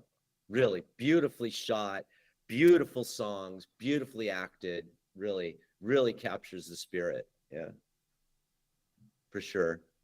Yeah. So, I mean, Changes is just like one of, Changes 1 and Changes 2 are, albums that you just, you can just listen to over and over and over again, with the songs that are on them. Yeah. So You mean Hunky Dory? Changes, Not by the Bowie. compilation. Yeah, Changes 1, Bowie. It's a compilation. I was not aware of it. Really? Okay. Wow. It's not like, oh, okay. Compilation album issued through RCA Records. Yeah. So it was between Station to Station and Low. Yeah. Yeah, I'm into studio albums. I try to stay away from compilations, even if they are pretty good. Anyway, that's a great, I can listen to that over and over and over again. Diamond Dogs is another good album. Yeah. It was supposed to be an adaptation of George Orwell's 1984. Right. But he was not able to secure the rights for it. Yeah, man. You are a nerd, dude. I am. Yeah. I would not be. So it's almost 6 a.m. here. My girlfriend looks angry. I would not be having this conversation with you right now if I was not a nerd. Right. So he lost me. So like Let's Dance, right? The Let's Dance album and that tour, was like interesting. And that was also at the intersection of MTV coming out big and also New Wave and the music that changed and stuff. That wasn't really an album that did anything for me. But where he lost me was when he did what was it? Something Machine. Tin Machine. Tin Machine. That's when I stopped listening to Bowie. But his final album is a fucking masterpiece. Yeah, it's his final album is a masterpiece. Blackstar? Yeah, and I even quote it in the piece that I wrote on Medium, which is called "Where Are We Now," and I talk about like my roots in California and growing up with the internet technology and how it is that we have this dualistic utopia and dystopia. So I wrote that piece on Medium in the year that Blackstar came out, and I thought that was an amazing way to leave the planet. A fucking fabulous album. So everything between Tin Machine and Blackstar I didn't listen to from Bowie. They're not that bad. Honestly, the 1980s stuff was much worse than Tin Machine. Everything that came after Let's Dance was horrible, if you ask me. Yeah, so I even some of the stuff after Tin Machine was bad. Like I don't enjoy it. I'm not gonna say it's plain bad, but it's just not something I enjoy listening to. He had a very good streak in the 1970s. It's very hard to point out to a weak album. Maybe Low is his lowest. I don't know. Or Station to Station. There's some great tracks on Low as well. Yeah. Still. Song and Vision. No, Sound and Vision. Yeah. I remember seeing him on Saturday Night Live doing what is the name of the song? TC15? TCV. TCV15. Yeah, that was really cool. I liked that. Yeah. But yeah, so Bowie, Prince, and It's TVC, sorry. TVC, not TCV. yeah, Bowie, Prince, and Steely Dan are still to this day after everything that's come afterwards. And there's tons of great stuff, that I listen to and love. But those are still my deep loves. I don't know why the music got so much worse. It's very hard for me to explain. Maybe it's just that genres died because of lack of originality, or the sounds ended up sounding too similar. So the producers looked for new sounds and they got to this point. But right now, if I enter a shopping mall and they're playing something recent, I I can't hear. I can't listen to the majority of stuff that is made these days. I leave the place with a headache. And I'm Yeah. not exaggerating. I just don't enjoy it. But I did hear some good Can't stuff. listen Like, to anything that has auto tune on it. All of the new soul, all of this crap American shit. I mean, there hasn't been anything that's come out of America for a long time, that interests me. there's some good Taylor Swift stuff. Like, she is a songwriter, and she has her I don't origins know in a country single music. Taylor Swift song. I've never heard a single Taylor Swift song. I did listen to it on purpose to try to understand what it's about. It's not that bad. Like the 1989 album, really good. Great production. A bit Mm-hmm. cheesy in some parts, but pretty good. I think Billie Oh, Eilish is the greatest singer of her generation, and her okay. brother Phineas is a multi instrumentalist who's writing all the songs and is actually very talented. And they harmonize sometimes. There's this show, it's called Tiny Desk, and it's on YouTube. It's sort of like the MTV Unplugged of this generation. And if you listen to Mhm. Billie Eilish on the Tiny Desk concert, she's really good. Like without auto tune, without anything but acoustic How instruments. about how It's almost about like Amy Winehouse? hearing a new version of Simon and Garfunkel, her and her brother. It's really good. I was blown away when I first listened to it. Okay. It's just that So I never got into Eilish. when they Yeah. How commercialize about this stuff, it's really bad. Amy Winehouse? Yeah, I never got too much into her. My dad is a big fan. I don't know. Maybe one day I'll listen to that again and be like, oh, there's something I've been missing here. For now, I just Yeah. don't get it. It doesn't speak to me. When I came to Europe, my whole music taste changed, and I started listening to all the local Austrian bands. And there's amazing Austrian bands here from the '90s that nobody knows that I really was into.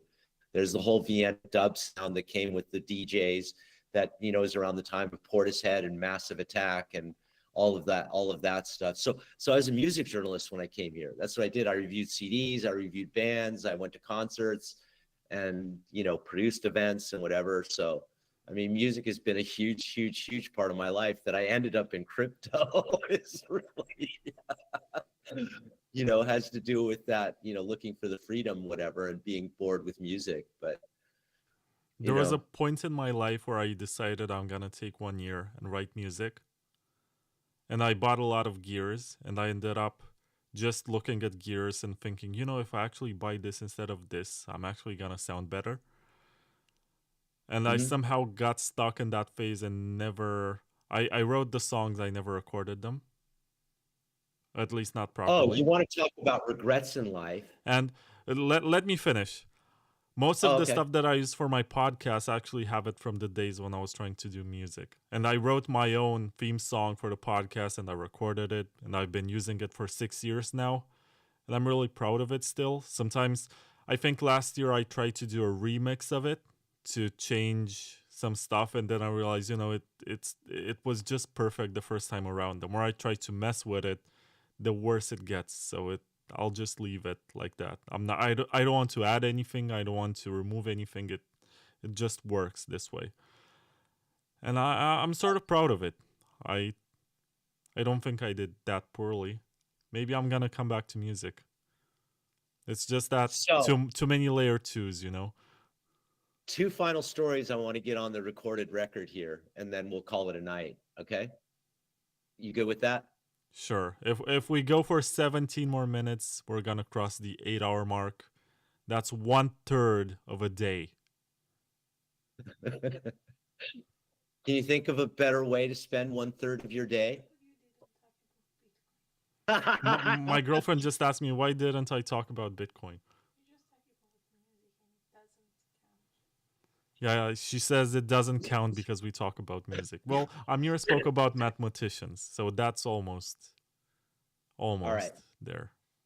So one regret that I have in my life is I had a 1965 Fender Twin Reverb that was given to me by the guitarist of the punk band, the Surf Punks that I was managing. He was this crazy guy named the Hulk, and he gave me this amplifier, and I sold it for $500. A 65 Fender Twin Reverb, which is like one of the best fucking guitar amplifiers ever. You know, which is the sound of all of the classic, you know, surf sounds. You know, the Ventures and, you know, all of those great surf tracks. You know, yeah. So that's a regret. And the second one on a guitar amplifier. Do you know? Have you ever heard of the Mesa Boogie amplifier? Yeah, I know. I also heard your story about Carlos Santana giving the name to that one, but you can tell it.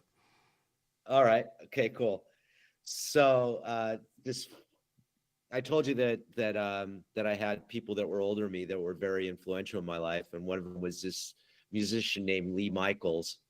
And Lee Michaels was a keyboard player, and he played a Hammond organ and had a drummer, a fat drummer named Frosty, who was one of these great drummers.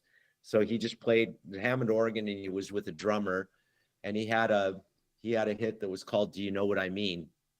At the same year that Rod Stewart's Maggie May was at the top of the charts. So that was his biggest hit.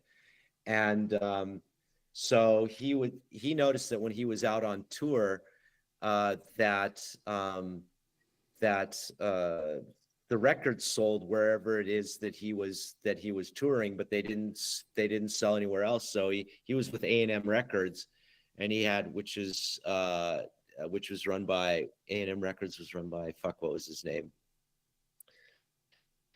Anyway, so he was known for being a keyboard player, and he had an argument with his record company about the sales of his records. And so at this year where it is that he had this big hit, he decided to go out on tour as a guitar player rather than a keyboard player, even though everybody knew him for his keyboard sounds. And he didn't know how to play guitar, and so he just taught himself how to play guitar, and he wanted to have a really loud amplifier.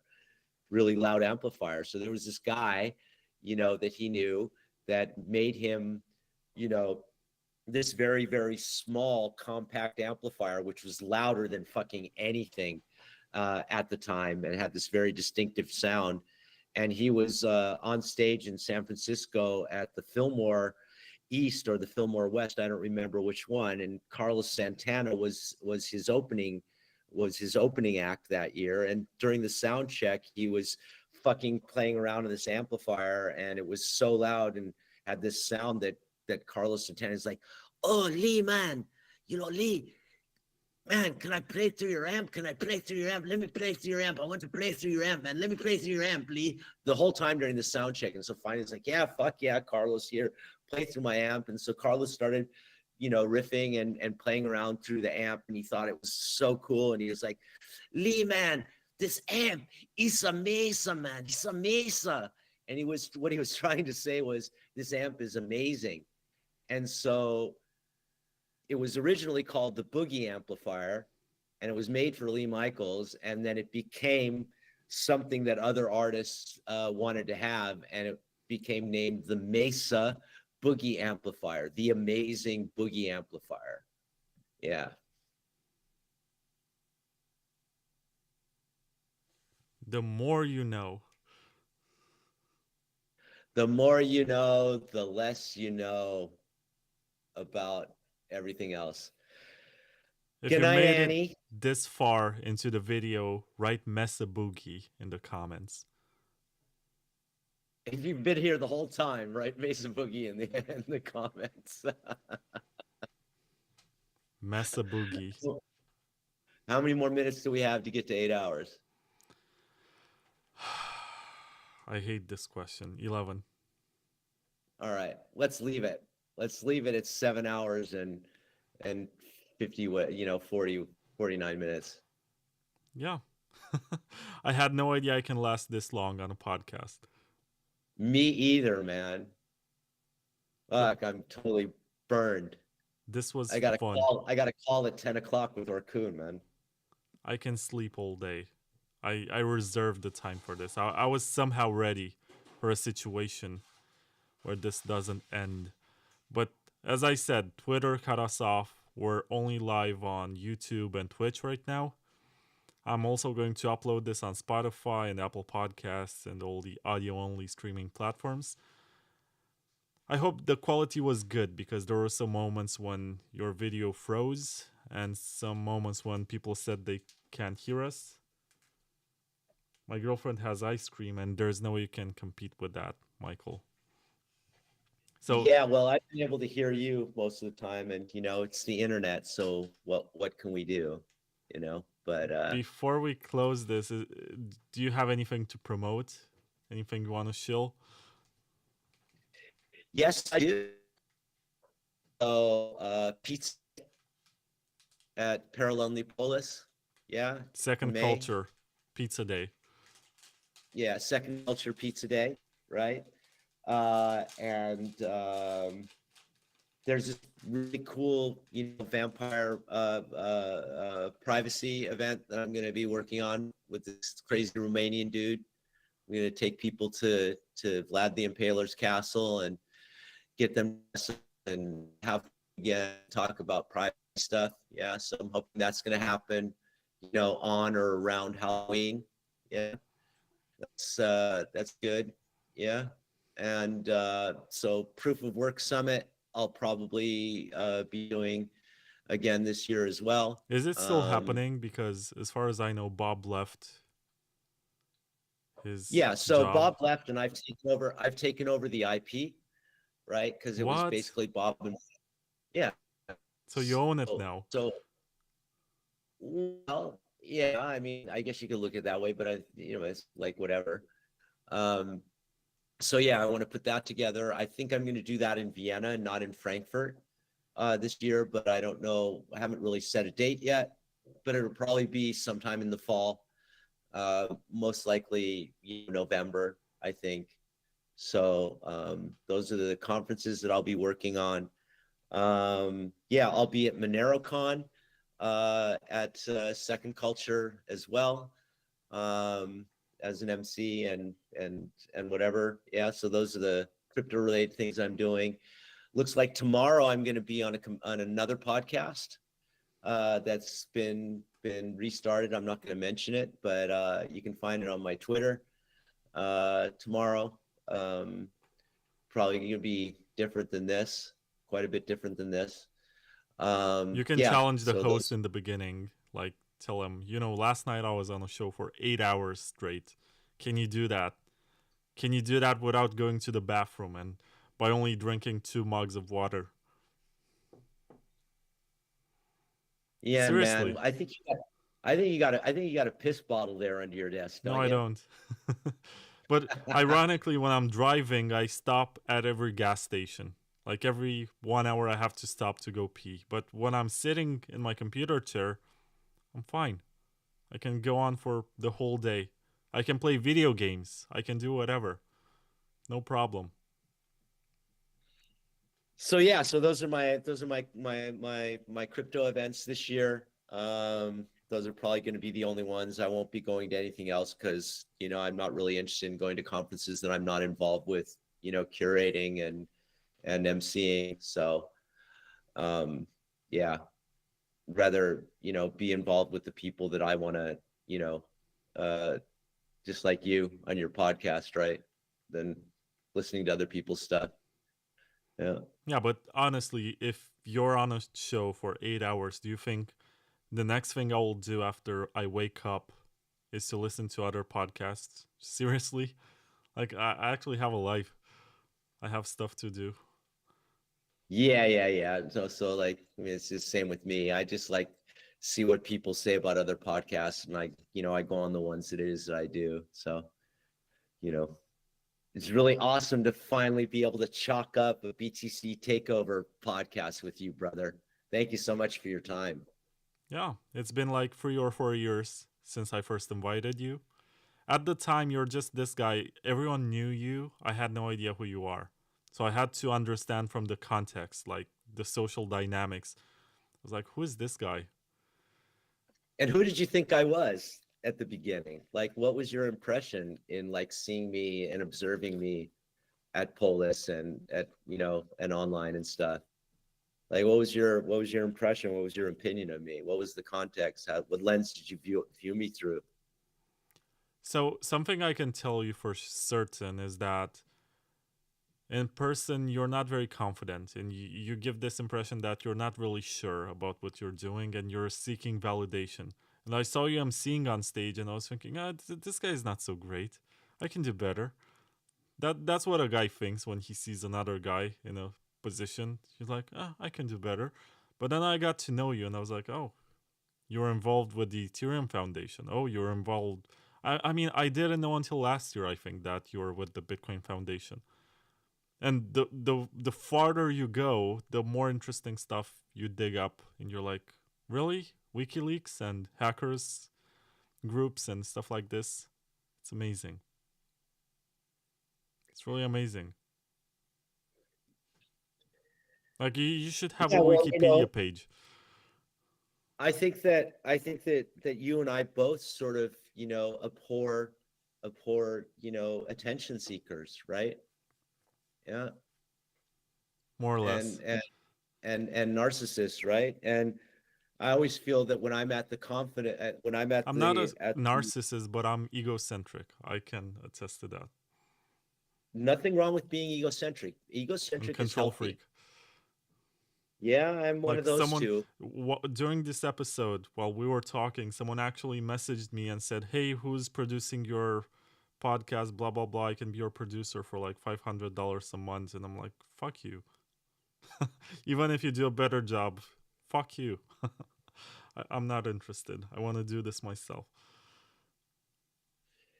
Um, so yeah, so I mean, I always feel incredibly humbled.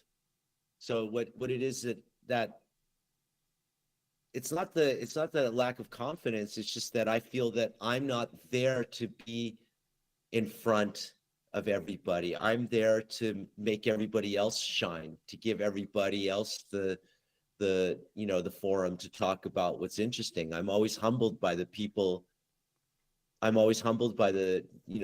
I get to introduce on stage and the people that I get to answer questions of, right? So it's not a lack of confidence. It's more sort of, a recognition that I'm just there to, to bring the people on and off stage and to start a dialogue by asking the Q&A. And, I just feel like I, I feel like a child, that has an incredible chance to fulfill his own curiosity, when I'm there on stage with other people. And, that's been incredibly enriching for me. Yeah, I don't feel like the story is about me. And when I watch, you know, BTC Miami or BTC Prague, and I watch how some of my colleagues in the space, are moderating, with that sort of like AM or that pop radio style, that whole presence of whatever. It just like I've always disliked that, and I just want to step back and let the other people shine. So it's not really a lack of confidence. It's more a recognition that I'm not the one that people are there to see. The story's not about me. I was blown away because it was so easy to get to people, to interview them, to get their opinions, to get their comments and stuff. But it's also when you're the most naive and you're being used and they tell you, can you write this about this? And you're like, yeah, sure, it's cool. but then you realize that they make a lot of money on that article, or there are some hidden interests behind it that you don't really understand. And you're most likely promoting some sort of shady deal or scam or something. And I do see this a lot, that the journalists in the space are usually very green and fresh. They just discovered some idea, they read some article, they want to get into this, they want to work in the space. The pay is pretty good. I think writing in the space pays better than writing about music or books or movies or video games or whatever. So it's one of the best paying jobs in internet journalism. But it's also the kind of job that uses you much more, drains you, and most likely counts on the fact that you're not gonna get big. And you're not gonna get to the point where you can question what you're writing.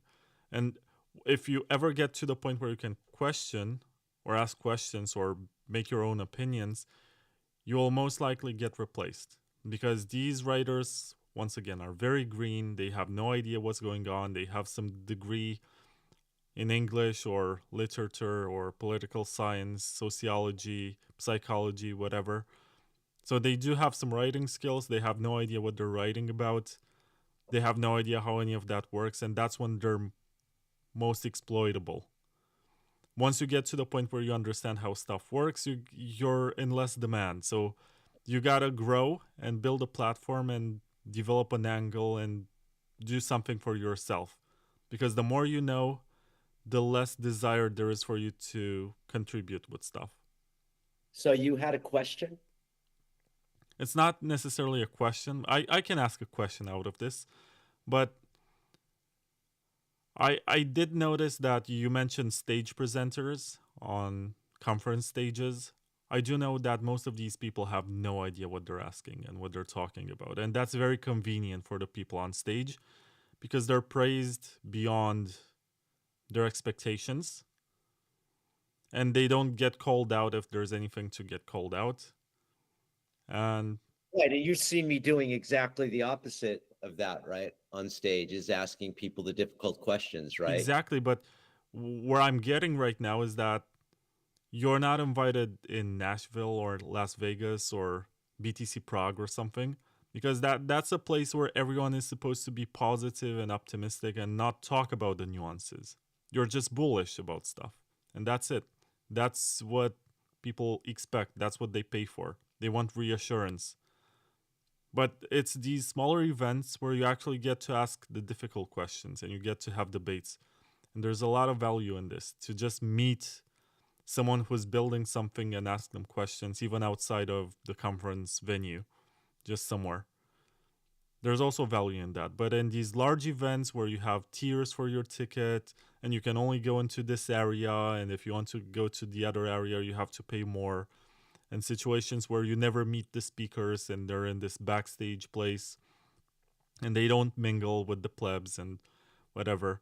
I don't like that too much. Is it necessary? Maybe. But I gotta show some appreciation for what you're doing, and it's something that you discover along the way when you have a different perspective and you can compare the two.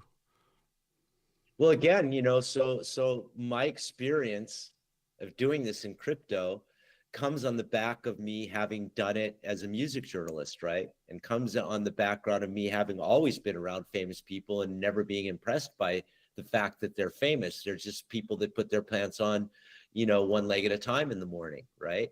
So I'm thankful for having grown up in Malibu and having been around this stuff that, people's fame out in the public is not really relevant to me. What I'm concerned with is what it is that they have to say and how it is that they interact with me. That's how it is that I make my judgment, and just culturally how it is that I grew up and what my values are, and why it is that I gravitate to these type of events. And I'm thankful that I'm not asked to be in Nashville or or Lugano or wherever, Dubai, whatever. I avoid those things like the plague, because those things are not about what it is that I'm about. I think I've made it pretty clear what it is that I'm about. It makes you wonder, however, if more people like you and me actually handle these events. I don't know. I don't want to get there. It's just an observation. Maybe it's self-centered and it's disconsiderate. Is that a word? It's not considerate Inconsiderate. towards some people who are generally nice and optimistic about everything without asking the hard questions. But that's not why this podcast exists. I ask the hard questions. We have fun. I had Charlie Shrem. Once again, I had Charlie Shrem on the show. He was promoting some scam. He left after like 40 minutes. And then a week later, his name was removed from the website, which means I made him question what he was doing. And he most likely realized that it's not the way to go. Anyway. So yeah, you have your place in our ecosystem, and please keep doing it, Vlad. I'm sure you have a rich future in front of you, you know, in or outside of crypto. You're a talented man, and I consider you my brother and my equal in the work that it is that you do, man. With that American exceptionalism, I can never be your equal. I never traveled to London to see Led Zeppelin, but yeah, I can fantasize. I have my imagination. Yeah. Well, you know, don't look at those things as if they're so special. You know, they're also just people in the end, and a lot of them are great, and a lot of them are assholes, and you know what I mean. They don't stand up to interpersonal interaction. You know, I've been very lucky, but you know, I prefer. You know, I'd rather say something. If you don't have something nice to say, you probably should hold your mouth. You know, and you know, I guess I'll learn that sometime.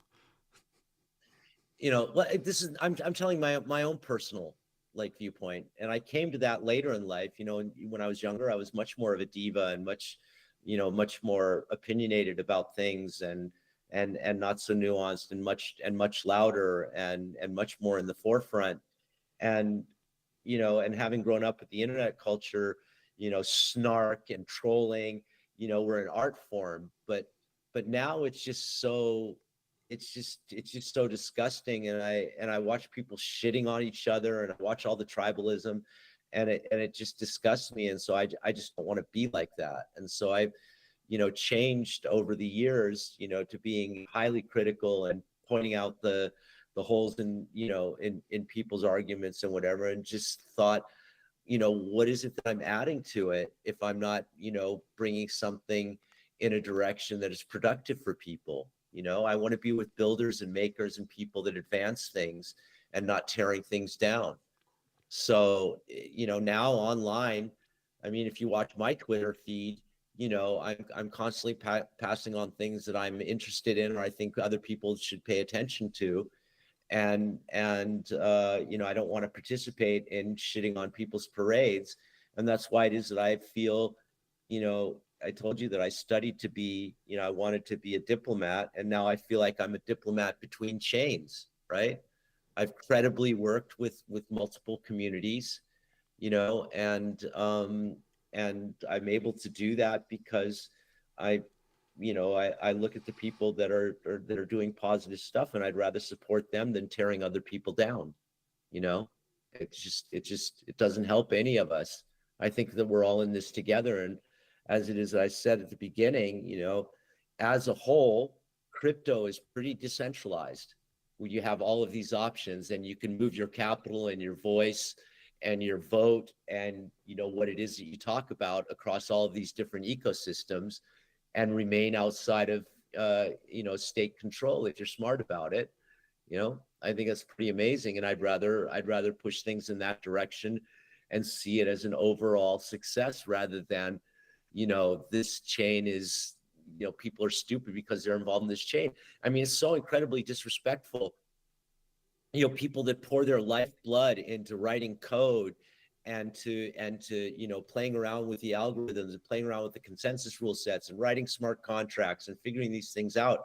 It's so much more interesting to follow those things and to ask the nuanced questions and challenge things, you know, in a way that brings things forward rather than just tearing people down. And that's my biggest criticism of the Monero community, not actually the developers and the people that are working on the tech, but the supporters of Monero. It seems like the only narrative they have is, we're the real Bitcoin, we're the this, we're the that, everything else sucks, it's just so toxic and it's so stupid and brings fucking nothing, and what is it in the end? Our price should be what Bitcoin's price is. But no, we're here for the tech. It's totally hypocritical, and it brings nothing. It brings us nowhere, and I want to get somewhere in life. I want to get forward. I want to, move and see new horizons and open new opportunities for people. Yeah, that's just what my purpose, seems to be, and what it is that I found that works for me and makes me feel good about myself is lifting other people up, not tearing other people down, and that's totally egocentric. It's totally like self, like, or it is, I get involved with the toxic argument, man, I just filter it out and, get rid of the words and pay attention. Man, I turned off, Zucchini, I turned off like all of these different toxic people long time ago, and man, my life is so much better than having their negative shit in my face. There's enough negative shit in the world. I don't need the people like screaming at each other that they're assholes when they're screaming at people that are also have a point of view and a reason for what it is that they're doing. It's just so counterproductive to moving us or humanity or the sector or the technology or any sort of dreams that we have forward. It just doesn't seem to have any purpose to me, Yeah. If I was Zucchini, I would say, oh, that's what a scammer says. Anyway, I don't want to get there. It's been 8 hours and 10 minutes. It's the new record for the Bitcoin Takeover podcast. It's also 6:30 in the morning here. The sun is rising. I can't believe this. It's 5:30. It's 5:30 here in Vienna, and make sure that you don't forget to push that out there and to tag Amir and let him know that he no longer has the throne. Yeah, and make sure that you do really, really good timestamp notes from this. I think that's going to be fun. I'm gonna use AI for that. All right, man. I'm looking forward to it. Good night, lads. To everyone who listened up to this point, once again, the comment is Mesa Boogie. Thank you. Mesa. Thanks to the sponsors, once again, Sideshift, Citrea, Layer 2 Labs, No Ones, and Huddling. And I'll see you in the next one. Thank you, Mike.